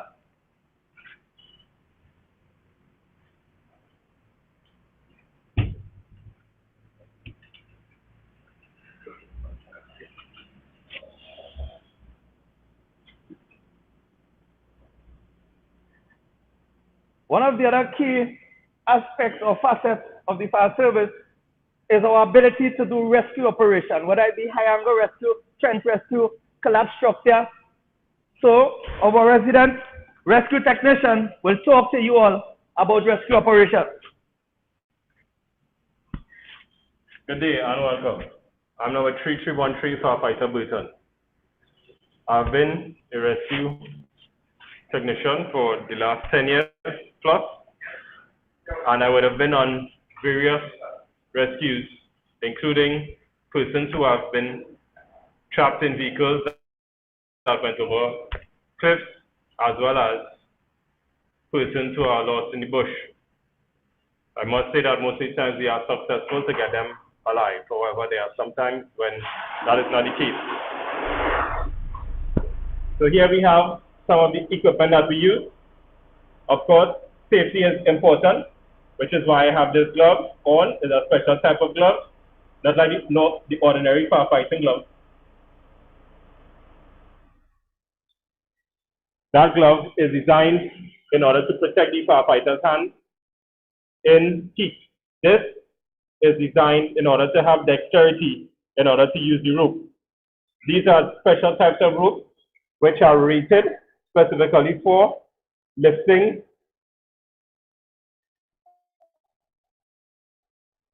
and hoisting people. So there's a which goes into the thousands of kilonewtons of force. These are pads. They have the elbow pads and the knee pads. We will utilize these pads in situations where you need to rescue someone who is trapped in a collapsed building. So you all remember 9/11 or would have seen videos on it. In case of an earthquake, yes, firefighters will have to come to rescue you, and we are trained to do such. This is the high resolution vest, which we also use in order that we are highly visible in any case and scenario. Eye protection as well as air protection, because we need to use heavy machinery as well. So these are just some of the things with which we use. There's also this harness.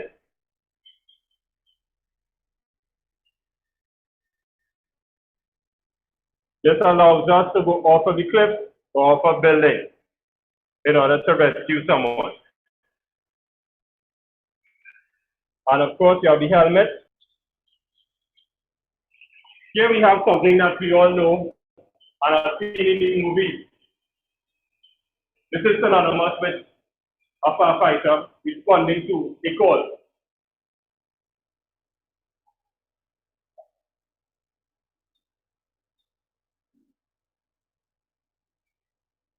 This station was 3 stories.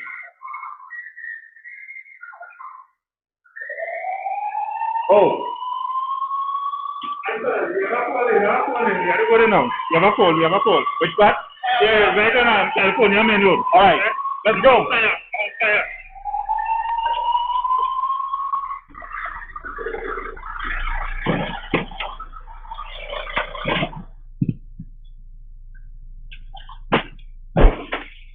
House fire.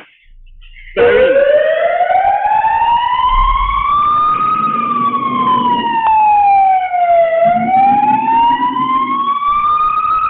We are currently responding to a house fire, approximately 2 minutes from station. This is an actual live response. Of course, in order to drive these vehicles, we must have the requisite license, being heavy or extra heavy, as the case would be. And this to our left is our helipad.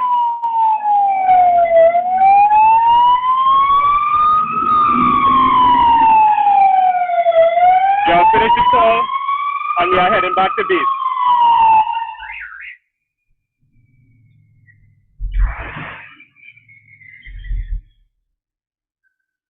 On return to the station, we have to give a comprehensive report as well as to ensure that our equipment and trucks are ready for the next call or emergency.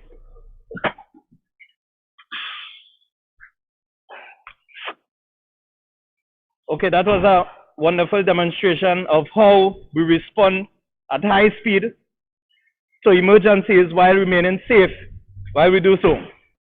So at this time, we'll invite the participants to ask us any questions that they may want answered at this time.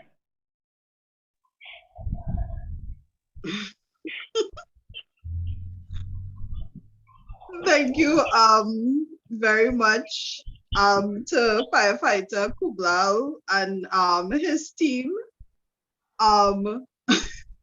You see me laughing because I'm positive when it is you guys had that part where you guys jumped in the truck that the students watching even over this, you probably think, okay, that you're really going to a call to a situation in terms of a fire, right? So very creative, very informative, and I'm sure that the children would have loved it, right? So we have the questions coming in. How long does it take to train to be a firefighter or a fire Wonderful officer? question. Training is approximately 4 months from the time you enter on day one to the day that you graduate and pass out. So approximately 4 months. Okay, excellent. And what are the qualifications needed to enter the fire service? The basic qualifications you need is 3 O-level subjects. English is compulsory to come into the fire service. Thank you so very much. At what age could I start training or even apply to enter the fire service? Between the ages of 18 to 34. You must pass out before turning age 35. Okay, thank you. And one female student would like to know if it is women are still allowed into the fire service. Well, I can assure her that women will always be allowed into the fire service going forward.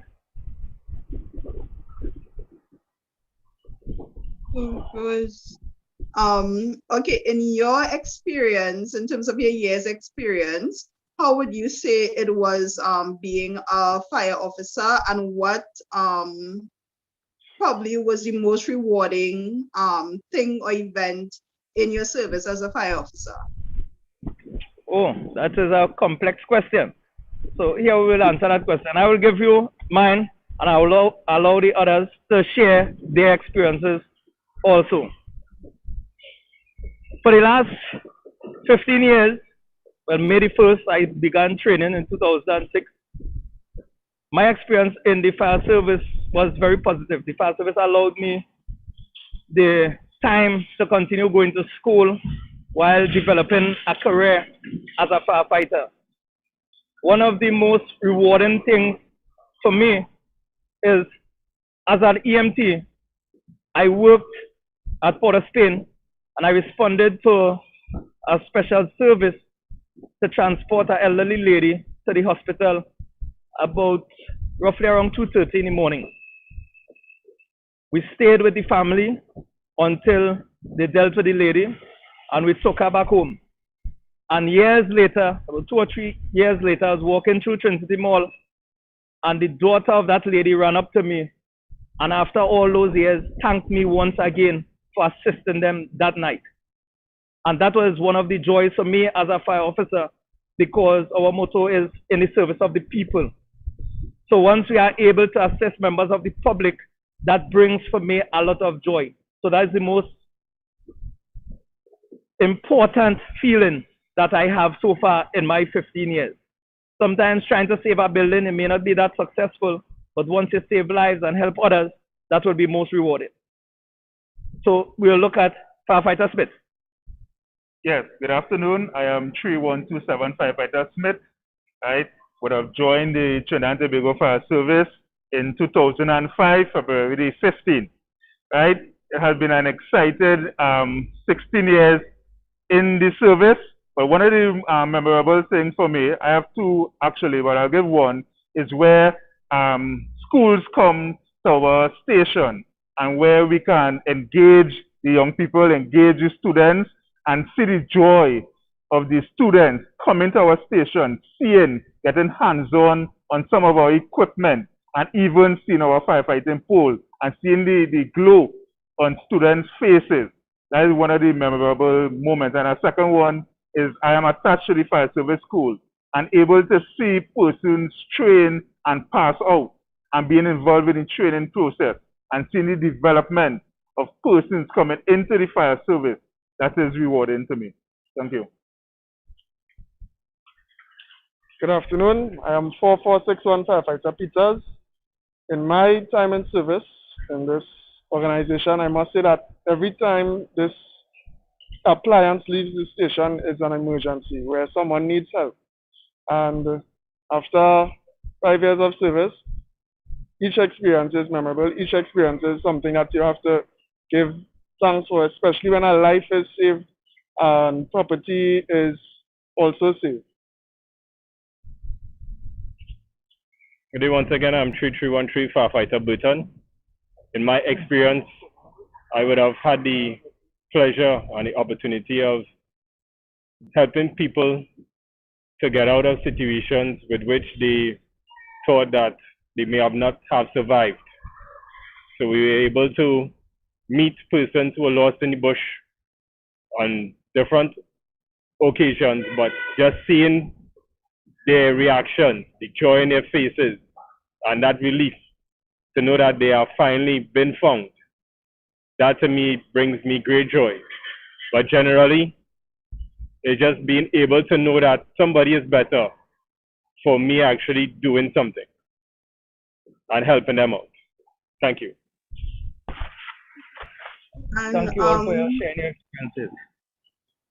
If I must say, and I'm sure my team, even though you're not seeing them in the background, we would really like to applaud each and every one of you in terms of your service to Trinidad and Tobago. It is not an easy job, but I am sure that we can say that we are in safe hands. And it's really, really an encouragement even to me, because even in this society, sometimes that we live in, people just do a job for doing a job. But hearing in terms of each and every one of you, I could see that it is a commitment and a passion. So I really want to applaud you guys for that. Okay, so as we continue our questions, the questions are coming in quickly. Can someone apply right after finishing school once they're 18 years of age? Once you are 18 years of age, you have the CXC qualification. As soon as the Public Service Commission gazettes that process, the screening process, you can apply immediately. But unlike the police service, we don't have a walk-in policy where you can just walk into the fire station and hand up your resume to be considered. Because the Public Service Commission is the employer for the fire service, so it must happen through them. Okay, thank you very much. And that just to the students, though, that is that office is located in Port of Spain. And if it is they put out that ad, you would get the information in terms of where you have to carry it in or mail it to, right? Of course. Okay, Another student, in all newspapers. Yes. Another student is asking, are the uniforms uncomfortable due to the heat in Trinidad? No.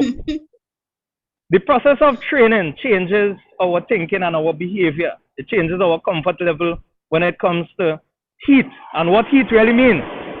So this nice 30 degrees weather we are getting, we can stay in this clothing all day, every day, because training allows us to get comfortable in that way.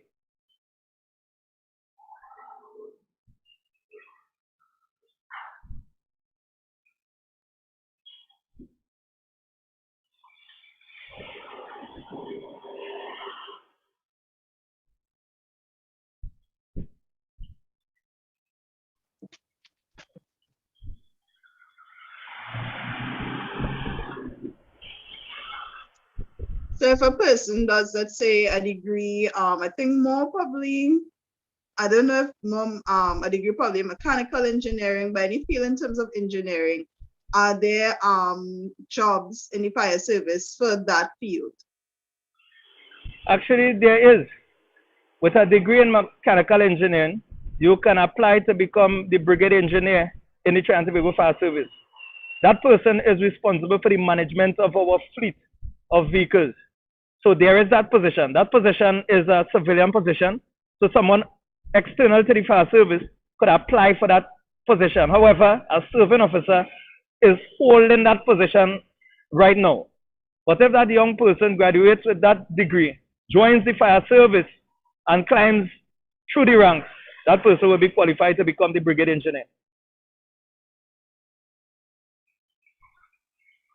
Excellent. So I think that was all the questions so far, but trust me, as guidance officers doing these events for years, we will get questions, more questions about the fire service. So we want to thank you so very much again. I cannot thank you guys enough for sharing the information, as well as in terms of, I know that it would have been very exciting for the students, as well as accommodating us, right? So we want to wish each and every one of you an enjoyable rest of the day. And on behalf, as well on behalf of the Ministry of Education, Guidance Units in Patrick District, we say a big thank you to each and every one of you for serving our nation of Trinidad and Tobago. Thank you very much, ma'am. And on behalf of the Chief Fire Officer and his executive, the executive of the Fire Service School and Savaretta Fire Station, we would like to thank you all very much for allowing us to be a part of this process today. And we ask you to feel free at any point in time that you need information from the fire service. We are here to serve. Oh, we'll be calling on you guys. Thank you so very much again. Enjoy the rest of the day. You're welcome, ma'am. You too. Thank you. Okay, so I'm sure that the students would have enjoyed that presentation as much as I did, right? So we're moving right along, and we have another service division. At this point in time, we're going to introduce the prison service to do a presentation for us. Okay, are you guys hearing me clearly? Hi, good I'm afternoon. not sure if it's Miss, good afternoon. Is this Miss Alexander? Yes, it is. Hi, welcome. Is this your Miss Tull? Miss Moses. Miss Moses, hi, how are you? Yes, I know you. I'm fine. So we're happy to have you this afternoon to present our Form 3 students. So as soon as you are ready, you could go ahead and share. All right, we are ready. So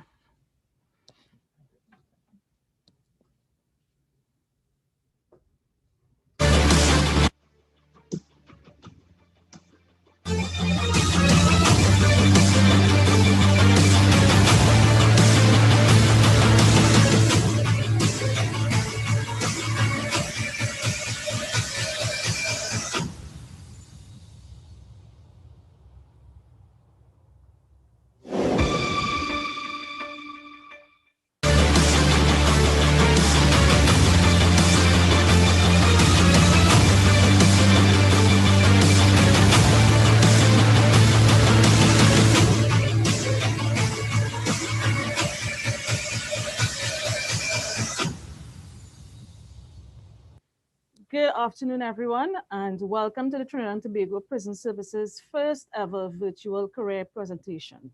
My name is Marissa Alexander, and I am the officer in charge of the Communications/PR department, which is partially responsible for the executing of career fairs.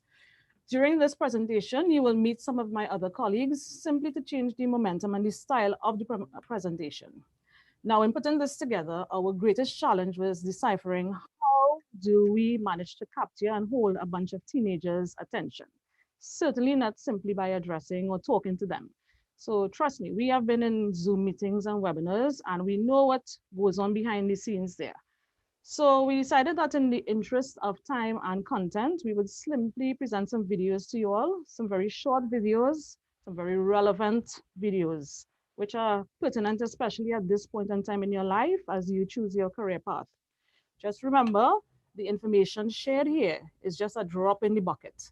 All our handles for the different social media platforms are on screen, so feel free to visit us at any time. So without further ado, let us jump into the first video, which gives us a brief history of the Trinidad and Tobago Prison Service. Let's go. Welcome to episode 1 of our Did You Know series. This episode highlights the differences in classification and physical structures of prisons between the 19th century and today. Let's go. Did you know that back in the 19th century, there was only one prison facility called the Royal Jail? Today, 180 years later, we have 9 facilities across Trinidad and Tobago. Did you know that back then, there was no form of separation or classification amongst prisoners except at night when women were separated from the men? Today, prisoners are separated by gender, religion, classification, that is to say, awaiting conviction, awaiting trial, awaiting appeal, prohibited immigrants, convicted, remanded, escapee, and even condemned. Did you know that back then, both officers and inmates were subjected to substandard housing conditions? Dorms were unsturdy structures and cells were tiny and cramped with little ventilation, concrete bunks, and no bathroom facilities. Fast forward 180 years, dorms are now sturdy with all basic living amenities, cells are larger and ventilated with mattresses and beds, and bathrooms in the more modern prisons.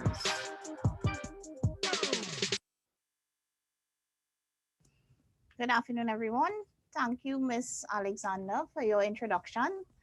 I am Prison Officer 15194, Sophia Teasdale. I'm attached to the Communications Department of the Trinidad and Tobago Prison Service.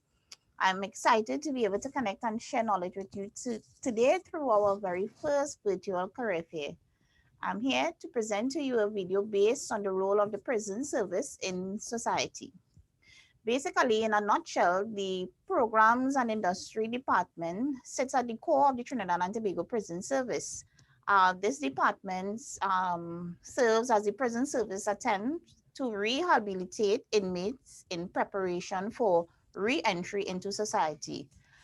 It caters to development areas such as academic and religious studies, sporting activities, life skills, training programs, and in a bid to link offenders with skills, resources, and opportunities that will enable them to successfully return to society.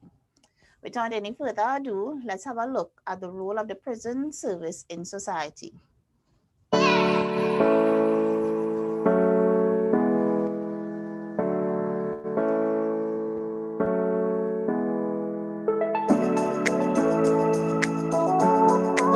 Episode 4 of our Did You Know series. In this episode, we feature the Programs and Industry Department.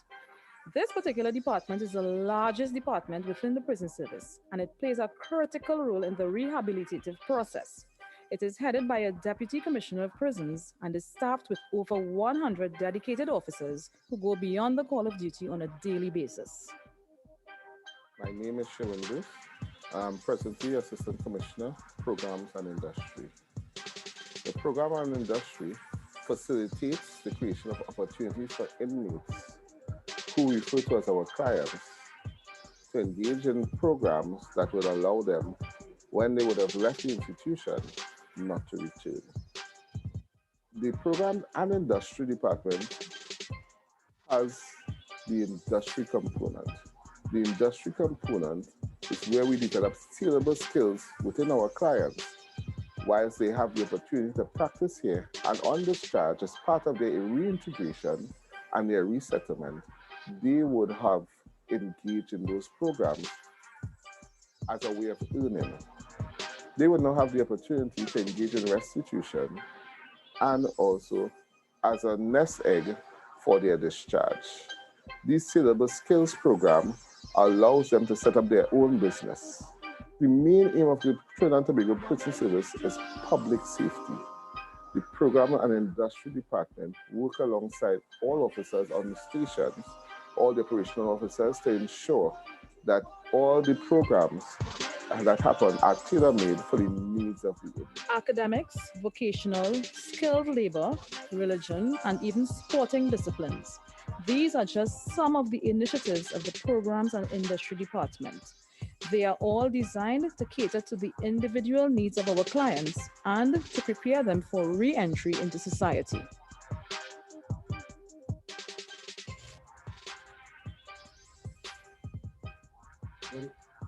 Hey, wait now, hey! It's your voice Stout, everyone. My name is PO14651K Stout. I am a part of the communications department as well. And I am here today to tell you all about recruitment and qualification and the qualifications to join the Trinidad and Tobago Prison Service. Although don't worry, right? You all could be a part of the Trinidad and Tobago Prison Service and be as bubbly and excited as I am, right? So I'm going to take you all to the requirements and the qualifications to become a prisons officer. Have a look.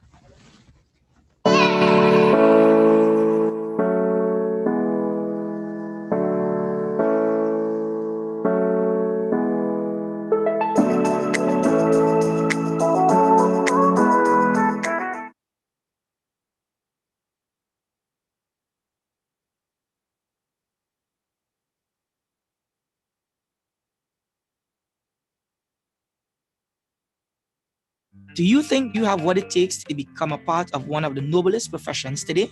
A prisons officer. Well, stay with us for the next few minutes as we take you through the various steps from advertising to the actual training day.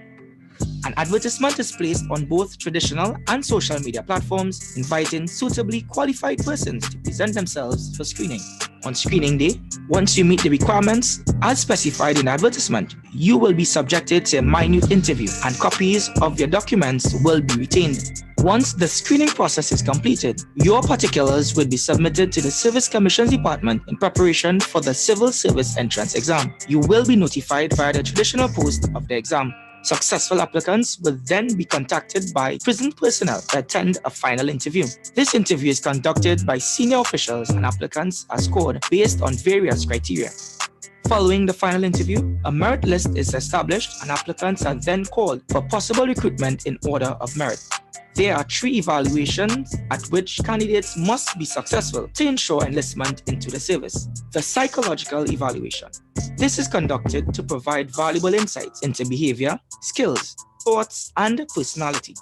The medical evaluation is one which seeks to ensure that candidates are in good health with no underlying issues which can be detrimental. The physical evaluation measures exercise and recovery capabilities. Once a candidate successfully completes all evaluations, he is called upon to begin his induction training.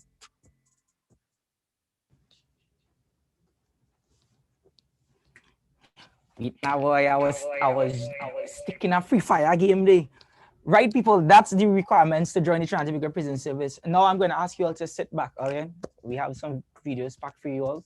We're going to tell you all now about the opportunities available. So just to give you some there, for those of you who may not know, we have photographers, we have the radio station as well, so we have DJs as well. But take a look at some of the opportunities that you all could get yourselves involved in once you are successful and become a prisons officer.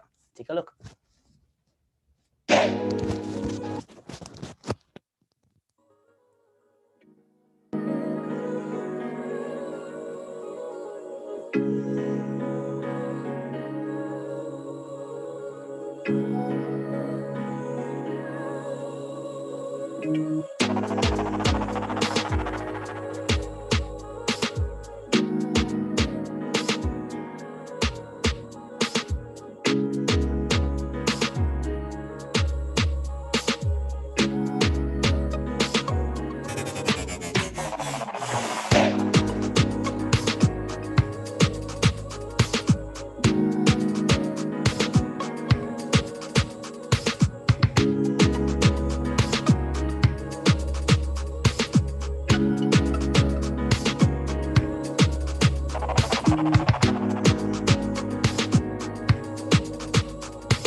Welcome to episode 3 of our Did You Know series.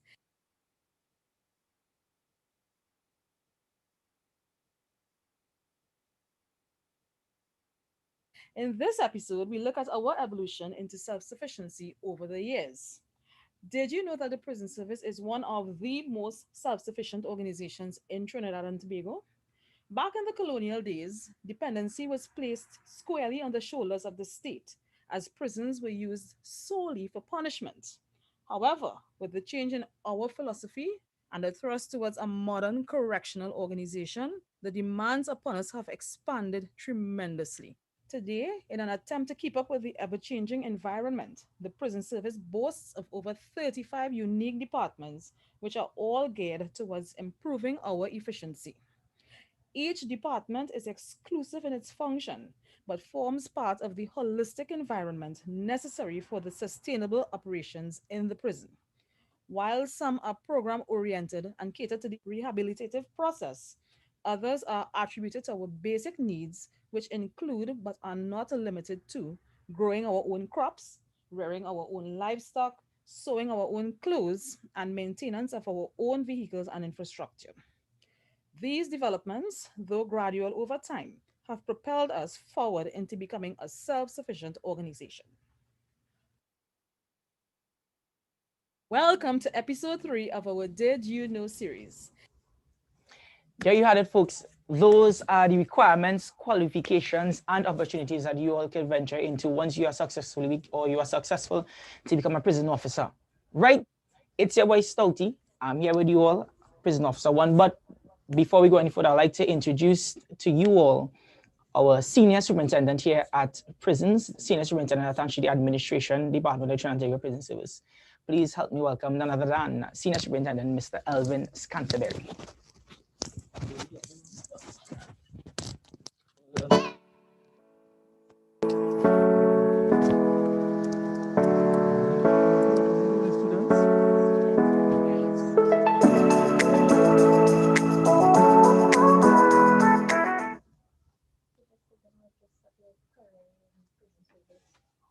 Hi, pleasant good afternoon, pleasant good afternoon. And as I was introduced, I am Elvin Scanterbury, Senior Superintendent of Prisons and currently attached to the Administrative Department. It's certainly a pleasure for me this afternoon to chat with you, with young students, young citizens of Trinidad and Tobago, young people who still passionate about change and passionate about their country.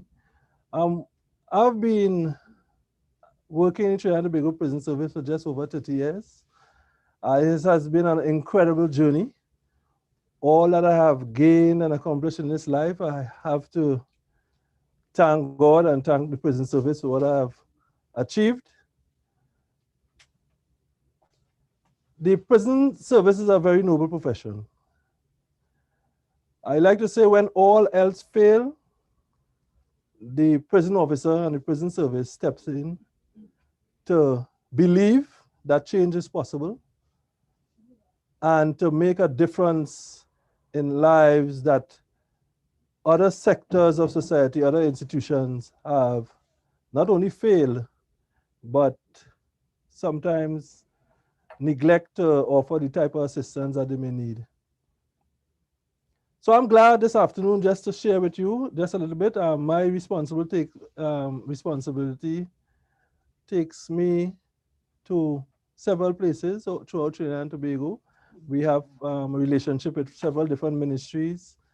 I'm responsible for staffing in general, but I have particular departments, communication, the account section, the procurement, the discipline section. Those areas and all the staff and all the operation fall under my purview. All right. So I don't want to talk too much. One of the most exciting times I think what I have over the 30 years is my stint as superintendent of the Youth Training Center, where I was directly engaged in not only transforming the way we approach juveniles and juvenile rehabilitation, but charting new territories in terms of juvenile justice, new laws, new management, new regulation. Certainly that's an area that we have to continue to look at so that young people who get in conflict with the law in their teenage times would have a place that they could still get opportunities to change and do something in their life. We have some great success stories from there. We have young boys who were able to accomplish their full certificate, people who went on to have exciting careers, self-employed. But we have to continue to work. We have those who didn't make it, and we continue to work. But that was one of the most exciting times because I think that the possibility for change exists tremendously in this client group. And I was really, really proud to work there. So at this time, I don't want to take up too much of your time. I would like to invite any questions, any concerns. I would certainly try my best to give an answer. Okay, good afternoon, sir. So our questions are coming in. And the first question is, what is put in place, or even before I get to that question, just some base questions. What are the entry requirements to enter the prison service? All right, so you must be 19 years old, right? Male or female. You must have 3 O levels, maths mandatory, English mandatory, and any other. 1, 2, or I think as of 1998, you could have a 3 in those subjects. Those are the basic requirements. We ask that people be physically fit because the job is really physically demanding, especially in the early stage. And that's about it. We have, when we advertise, you have these qualifications. You would come in, would go through an interview process. You must have a clean criminal record. And we would have an interview process. We do a psychometric, we do some vetting. And once you are successful, yeah, you join the team.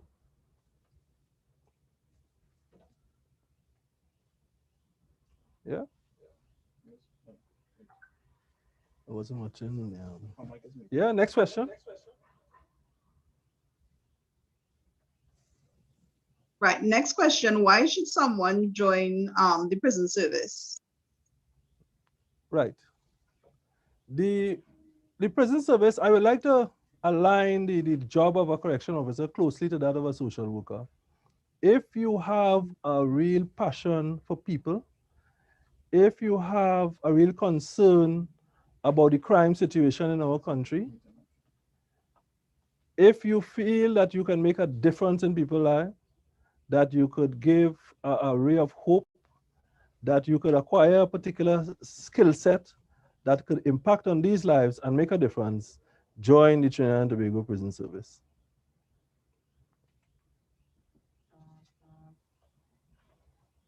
Okay. Another question. What is put in place to protect prison officers at this point? All right. So we have several things of several actions are taken to protect prison officers. Now, we can start from the macro. There are legislative action that is taken from a governmental level, where we are tightening and expanding laws that would treat with persons who threaten officers, people who get in the way of obstruct officers from their duties and responsibilities. Internally, we have training for officers, situational awareness, we have self-defense programs, several other areas we have training. We also have different units that would treat with the protection of officers. We also have officers who would, from time to time, through the Commissioner of Police, would be issued with what we call higher level security apparatus to treat with their personal protection. Okay, thank you. And the questions continue to come in from our students. The next question, a student is wondering how comfortable your uniforms are with the heat in Trinidad and Tobago. Oh, exceptionally comfortable. I don't know, these are miracle material, even in the heat. Because I'm reflecting on my Independence Day experiences, and really the uniform is very, very cool. I like my uniform very much, as you might see, with a few little decorations and stuff. But our uniform are very, very, very comfortable. We have a very beautiful ceremonial wear. My goodness, I don't know if the students have seen us on Independence Day. I mean, it's the best looking bunch of officers. Thank you for that, sir. One of our female officer, well, not officers, sorry, I'm saying officers. Students. One of our female students are asking in terms of recruiting female prison officers, but you already said that you guys do recruit both male and female officers. Yes. Right. So that was the last question so far. All right. And just as I would have, we just had fire services before you guys would have come in. And I really would like to thank each and every one of you. I said the same thing to the fire services. And I mean, in terms of all the services in Trinidad and Tobago, we would really like to applaud you for your commitment and for your service. Right. Yes. And in terms of sharing with our students today, and it would be an eye-opener for them in terms of understanding the different roles of these of the prison service, the fire service, the different services in Trinidad and Tobago, and really in terms of how they could give back, that we could have a better Trinidad and Tobago. Yes. Right. Yes. Well, we don't have any more questions so far. So what I would ask, is there anything, any closing remarks or anything that you would like to tell our Form 3 students, even as we conclude? Okay, I will turn back over, after I'm finished, I'll turn back over to Mr. Stout. I know he has been entertaining you guys for some time, but certainly I want to let you guys know that the prison service biggest role is prevention. And we have continued over the years to partner with several schools and social workers to make the intervention, to say, listen, you can do this, you can do that before reaching to the stage of incarceration. Certainly, once you have been incarcerated, we will do everything within our power to provide opportunities for rehabilitation. But our heart desire is for young people to avoid incarceration. So feel free to reach out to us. We still do a lot of work with juveniles at the juvenile center. So feel free to reach out to us. When this COVID has eased, we do tours, we speak to young people. We have juveniles who are incarcerated, we reach out and share their story with young people. So it's about crime prevention. And just to let you students know, we appreciate you guys. I want to say thank you to the social worker who created this opportunity. I know you are missing your friends and your socialization at school. I myself have some kids at home, and we really look forward to seeing you on the road and facing the traffic. But we appreciate you guys very much, and I wish you all the best in your endeavors in school, and the Trinidad and Tobago Prison Service will remain a friend of yours. So thank you so much for your time this afternoon. And I hand over to Mr. Stout. Okay, thank you, sir.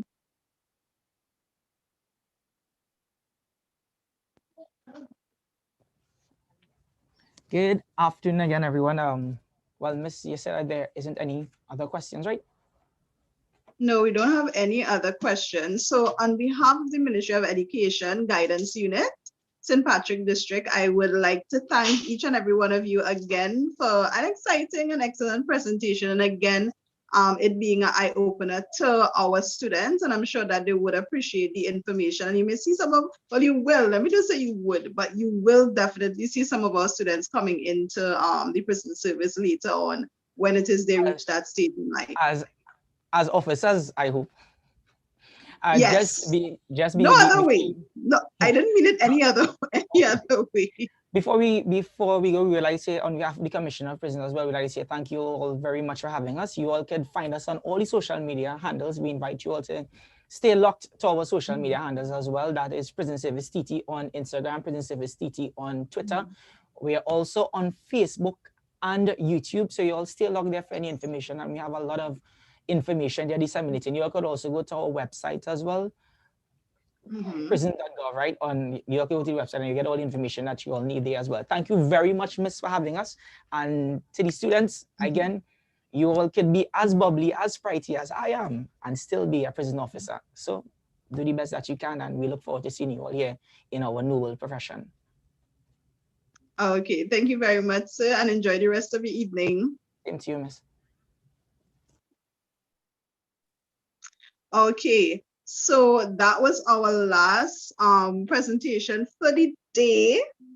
And we continue tomorrow as well as Friday. So we have more exciting presentations coming up tomorrow and Friday. So I want to thank our students once again for coming out, our teachers from all the schools in St. Patrick, as well as parents that may have been on. I'm giving a special thanks again to our tech team, the team of Mr. Ramdas. Thank you so very much for your support throughout the day. And I wish each and every one of you an enjoyable evening until we see again tomorrow. So bye for now.